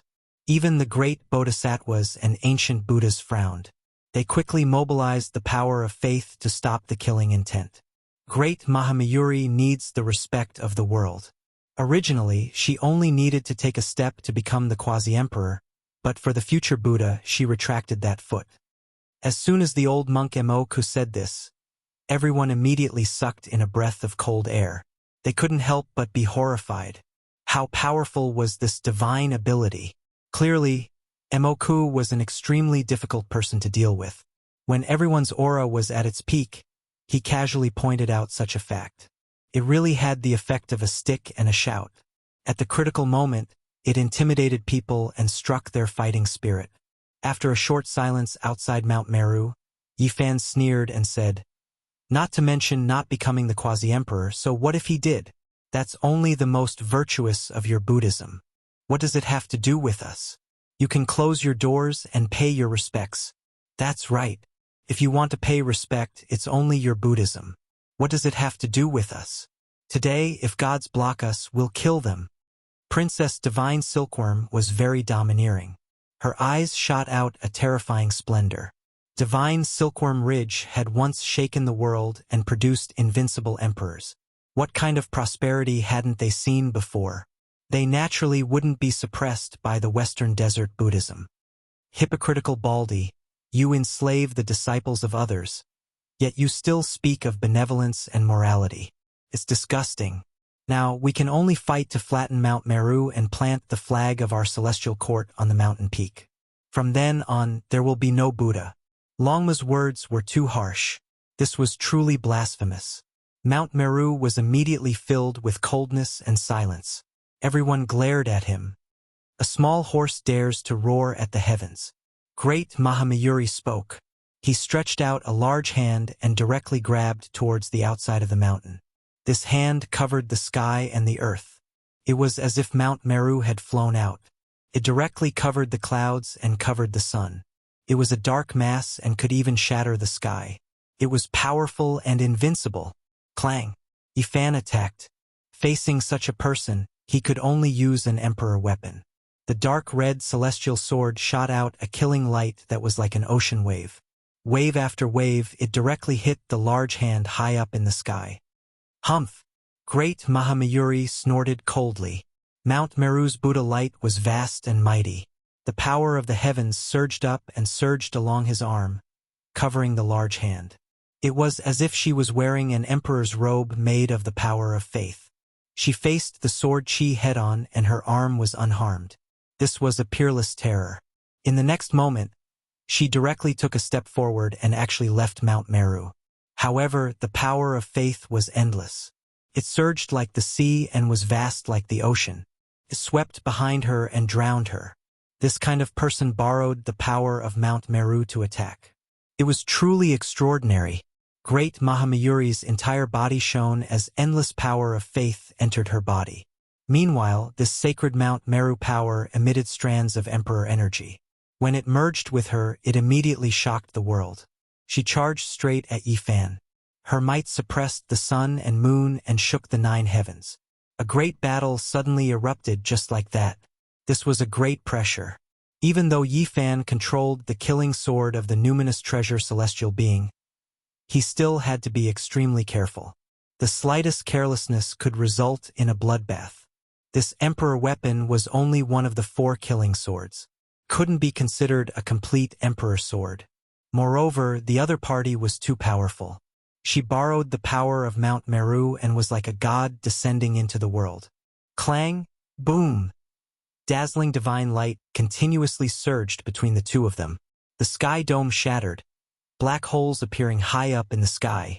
Vast and boundless black domains appeared one after another. Any strike from these two individuals was enough to destroy the world. Fortunately, they were in the boundless sky. Otherwise, the consequences would be unimaginable. Great Mahamayuri was truly too powerful. Emoku said that she almost took that step, but she pulled it back in the end. It wasn't without reason. She was outside Mount Meru, so the amount of Mount Meru power she borrowed wasn't as much as expected. However, it still brought about the most terrifying pressure. It was as if she was tearing through dry weeds and smashing rotten wood. This was also because Yifan had experienced hundreds of battles and wielded an emperor weapon. If it was any other great sage, they would have been slapped to death with a single slap. There was no suspense at all. Great Mahamayuri's might suppressed the 9 heavens and 10 earths. Her white clothes fluttered in the wind. She was otherworldly and her eyes were as sharp as heavenly blades. This wasn't like a woman at all. She was more like an unrivaled overlord. She drew on Buddhist energy and faith power to fight a great battle against Yifan. They fought until the sun and moon lost their radiance and the world lost color.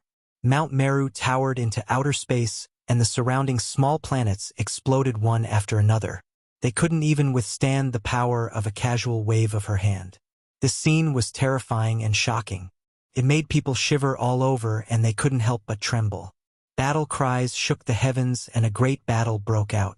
Princess Divine Silkworm charged straight for the main peak of Mount Meru and attacked the bodhisattvas of the heavens. She wanted to cut off the power of faith and destroy the great Thunderclap Temple. The sounds of battle boiled. Dongfang Yi, Qi Luo, Gu Jinpeng, Longma, the 10 venerables, Yao Yuekong, and the other heroes all made their moves. The saints covered the sky and their artifacts shone. Light rays shot out as they fought fiercely. Chapter 1496. Dang! Immortal multicolored light splashed in all directions. The myriad chi cauldron on top of Yifan's head was almost sent flying. His body trembled violently as the killing sword in his hand slashed horizontally, finally blocking the boundless psyche power.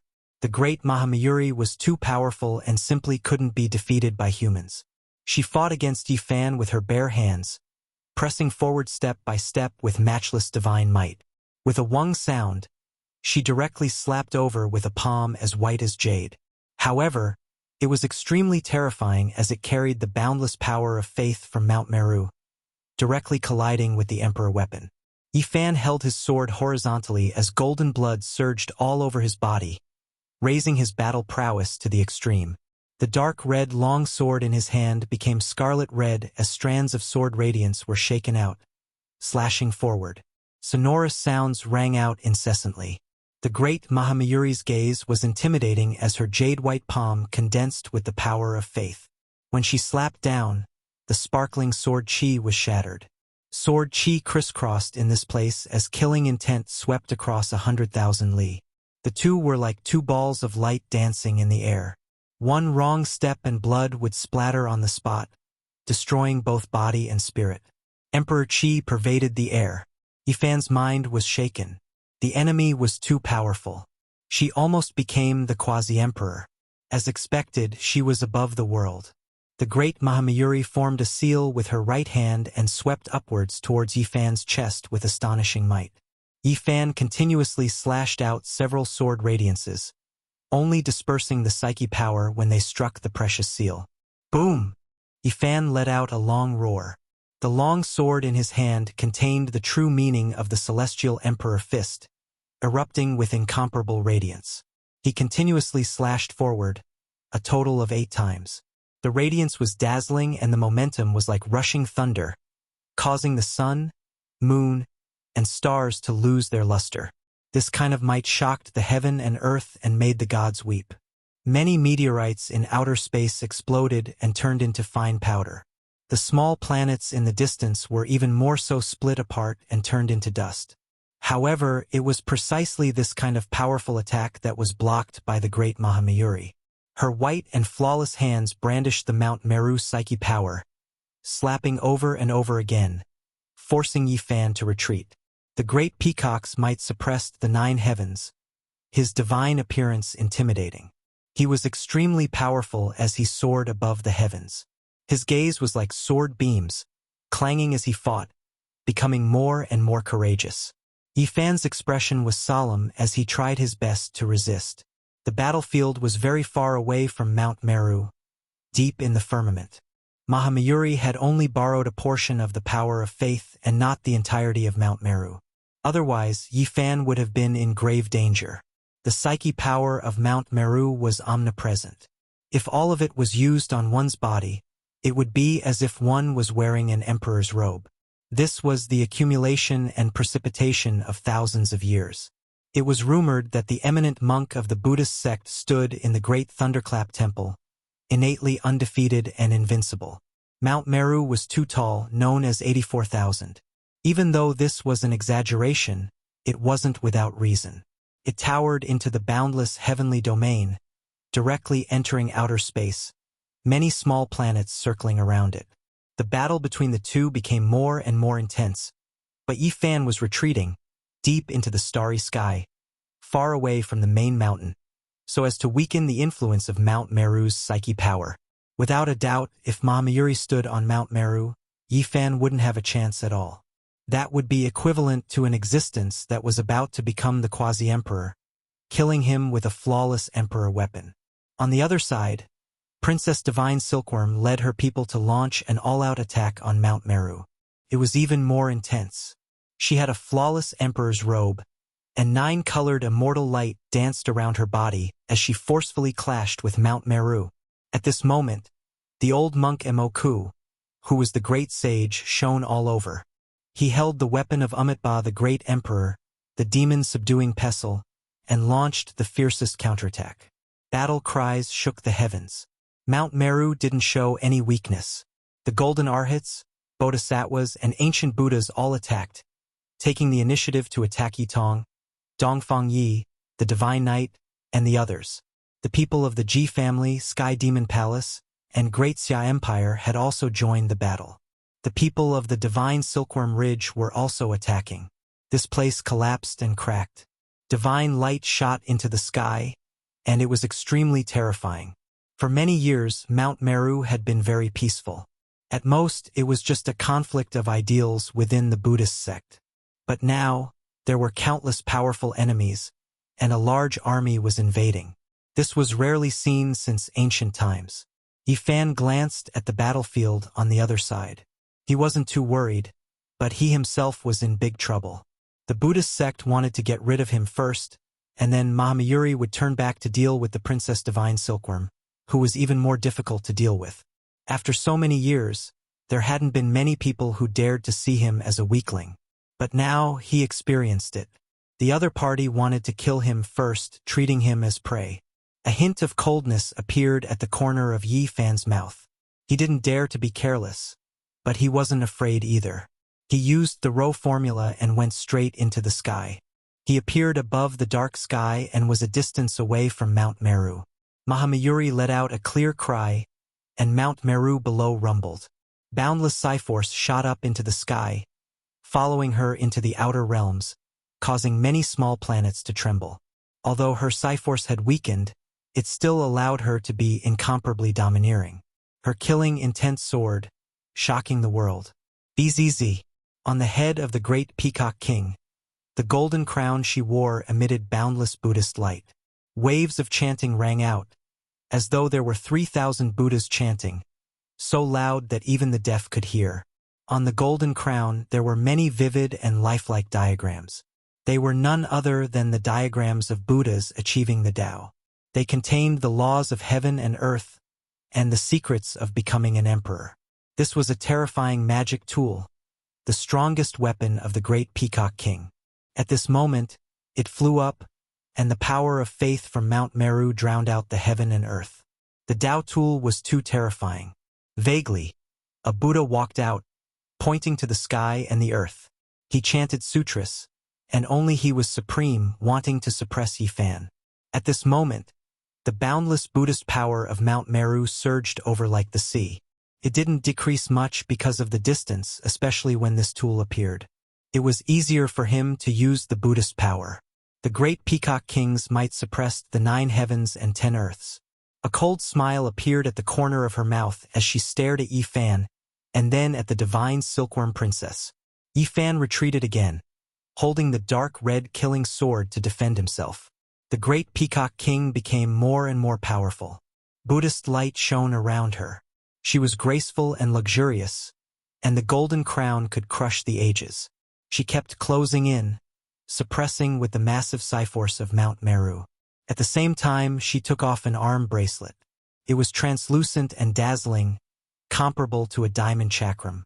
It shattered the sky, and with the power of faith, it destroyed countless meteors and went straight for Yifan. The situation had reached the most critical moment. The great Peacock King launched a thunderous attack, wanting to quickly finish off Yifan. This was because she didn't want to be too far away from Mount Meru, as her psi-force would decrease as the distance increased. Suddenly, Yifan put away the myriad chi cauldron, and a rusty green copper cauldron appeared. It was broken and appeared above his head. With a rumbling sound, under the tremendous pressure and the will force that contained emperor energy surged over, the damaged green copper cauldron revived. Its entire body shone, green and sparkling, almost translucent. Immortal multicolored light shot out, releasing undying radiance. All the pressure that Yifan endured was blocked. A cold light shot out from his eyes, and he pounced forward with the dark red killing sword in his hand, going straight for the great Peacock King. Clang! Divine light suddenly appeared, and the sword chi was like a rainbow. Yifan slashed out and cut off an arm bracelet. The great Peacock King's body shook, and she couldn't help but let out a long cry. This was a very important tool to her, and she didn't expect it to be destroyed just like that. There were still a few arm bracelets on her arms that had been refined in pairs. It wouldn't be perfect if one was destroyed. What was even worse was that the power of faith was swallowed by the green copper cauldron. Even the golden crown was in danger, and the Buddha's Tao attainment diagram that had just appeared dimmed. Yifan raised his sword and slashed straight at her most powerful tool, the golden crown. Clang, clang. The great Peacock King threw out the last few arm bracelets. They were all sparkling and resplendent, and they collided forward to block the sword chi. However, at this time, Yifan not only had the immortal sword in his hand, but also the green copper cauldron. The two emitted light together, and their auras became many times stronger. Their whole body was like a celestial furnace that smelted all power and pressed forward. Crack! The power of faith retreated, and the few arm bracelets were cut off and turned into fine powder. The great Peacock King could only hurriedly put away the golden crown. She rode on the 5-colored divine light and disappeared into Mount Meru. Yifan chased closely from behind. He used the row formula to the extreme, and the emperor's sword in his hand was raised to slash at the great Peacock King from behind. Boom! After all, they weren't too far from Mount Meru. As soon as the great Peacock King approached the peak, she mobilized all the power of faith and blessed her body. It was as if she was wearing a true emperor's robe. Compared to before, she was countless times stronger. Her pure white clothes were torn apart by some fluctuations during her retreat, and a pair of forearms were revealed. This made her expression incomparably cold. Everyone was shocked. The great Peacock King was invincible, but she was chased back by Yi Fan. This made everyone horrified. D. Zun's Immortal Ascension Cauldron. It's the green cauldron of ancient heaven. Many people cried out in surprise, including the experts of the Northern Dipper race and the Outer Realm saints who had come to watch. Summon the exorcism pestle. The great Peacock King said coldly. She stretched out her hand to borrow the Emperor's weapon from Emoku. She stood on Mount Meru and was enveloped by boundless telekinesis. As long as she didn't leave the mountain, it was equivalent to having a flawless Emperor artifact protecting her. Yet, she still wanted the demon-subduing pestle. It was obvious that she wanted to rush into the sky to kill Yi Fan. Emoku hesitated slightly. He held the Emperor artifact with both hands and sent it over. During this process, the power of faith on Mount Meru surged to resist Princess Divine Silkworm's attack. With a whoosh, the great Peacock King turned into a ray of divine light and charged toward Yi Fan again. The power of faith behind him swept over like a sea. Without the Emperor artifact, you're only relying on the power of faith to protect Mount Meru? You're underestimating us. Princess Divine Silkworm sneered. She was the great sage, and with the immortal robe of her race, her divine might was unparalleled. With a rumble, the aura on her body was extremely terrifying. She was about to step onto the pure land of Meru. The shockwaves surged like raging waves. Some golden arhats were too far away and directly turned into meat paste. Blood mist drifted in the air. Facing the overbearing great Peacock King, Yi Fan was retreating, avoiding his attacks and buying time for Princess Divine Silkworm and the others. However, he suddenly saw a cold smile at the corner of the great Peacock King's mouth. He immediately felt that something was wrong and shouted, "Oh no! There's a change on Mount Meru." There was no need for him to say anything. Princess Divine Silkworm had already sensed that Mount Meru was filled with endless killing intent. It was a phoenix's nest and couldn't be touched. There was a great Emperor killing array here. Rumor had it that the Mount Meru killing array was limited by materials and had been destroyed over the years. There wasn't much left, but she didn't expect that to be the case. Clearly, the great Peacock King had done it on purpose just now. It looked like he was going to risk everything because the artifact had been destroyed, but in reality, that wasn't the case. He had set up a trap with Emoku to lure her into it. Boom! Princess Divine Silkworm's attack was fearless because they were well prepared. She took a step back and wanted to leave Mount Meru because she had only taken a few steps. "You can't leave," the great sage Emoku said coldly. He fully activated the array and mobilized the power of faith to suppress Princess Divine Silkworm. Clang! 9 kinds of divine lights danced on Princess Divine Silkworm's body, shining brightly. She stepped on the great Emperor's pattern and retreated, but she felt a great pressure. The killing array was activated and directly attacked. "Let's see where you can go." Suddenly, a blazing immortal light flew over from the void and shone on Mount Meru. It shone with the 9-colored rays of light on Princess Divine Silkworm's Emperor robe. The two of them fused together and opened up a passageway. Princess Divine Silkworm took a step out. She wasn't surprised at all. In the void, Ji Ziwe's clothes fluttered. She held an ancient great emperor's mirror in her hand, shining the most resplendent light in the world. She was the one who had taken action and brought out the Ji family's supreme artifact. The original plan was to use the great emperor's weapon and the ancient sovereign artifact to directly charge into Mount Meru and rescue Hua Hua at lightning speed. They didn't expect Mount Meru to be much more terrifying than they had imagined. Legend had it that most of the great array left behind by Amitabha had been destroyed, and not much was left. However, recently it had overturned people's understanding. Kill this peacock first and cut off its path of return. The effect will be the same. Princess Divine Silkworm said coldly and rushed into the sky. Chapter 1497. Clanging sounds rang out incessantly. Every piece of Princess Divine Silkworm's armor flickered with a cold metallic luster. It shone with 9 different immortal lights, as if the galaxy was flowing in reverse. The might of her attack was incomparable, causing the entire Mount Meru to shake. In an instant, She rushed to the sky above the outer realm. Mount Meru towered into the outer realm, surrounded by many meteorites and divine islands. This was the embodiment of the Buddha's great power and the current situation of the Pure Land. In Buddhism, it was believed that Mount Meru was the center of the universe, and everything revolved around it. Crack!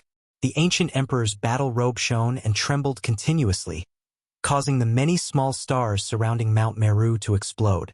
Princess Divine Silkworm was like a god with boundless magic power that was unstoppable. This was just a fluctuation that was naturally released by wearing the ancient emperor's armor. It was already so terrifying and destructive, shocking and revering everyone. Buzz! Princess Divine Silkworm's beautiful hair danced in the air as she pounced towards Mahamayuri. Her eyes emitted cold lightning that was sharp and oppressive as she slapped her palms over. The world was rumbling, and the galaxy was trembling. The ancient emperor's battle robe fluttered rhythmically as 9-colored immortal light danced in the air. Its might was shocking as it swept through everything in its path. Mahamayuri let out a clear roar and charged over with the demon's subduing pestle in his hand. He was invincible, displaying an aura of looking down on the world and being the only one in the world. Clang! The demon's subduing pestle emitted boundless Buddhist light and collided with the 9-colored immortal light emitted by Princess Divine Silkworm's hands. It was like two metal stars colliding, producing flames that caused the universe to tremble. This was an invincible might. It was the most terrifying confrontation, causing the hearts of all the saints to tremble. Their legs trembled, and they almost couldn't stand. A few streaks of blood splattered. These were the saints who had infiltrated the universe with ill intentions and were waiting for an opportunity. They hadn't expected these two women to be so powerful. They had killed their way here and shattered under the fluctuations of the Emperor weapon. The two women were like lightning, making all the heroes sigh in admiration. Their beautiful hair fluttered in the wind, and their eyes were as sharp as heavenly swords, piercing through the universe. They spread their wings and soared into the sky. Boom! The great Mahamayuri smashed down with his demon-subduing pestle, tearing hundreds and thousands of large cracks in the universe. Dazzling rays of light exploded in all directions with the point of destruction as the center. The divine Silkworm Princess faced the enemy with both palms, slashing over like two heavenly blades. The two collided violently. Divine waves were boundless, and the divine sea was boundless. This was a great collision of the extreme path. Bang! Mahavira Mahamayuri's realm was profound, and he had the ability to seize the fortune of heaven and earth. The demon's subduing pestle in his hand pressed down, and at the same time his right leg swept out. Behind him, a vast amount of Mount Meru's power covered the sky and the earth, pressing forward. Amidst the rumbling, Mount Meru trembled, as if an ancient great emperor was resurrecting, emitting a terrifying and monstrous might. This leg was slender and perfectly straight, appearing extremely elegant under the spotlessly white light clothes. However, right now it was murderous and seizing one's soul. Vast and mighty Buddhist power was wrapped in endless radiance as it descended. The divine Silkworm Princess's phoenix-like eyes widened in anger, and her entire body shone. The ancient imperial battle robe clanged and vibrated violently. A pair of divine wings stretched out from her back like the divine wings of a phoenix, tearing apart heaven and earth. Clang! She was like a phoenix spreading its wings, dazzling and resplendent. A pair of divine wings tore apart the endless power of faith, sweeping forward to resist the great enemy. The divine silkworm armor had a total of 9 transformations, corresponding to the realm of the divine silkworm. This time, it displayed the divine transformation of the ancient emperor's transformation from a silkworm to a phoenix. Legend had it that after the 9 transformations' ultimate realm, there would be a 10th transformation where the 9 transformations merged into one. However, it was very troublesome for the ancient imperial battle robe to appear in this most powerful state. Under normal circumstances, it was difficult to do so. Mahavira Mahamayuri's expression changed. He didn't expect that this armor wasn't fixed and would actually change according to the battle situation. The Crimson Phoenix divine wings that cleaved down were dazzling, tearing apart the defense. Clang! She swung the demon's subduing pestle and smashed it down. The two emitted boundless light and produced an earth-shattering sound, almost shattering this universe. It was impossible for Emperor weapons to truly collide. They fought through the immortal light they emitted. Otherwise, no one would be able to withstand that kind of divine might, and the wielder would be shaken to death. Surround and hunt her. The divine silkworm princess was very decisive. After experiencing Mahavira Mahamayuri's power, she decided not to fight alone. This was because her main purpose was to save someone, so she could use all means at her disposal. In a battle between Emperor weapons, one's cultivation wasn't the most important. However, this was an existence that almost became quasi-emperor after all. Moreover, she could use the power of faith. Whoever fought her alone would die without a doubt after a long time. Yifan naturally took action. He had been watching covetously all this time. In order to save his disciple Huahua, there was nothing more to say about dealing with the Buddhist sections. Ji Ziyue also moved when she heard this. The Emperor mirror hung above her head, like a divine moon releasing an immortal radiance. Her physique was special, and she could draw the essence energy source that filled the sky, activating the Emperor weapon to attack Mahavira Mahamayuri. Chi! The void mirror condensed the universe and concentrated the source of all Taos. The surface of the mirror was warm and sparkling. It shone with a light that cut through the ages and shot towards Mahavira Mahamayuri. This light was eternal. Once it shone, heaven and earth wept, killing demons and gods. It was like a war song rumbling, destroying everything in its way. Mahavira Mahamayuri's entire body shone, displaying a matchless divine ability. 5 beams of divine light rushed out from his back, condensing with the endless power of faith from Mount Meru and pressing forward. In that instant, the primal chaos surged and heaven and earth shattered. It was as if a new universe was being opened, and all material things were destroyed. An intense collision occurred. The eternal immortal light shot out by the void mirror struck the 5-colored divine light, splitting apart the power of faith.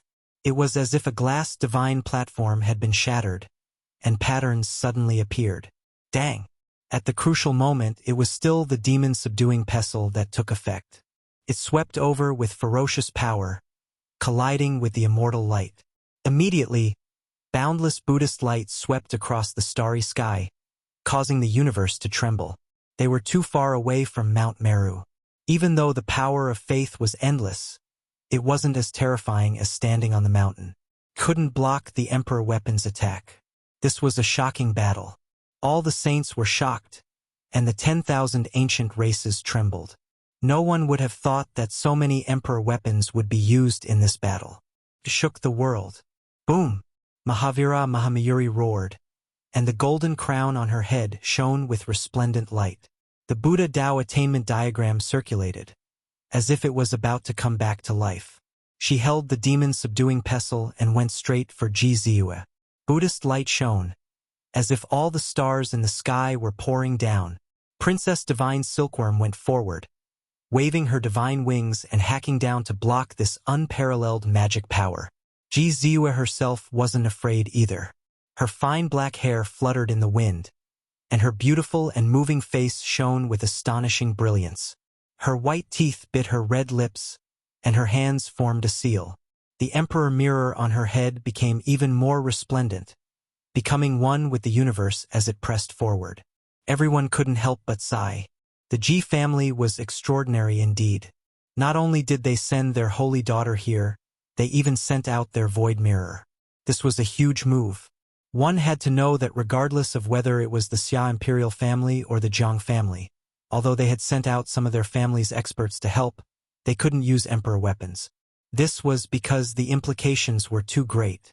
The Ji family dared to do this, not hesitating to go to war with the Western Desert Buddhism.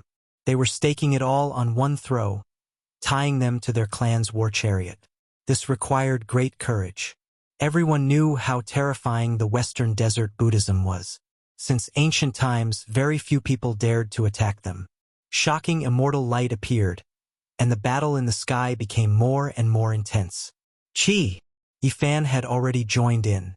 A shocking sword radiance slashed down, forcing Mahavira Mahamayuri to use the demon-subduing pestle to defend. At the same time, she quickly descended towards Mount Meru. She faced 3 people at the same time, and even with Emperor weapons in hand, it wasn't enough. She didn't have enough faith power, so she had no choice but to retreat. Chong! The cauldron on Yifan's head shone with green light, protecting him as he rushed forward. He raised his sword and slashed down. The mountains and rivers lost their color, and the sun and moon lost their light. His attack power was unparalleled. Mahavira Mahamayuri didn't want to continue fighting, because if this continued, she would die without a doubt. She avoided the 3 people's attacks and wouldn't fight them head-on. She chose a target and wanted to break through from Jiziue. Comparatively speaking, her realm was slightly lower, so it should be easier. Rumble. The demon-subduing pestle's light was boundless, and pure psychokinesis surged like a river of stars, protecting her body. She bravely moved forward, pouncing straight at Ji family's pearl. She didn't even hesitate to leave some openings for Princess Divine Silkworm and Yifan just to break out. Without a sound, a phantom appeared behind Ji Ziue, activating the void mirror together with her. Emperor's chi erupted, shaking out a monstrous might. With a rumble, the sky collapsed, and the demon-subduing pestle trembled violently. Mahavira Mahamayuri's path of attack was blocked, and the blood in her body was churning. It was an old man. His entire body was faint and extremely blurry, as if he was about to pass away. Even his body wasn't real. A person who is about to decay. You shouldn't belong to this era. Are you the great sage that was sealed in the source of God by Ji family hundreds of thousands of years ago? Mahavira Mahamayuri said coldly. Everyone was shocked.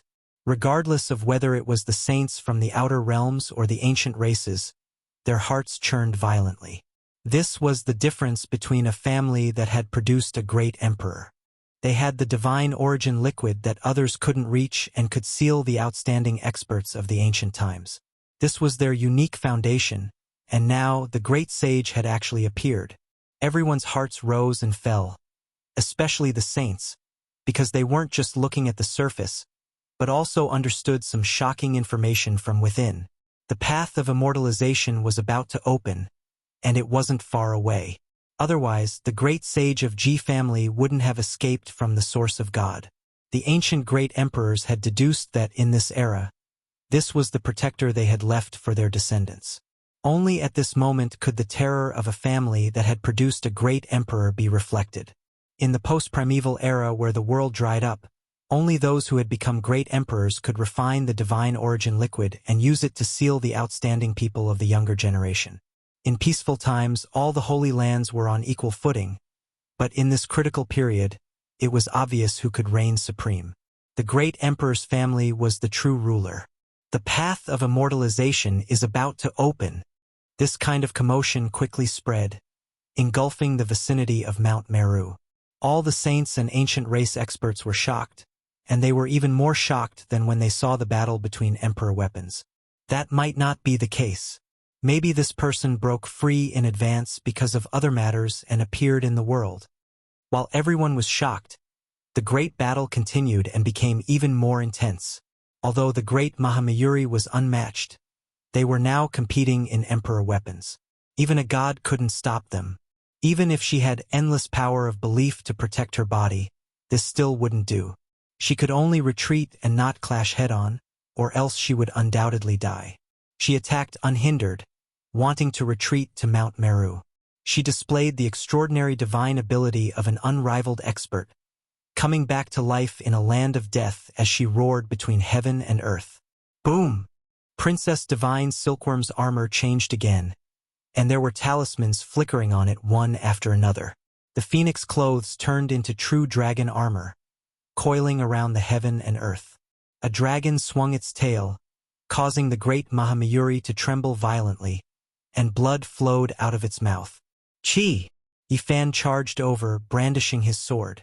Killing intent surged for hundreds of thousands of miles, engulfing the heaven and earth. The boundless sword waves were like a vast ocean. Her fine black hair danced in the air, breaking under the great Mahamayuri's golden crown. She hadn't shaved her head, And at this moment, a section of her hair was cut off, flying everywhere. Her head was almost cut off. Chapter 1498. This sword shocked the soul. Sword Chi traversed tens of thousands of miles and almost touched the great Mahamayuri's head. Her black hair danced in the air, scattering in the air and turning into 5-colored divine peacock feathers. Each of them flickered and fluttered before shattering in an instant. The great Mahamayuri was furious. As the protector of this generation, who could harm her? She had received the worship of all living beings for many years, but today, she was suppressed again and again.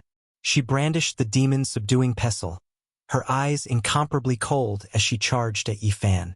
The aura of this supreme weapon overflowed into the heavens, simply suppressing the past, present, and future. The boundless Buddhist power was boundless, each strand like a galaxy. Wang! The green cauldron above Yi Fan's head swayed. Green, multicolored light surged as if a universe was opening. The rust disappeared, and its entire body was sparkling and translucent, shining on its own to resist the pestle. Meanwhile, the killing sword in his hand also revealed its sharpness. This sword was very special, its killing intent far exceeding that of any emperor weapon. The immortal slaughtering diagram on it shone, vivid and lifelike, cutting through the universe. This was a terrifying collision. Light swallowed and spat out, surging violently.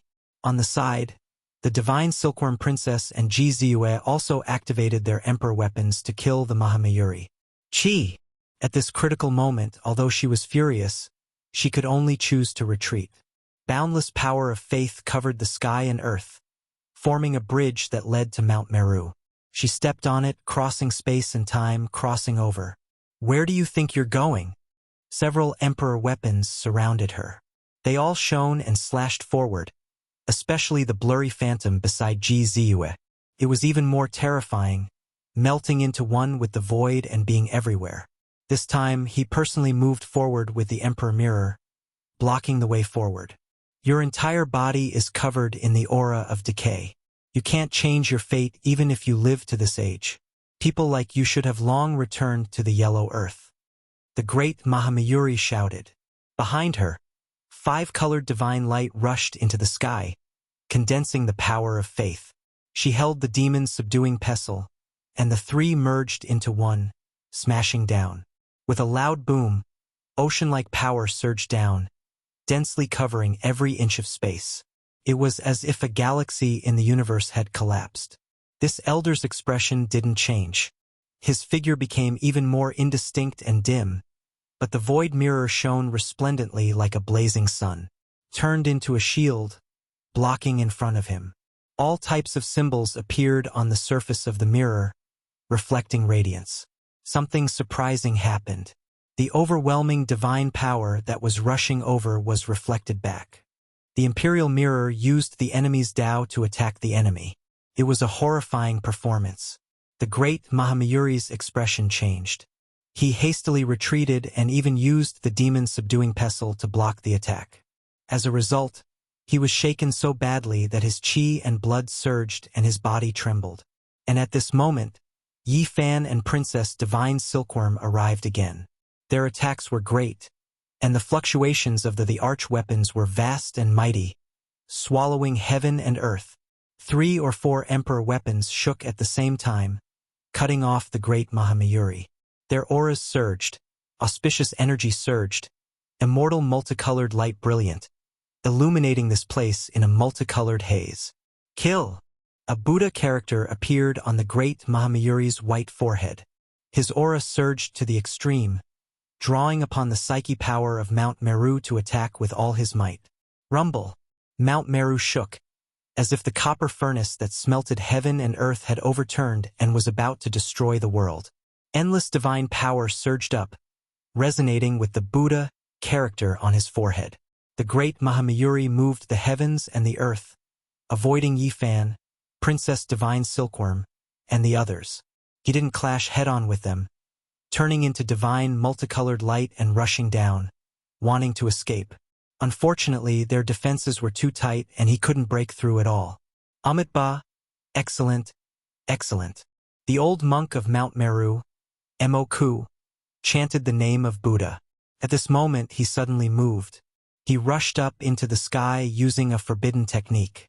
It was unknown how much faith power he drew from Mount Meru. Wrapping it up, thunder rumbled, and terrifying divine might shocked the 9 heavens. At this moment, Emoku was like a Saraira, emitting boundless light, causing Mount Meru to boil. Light pierced through the clouds. To be more precise, he was holding a strange Saraira in his hand. He was worshipping it devoutly, maintaining this special posture as he flew up into the sky. It was astonishing. The great Mahamayuri felt that kind of majesty. At this moment, the entire Mount Meru seemed to have been revived, turning into a huge life form. Divine might surged over. She attacked with all her might, converging with Emoku who was coming up to support her. This shouldn't be the Buddha's Saraira, right? It actually caused so much faith power to boil up from Mount Meru. It's heaven-defying. The spectators could see it the most clearly. At this moment, the faith power was countless times stronger. It turned into a bridge that connected to the heavens, directly reaching the firmament and closing in on the great Mahamayuri's feet. No one had expected the old monk Emoku to have such a heaven-defying method. He actually wanted to rescue the great Mahamayuri, exceeding everyone's expectations. The saints from the outer realms were envious. They really wanted to interfere at this moment, causing the two sides to collide fiercely and injure each other. However, the emperor weapon was too powerful. Who dared to take the risk? Boom! Suddenly, a shocking change occurred. In that void sky, a wave of terrifying aura suddenly erupted, shattering the void and cutting off the endless faith power, cutting off the path forward. This was a demonic jar that released an aura that made even the sun, moon, and stars tremble. Strand after strand of dark light scattered down, crushing the endless heavens and shattering the courage of all heroes. The jar's body was simple, as if it was made from pottery. The engravings on its surface had beautiful lines, as if a young lady's elegant immortal body was engraved on it. It released a fluctuation that made countless unmatched heroes feel fear. Heaven-swallowing demonic jar. This demonic jar that made everyone's expressions change upon hearing its name appeared here, attacking the old monk, shattering the path ahead. It began to devour endless faith power. Who didn't know this great emperor? Who didn't know about her? She slaughtered her way through the 9 heavens 10 earths, making the supreme beings of all heavens and 10,000 regions tremble. All creatures bow down in worship, shocking past and present. Even though she had passed away, no longer in this world, the demonic jar that was forged from her body was still alive.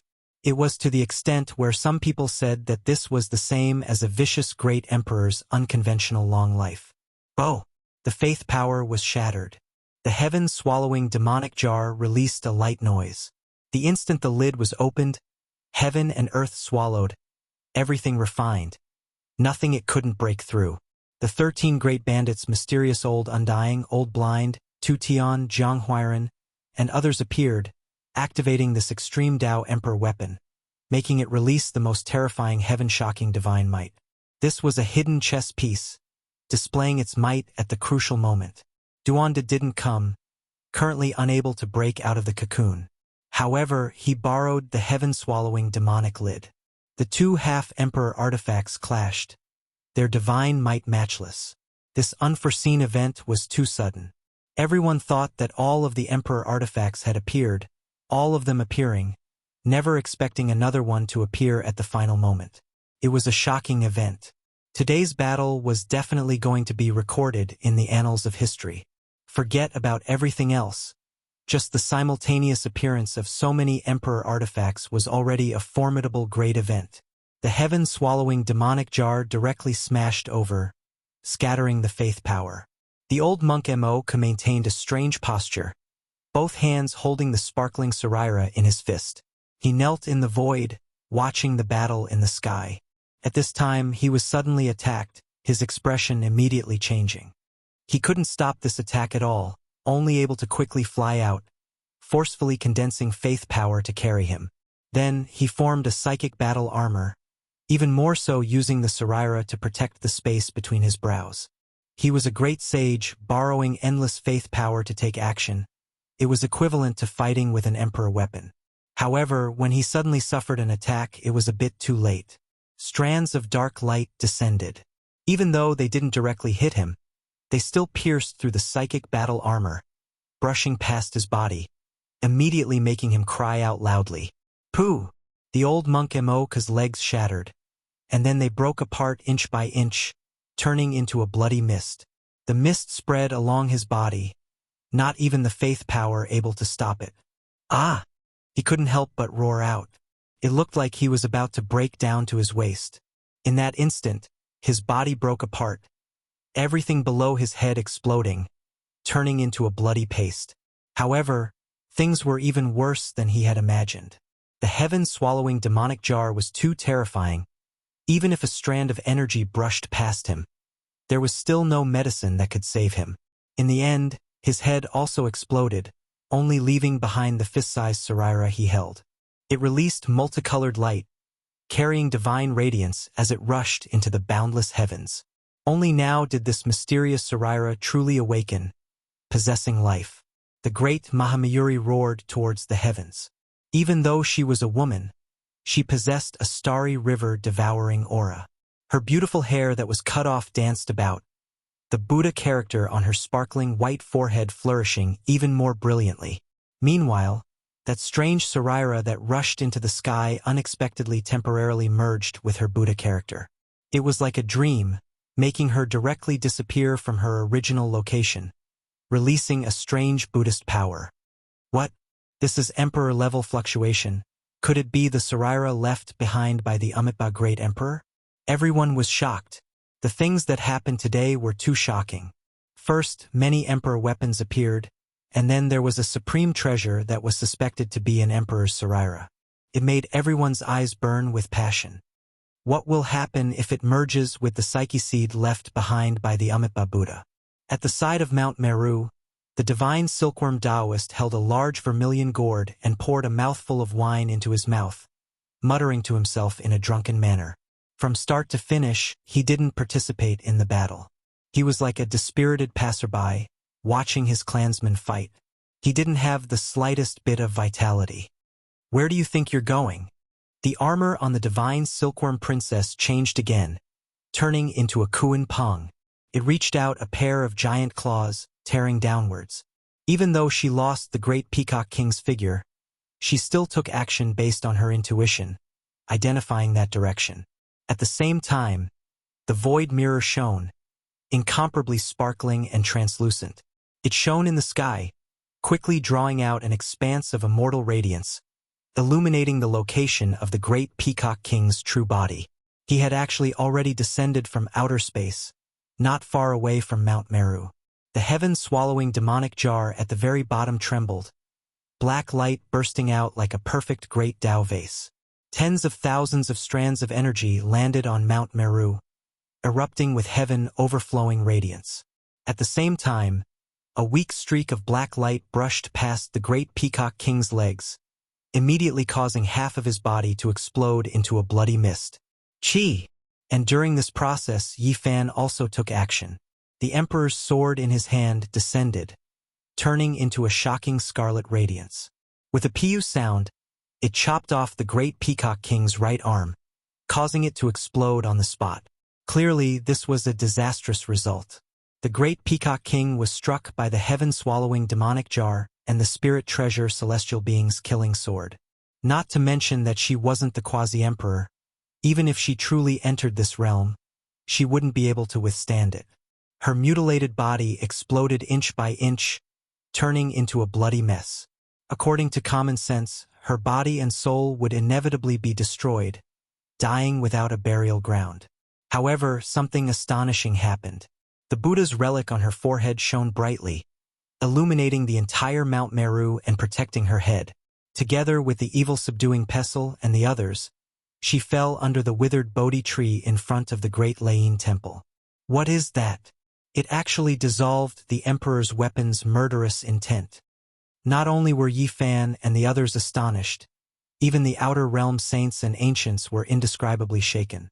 Who cares what it is? as long as it isn't the Amitabha Buddha coming back to life. Otherwise, it's useless even if the deities come. The people on Yi Fan's side were about to launch another attack. However, a vast Buddha's body rose in front of the great thunderclap temple. Its terror overflowed into the heavens, and the enormous life fluctuations suffocated everyone. The people on Yi Fan's side, such as Li Tian and Longma, wanted to slap their own mouths. They felt like they had jinxed themselves. What nonsense did they say just now? This was truly an emperor-level life fluctuation. The whole world was shocked, and everyone was trembling. Many saints knelt down and involuntarily kowtowed. They simply couldn't withstand this kind of matchless might. Chapter 1499. Mount Meru was incomparably majestic, its peak piercing into the boundless cosmos. Multicolored mist circulated around it, like an immortal platform. At the peak, a temple sat there, majestic and majestic. Its tiles flowed with a purple-gold luster, as if they were cast from metal. A holy and auspicious aura pervaded the air. In front of the great thunderclap temple, an ancient Buddha towered high into the sky, its enormous figure stifling. The power of a great emperor pervaded the air, and a vast ocean-like life force surged. The saints all knelt down, their souls trembling. Facing such fluctuations, they felt like ants looking up at a giant dragon. They deeply felt how insignificant and insignificant they were. Amitabha Buddha. Everyone was dumbfounded, all of them like wooden statues. Great waves surged in their hearts. This was too shocking. Boundless Buddhist light blossomed, illuminating all directions. Every strand of aura shocked the world. The great Buddha was majestic, tens of thousands of zhang tall. Buddhist power flowed from every pore of the golden Buddha body, pouring down like a waterfall, submerging Mount Meru, turning this place into a vast lake. The pure land of Mount Meru became an ocean of Buddhist dharma. Great compassion, great virtue, great kindness at this moment filled the 9 heavens. Everyone couldn't help but want to prostrate themselves in worship, especially the saints. In this boundless world, this was a miracle. After the initial trembling, everyone gradually returned to peace. They had a feeling of wanting to convert to the Buddhist path, never leaving Mount Meru, distancing themselves from the clamor of the mortal world, living by the ancient Buddha lamp.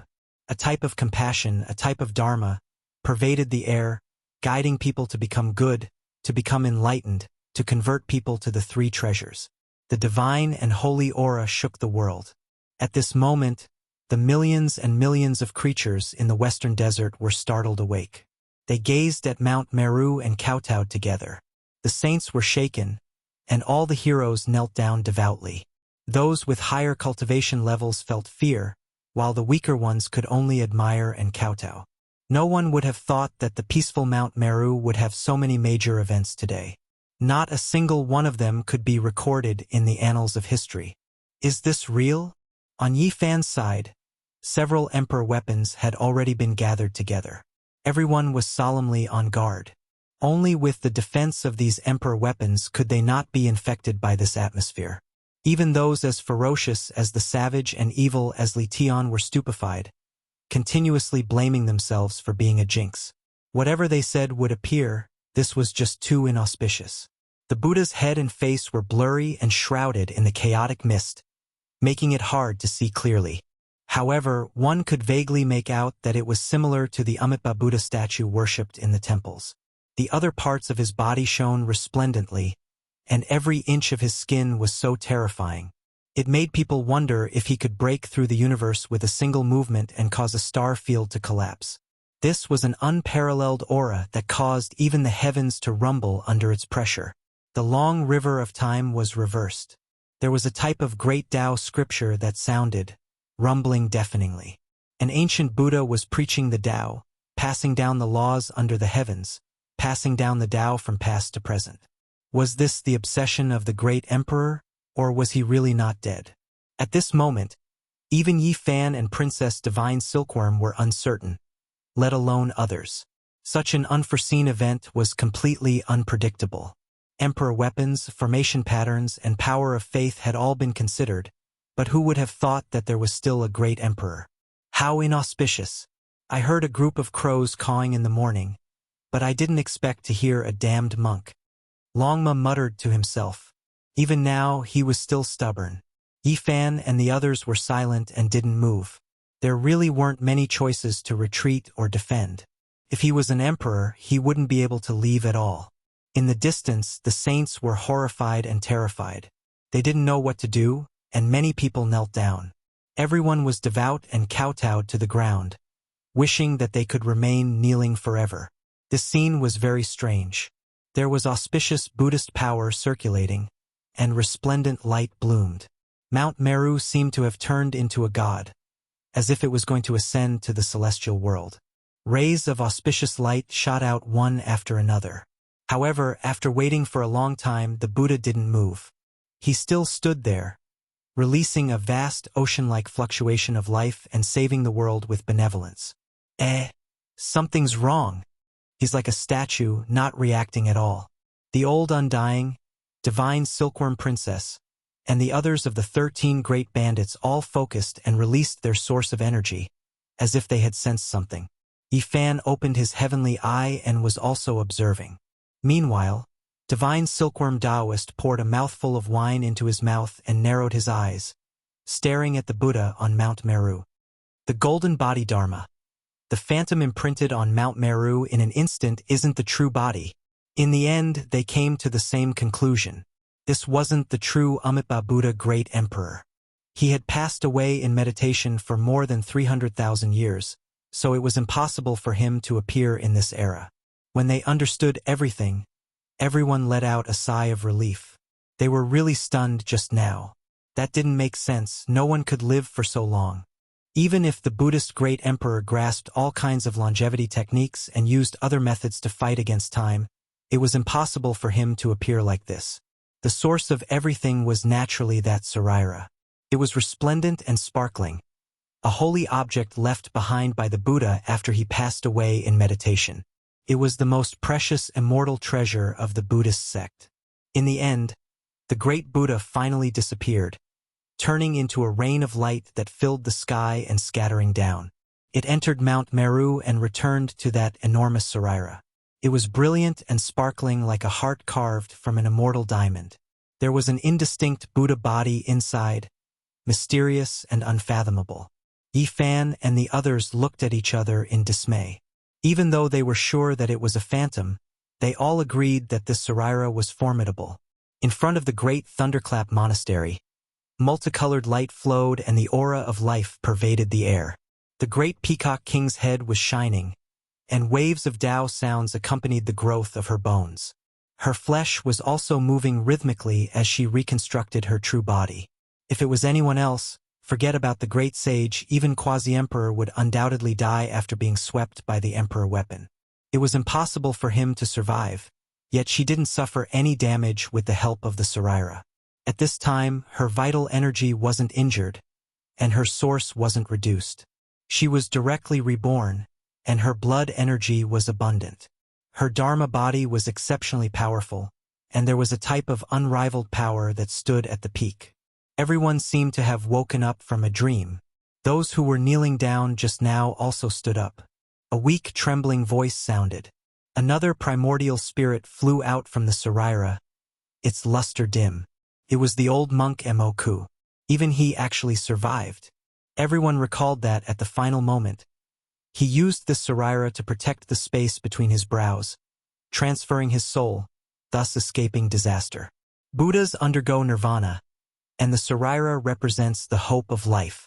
It possesses the power of nirvana, and that was why they all avoided the Emperor weapon's calamity. The old blind bandit sighed. "Are we still going to attack?" Longma asked. Even though he was stubborn just now, that was because he was forced. Either way, things were already like this, so there was nothing he could do. However, he still felt waves of fear inside. Even now, there was still a bit of lingering fear. "Surround them," Yifan said. The important figures here split up, arranging themselves up. They all held Emperor weapons in their hands, aiming at Mount Meru. 4 or 5 ancient great Emperor weapons appeared at the same time, releasing a world-shaking pressure here. However, Yifan didn't allow anyone to attack, because right now, both sides were extremely fearful of each other. I'll ask one more time, are you going to let my disciple return? His voice rumbled, resounding through the clouds, causing many nearby saints to sway. They couldn't help but be overwhelmed with shock. The golden blood energy of the saint body surged, his aura piercing through the heavens. The light in his eyes was as cold as the edge of a blade, causing people to tremble. He is a fruit of my Buddha realm. We can't let him wander outside. Great Mahamayuri's will was firm, not wavering in the slightest. Amitba, Amitba, Amitba. The old monk Moku's primordial spirit was still injured, and without recuperating for tens or hundreds of years, it would be hard for him to recover to his peak. He also expressed his attitude. That isn't the Tao of Amitba. Didn't you guys chase that great demon down the mountain back then? Why are you guys capturing this kind of inheritor now? Gzus spoke. This flower blooms in the past, in the present, and in the future. This is a fruit of the Buddha realm. It has nothing to do with you guys. Moku said. The bandits were all emotional people. Someone shouted, I only know that he is Yifan's disciple. But now, he is being forcefully suppressed in Mount Meru, becoming a slave. What logic is this? Taking 10,000 steps back, you guys have already obtained those inheritances. So why aren't you letting him down the mountain? We can't let him down the mountain. He can only walk in front of the ancient temple for the rest of his life. The old monk didn't back down. You really won't let him go? Yifan's voice turned cold, and his expression was cold. Convert to the Buddha realm, get rid of his evil roots, and transcend the mortal world. From now on, he will transcend the world, and this is a great merit. Benefactor, please return, don't go against the heavens. Buddha is merciful, and only those who are fated will be saved. Moku had just experienced a calamity, but his expression had calmed down. These words infuriated many people. Kill. Yifan only had one word. The Buddha spoke of mercy, and he spoke of slaughter. He chose to attack decisively in front of Mount Meru. Even though he knew that the Buddha realm was deep, he was fearless. If he didn't fight until the heavens and earth split, then no conditions could be discussed. Yifan waved the killing sword, slashing towards Mount Meru, and used the power of the extreme Tao to suppress it. At the same time, the void emperor mirror shone, and the sparkling and translucent mirror shone with unparalleled divine light. It swept through Mount Meru, causing the mist to collapse and the power of faith to boil. On the other side, Princess Divine Silkworm, the Old Undying, and the others also activated the 9-colored immortal clothes and the heaven-devouring devil jar, launching a fierce attack, attacking Mount Meru. However, Mount Meru wasn't simple. The ancient emperor's formation had awakened, shocking the ages. The entire mountain was densely packed, and the patterns were dazzling as it completely sealed the mountain. Moreover, the power of faith was condensing, turning into a giant ancient Buddha. It stood there majestically, looking down on all living things. The two stacked together, and their defensive power was shockingly great. It was as if an ancient emperor had awakened and was protecting this place. Is this the Amitba Buddha's seed of faith? The divine silkworm Taoist opened his intoxicated eyes, shooting out a sharp light. He threw down the wine gourd and stared at it without blinking. The appearance of this great Buddha was very strange. It was exceptionally powerful, as if an emperor's shadow had condensed together with the great formation. It was terrifying to the extreme. Gzus sighed softly. They had seen the power of the combination of the numinous treasure celestial beings formation diagram and the 4 killing swords. Now, it actually achieved the same result through different means. The demons subduing pestle rose and fell, joining in and condensing together. It was terrifying beyond compare. And at this time, the entire great thunderclap temple shone. That Sarira scattered out a rain of light, actually showing signs of merging into the formation. It was difficult to take down Mount Meru in a short period of time. This place was impregnable, and there was a Buddha's imprint circulating. Not long after, everyone stopped attacking. Activating the emperor weapon consumed a lot of energy, and they couldn't do it without limit. They decided to surround Mount Meru and seal it off from the outside world. Great Mahamayuri and Emoku couldn't attack. They could defend the mountain, but they couldn't attack. They had already learned their lesson in blood. "I'll do it." The divine knight stepped forward and directly ascended Mount Meru. His entire body instantly shone with boundless light, erupting with a terrifying aura. Chapter 1500. The divine knight stood in the air. Bolts of lightning as thick as mountains struck down from the sky, followed by a vast ocean.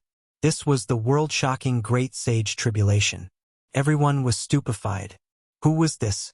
Everyone's attention was focused on him. Many people didn't recognize him and had never seen him before. He's actually this powerful. Is he going to cross the legendary Great Sage Tribulation? Everyone was astonished. How powerful was he to have such a terrifying sea of lightning? The heavens were about to crash down. In just a split second, the sea of lightning was boundless. Primal chaos surged and tore apart heaven and earth. Blazing light poured down endlessly. This was an aura that made people's hair and bones tremble. Even though they were separated by an endless distance, they could still feel the heavenly might. To choose this time to cross the tribulation and send down tens of thousands of streaks of lightning in front of Mount Meru, everyone was shaken. This person was extremely daring.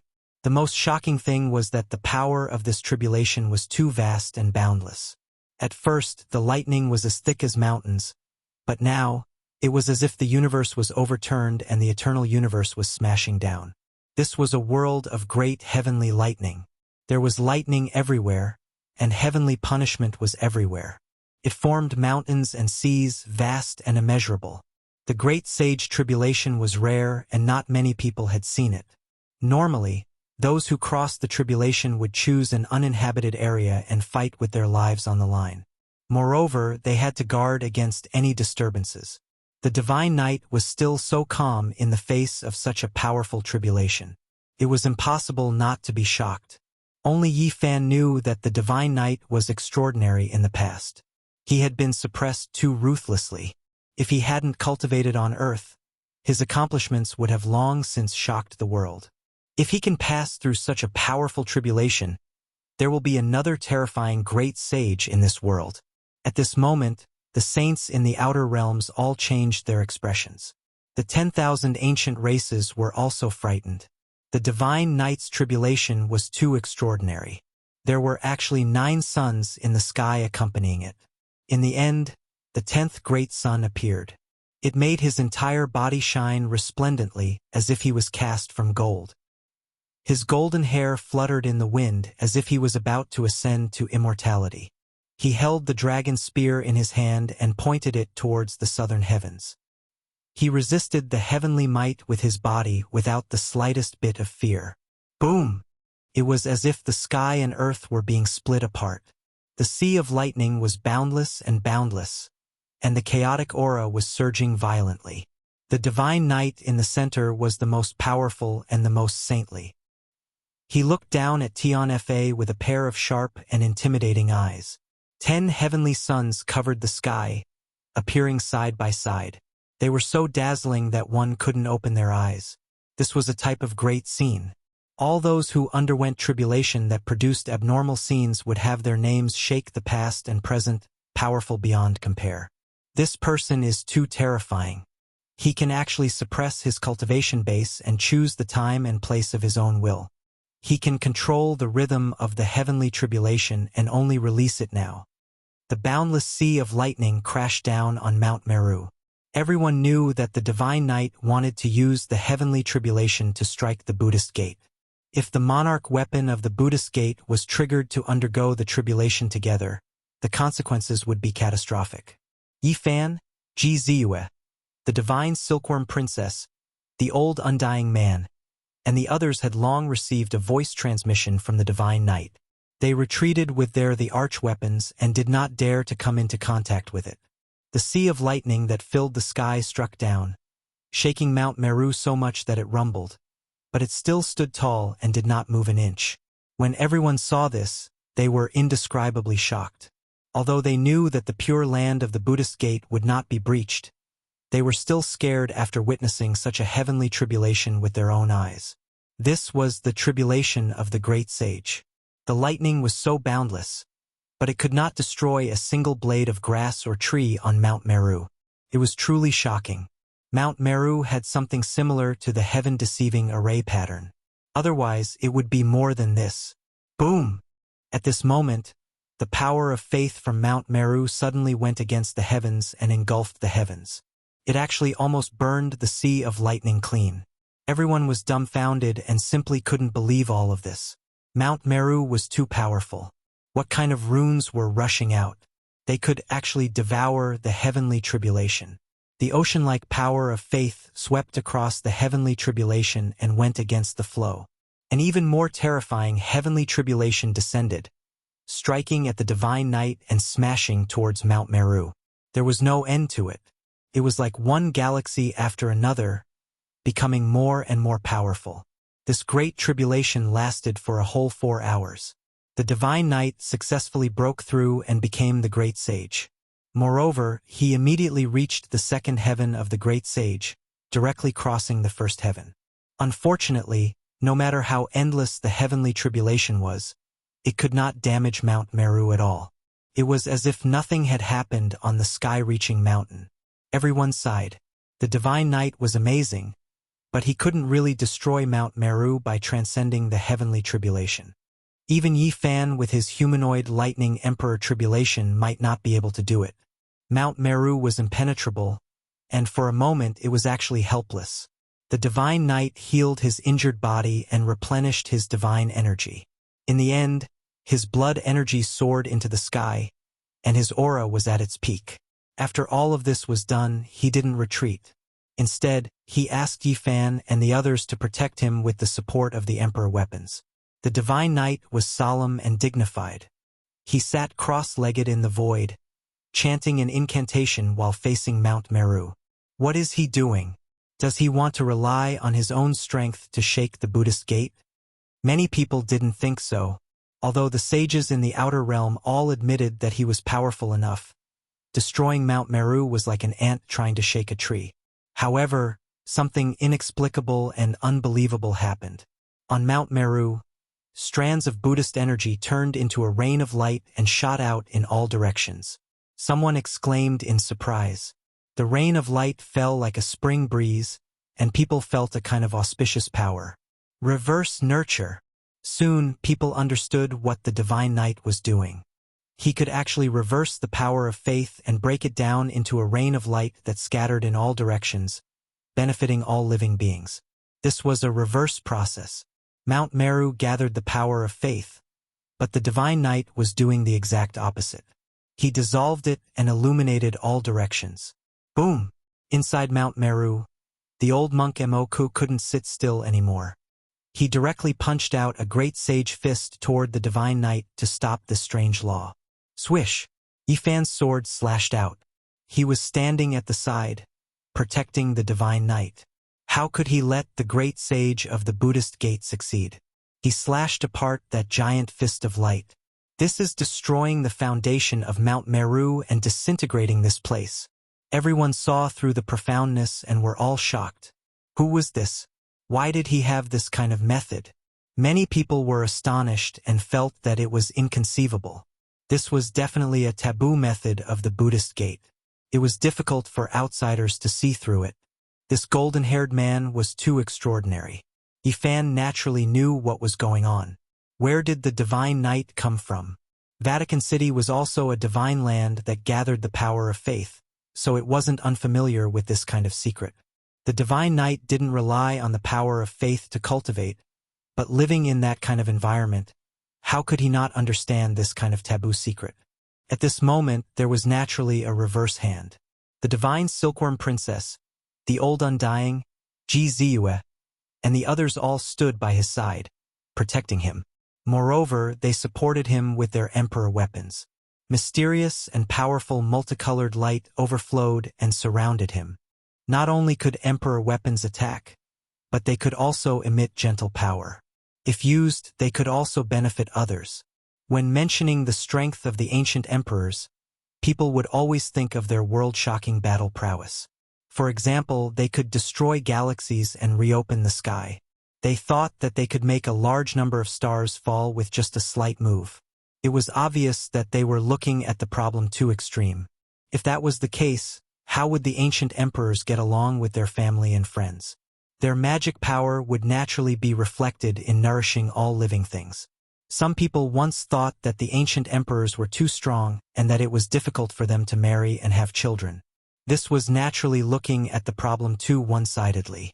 They could regenerate withered trees, make fallen flowers bloom again, and restore the old to their youth. Their power was not only reflected in extreme strength and killing, but it could also nourish things silently, gently, and peacefully. The divine Silkworm Princess and Jizue were both supported by the Emperor weapons.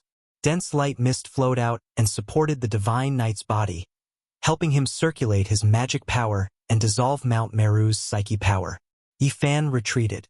His killing sword was really difficult to control. Compared to other Emperor weapons, it was too special. His killing intent was too strong. If he made a mistake, he wouldn't be able to nourish the divine knight and might even be cut into dust. Rumble. With the help of the Emperor weapon, the divine knight's laws were like a vast ocean, rushing towards Mount Meru quickly. The moment it came into contact with the psyche power, a boundless rain of light evaporated and scattered in all directions. What happened? On this day, everywhere in the Western Desert, the mortals, men, women, old, and young were all shocked. The rain of light fell on them. All their illnesses were alleviated, and they were full of energy. This was the psyche power that they had contributed to devoutly worshipping Buddha. Now that it was being returned, they naturally had a different feeling. In front of Mount Meru, many cultivators were shocked. Many of them were also drenched by the rain of light and felt extremely comfortable. Mount Meru was changing its previous taking stance. Only those who were there personally could understand how terrifying this reversal was and what it meant. Everyone was in awe of the divine knight's methods. He could actually pry open the psyche power of Mount Meru. Amitabha, the old monk Moka chanted. Mahamayuri's expression was cold as he stared over. Boundless rain of light fell. On this day, it was the same everywhere in the Western Desert. Many mortals' illnesses were cured and their bodies became much stronger. This was an act of blessing all living beings. Mount Meru's halo was immediately shaved off a layer. Many golden arhats, bodhisattvas, and ancient Buddhas were all shocked and worried. Li Tian, Dongfang Yi, and the others were naturally overjoyed.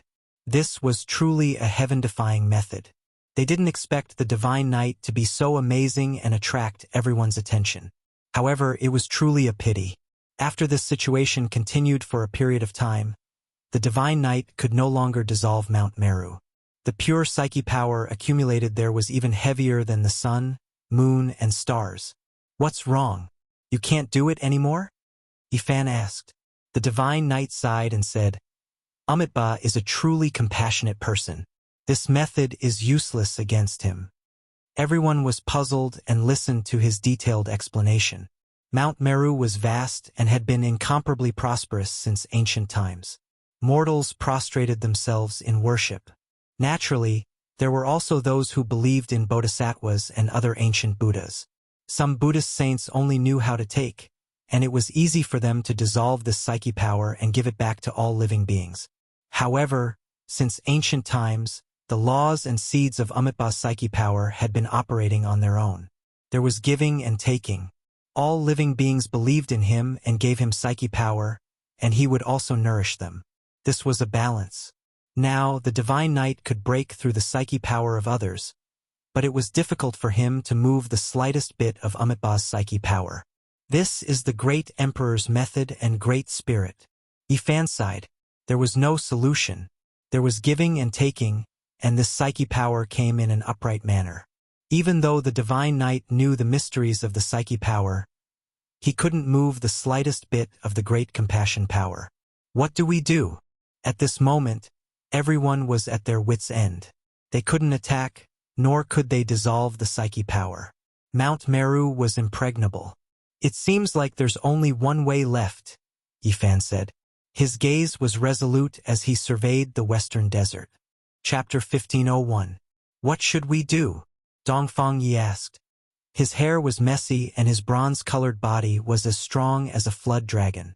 He held a large stick and gestured at Mount Meru. Yin and Yang coexist, Yifan replied. The western desert was vast and boundless. From its name, one could tell what kind of place it was. The most common was the Golden Desert, with many oases like pearls decorating it.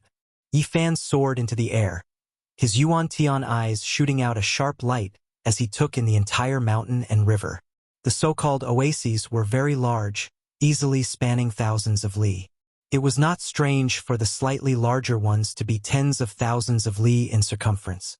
They could not be measured with the perspective of the other side of the starry sky. In fact, if all the oases were added together, the area would be an astronomical figure. Could be called a boundless land of Buddhism. Yifan stepped in the void and imprinted many runes. These were the Xing rune arts, emitting bolts of lightning as he circled around Mount Meru. Finally, he returned to his original position. Many people looked at him in confusion. The Outer Realm saints were also astonished. Yifan had been very powerful today, leading everyone to besiege Mount Meru and using so many emperor weapons. It was truly shocking. Even at this stage, he still could not break through. What other tricks could he rely on? What does he want to do? Is there anything more powerful than the weapons of the ancient emperors? Many people shook their heads, not believing that he could defy the heavens. At this point, everyone agreed that it would be difficult to change the outcome. Yitong's eyes lit up. They had already guessed what Yifan wanted to do after seeing him walk around Mount Meru. Next, Yifan silently calculated, incessantly carving in the void as if he was calculating something. Endless symbols appeared. They were like phoenix feathers, dazzling and terrifying. Genesis technique. Yifan was using Genesis technique to carry out complex calculations.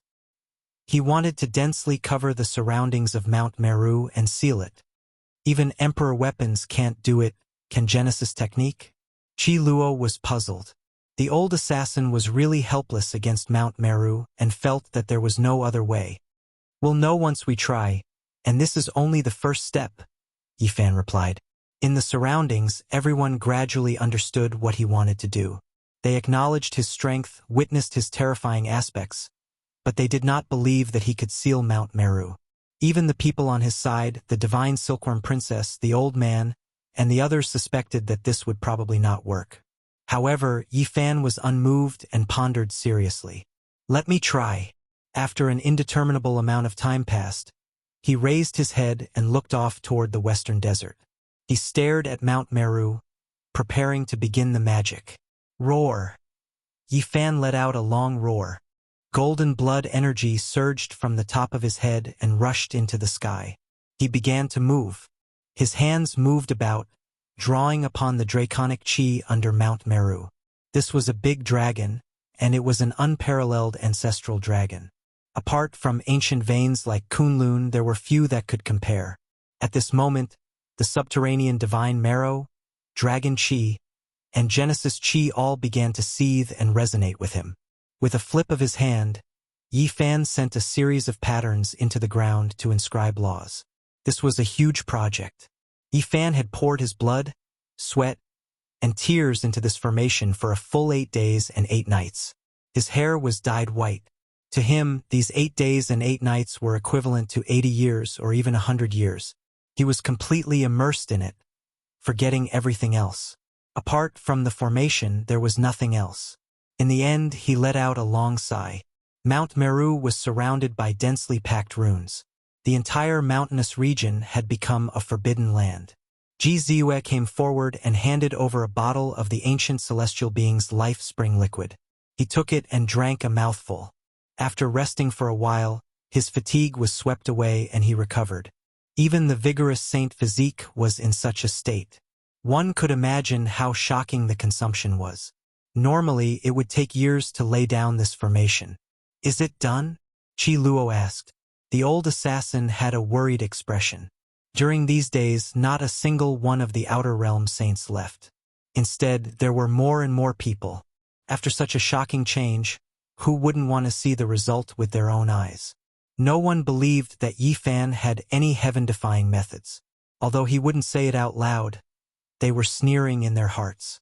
Wanting to break Mount Meru with a formation was just wishful thinking. "This is just the beginning," Yi Fan replied. He soared into the sky and looked up at the sun, moon, and stars. He inscribed even more complicated runes one after another in the void. There were even some that were directly carved into the starry sky. And during this process, Yi Fan didn't care about the price. He took out many divine materials. After so many years of fighting on the ancient starry sky path, he had indeed accumulated a vast amount of materials. There were saint corpses, Daluo silver essence, various magical tools, starry river divine sand. These were all treasures. They were originally left for the heavenly village, but today he couldn't care so much. These had all become the materials for laying down the formation. He wanted to lay down a peerless formation to trap and refine the Buddhist sect. Everyone was stupefied. That was the winged serpent skeleton? There were even the fragments of the stone man Holy Spirit, as well as the great sage's Dao Bone, and even Phoenix blood scarlet gold. The things Yi Fan used were too shocking, leaving many people stupefied. This was just too extravagant. It was just a single person, yet his collection was comparable to a great treasury. Forget about those holy bones and holy artifacts. Just those most primitive divine materials were enough to make one's eyes go red. There was actually immortal gold inside, moreover more than one type.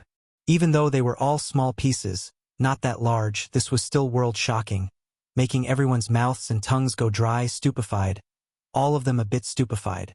Divine treasury, someone said with a sigh. There were actually so many things. Yi Fan was simply a big fat sheep, making one want to rob him. However, after seeing his recent performance, all of these thoughts disappeared.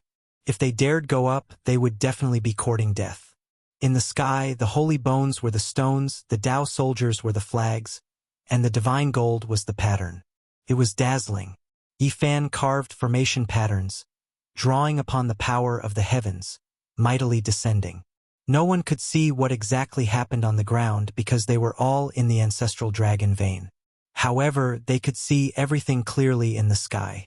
The boundless starlight was like a sea of smoke, pouring down in torrents, drawing upon the heavens. This kind of method seized the fortune of the universe. Everyone sucked in a breath of cold air. No matter what, after today's battle, Yi Fan's name was destined to shake the world. Who dared to oppose him? A single person being able to mobilize so many emperor weapons, anyone would feel their scalp go numb. And now, he displayed this kind of Genesis technique attainment, making people even more fearful, labeling him as a malignant star. In many people's eyes, he was a great demon sovereign that needed to be avoided.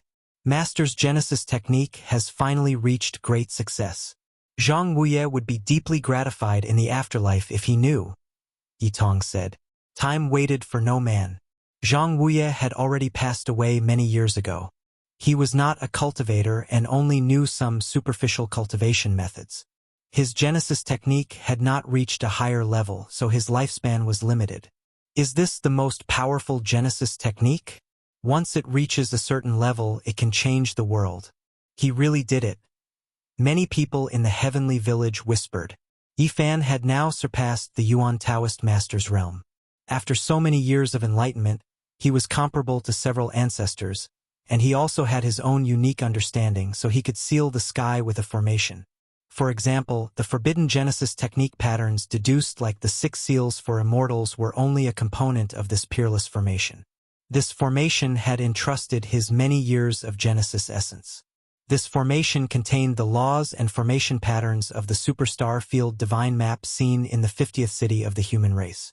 It was also the condensation of the Yuan Taoist master's blood, sweat, and tears of several generations. This was the crystallization of various Genesis techniques. In the past, changing the world was just a saying for Yi Fan. He often changed his appearance, but now he had really done it. Moreover, in this formation, this was only a small technique, a manifestation of a part of the divine ability. When this vast Genesis formation was completed, Yi Fan was exhausted. Even his body and primordial spirit had dimmed a little. took him a long time to recover. You conceal Mount Meru just like that? All the saints were doubtful. Many people sneered in their hearts. Benefactor, your obsession is too deep. You need to repent and leave. On Mount Meru, the old monk Moku had a compassionate expression on his face as he chanted Amitabha. The golden arhats, protectors, bodhisattvas, and ancient Buddhas were all fearless. They all looked solemn, but in their hearts they did not care. It was just a formation. How could it compare to Mount Meru? Open the formation, Yifan shouted, activating this vast Genesis technique formation. Runes flickered in the sky, stirring the earth. In an instant, the wind and clouds changed, and the universe lost its color. In the cosmos, endless starlight fell down. The underground draconic chi and Genesis chi also boiled. Yin and Yang intersected, sealing this place to refine Mount Meru. Rumble. Even something as powerful as Mount Meru trembled. This was the light of the stars in the sky, pressed down, shaking people's hearts. However, it only trembled for a moment. It quickly calmed down and became as still as a boulder, returning to its original state. Everyone shook their heads. The saints and ancient race experts sneered, feeling that Yifan was too conceited. Did he really want to compete with an ancient emperor? Even if that person was already dead. Benefactor, why do you have to do this? Your mortal heart is too heavy. You can't bear to part with it and you can't let it go. In the end, you will only hurt yourself and bring trouble upon yourself. Moku pressed his palms together. You damned Baldy. If you continue to blabber, I will roast you in the future. Longma was furious and extremely indignant. The people of the heavenly village were helpless and felt that it was a pity. This great formation was indeed extraordinary and could reverse the fortune of the universe, but it was still not enough to seal Mount Meru. Let me borrow the emperor weapon. Yifan spoke to Princess Divine Silkworm, the old Undying, Ji Ziyue and the others. He took the lead and placed the green copper cauldron and the killing sword into the origin heaven forbidden divine formation. At this moment, everyone was shocked. They widened their eyes and observed Yifan's formation. They discovered that he had deliberately left a few places for inserting formation flags. The green copper cauldron and the killing sword immediately filled 2 places. Then the void mirror filled another place. The heaven-swallowing jar and the divine silkworm ridge's 9-colored battle armor also entered. The great formation shook, as if an ancient emperor had been resurrected. In just an instant, Mount Meru was shaken. What did the origin heaven formation pay attention to? Borrowing the power of heaven and earth, transforming the dragon chi of the earth veins, the sun, moon, and stars to produce power. What it drew upon was the source of heaven and earth. In front of them, the formation laid by Yifan directly drew upon the source of the emperor weapon. How could it not be earth-shattering? As for the essence energy needed by the emperor weapon, it directly drew upon the immortal splendor of the universe's galaxy. Boundless mist shrouded the entire Mount Meru in an instant. The killing intent was endless. This place was covered by chaotic chi and truly sealed. Not to mention whether it could be refined or not, it was definitely isolated at this moment. The power was earth-shattering. Everyone's hair went cold and their expressions changed. They were still disdainful just now, but they never thought that everything would change in the blink of an eye. Maybe we can really take down Mount Meru? Savage was very excited. He scratched his messy hair and revealed a mouthful of snow-white teeth. He held a large stick and sneered at the great thunderclap.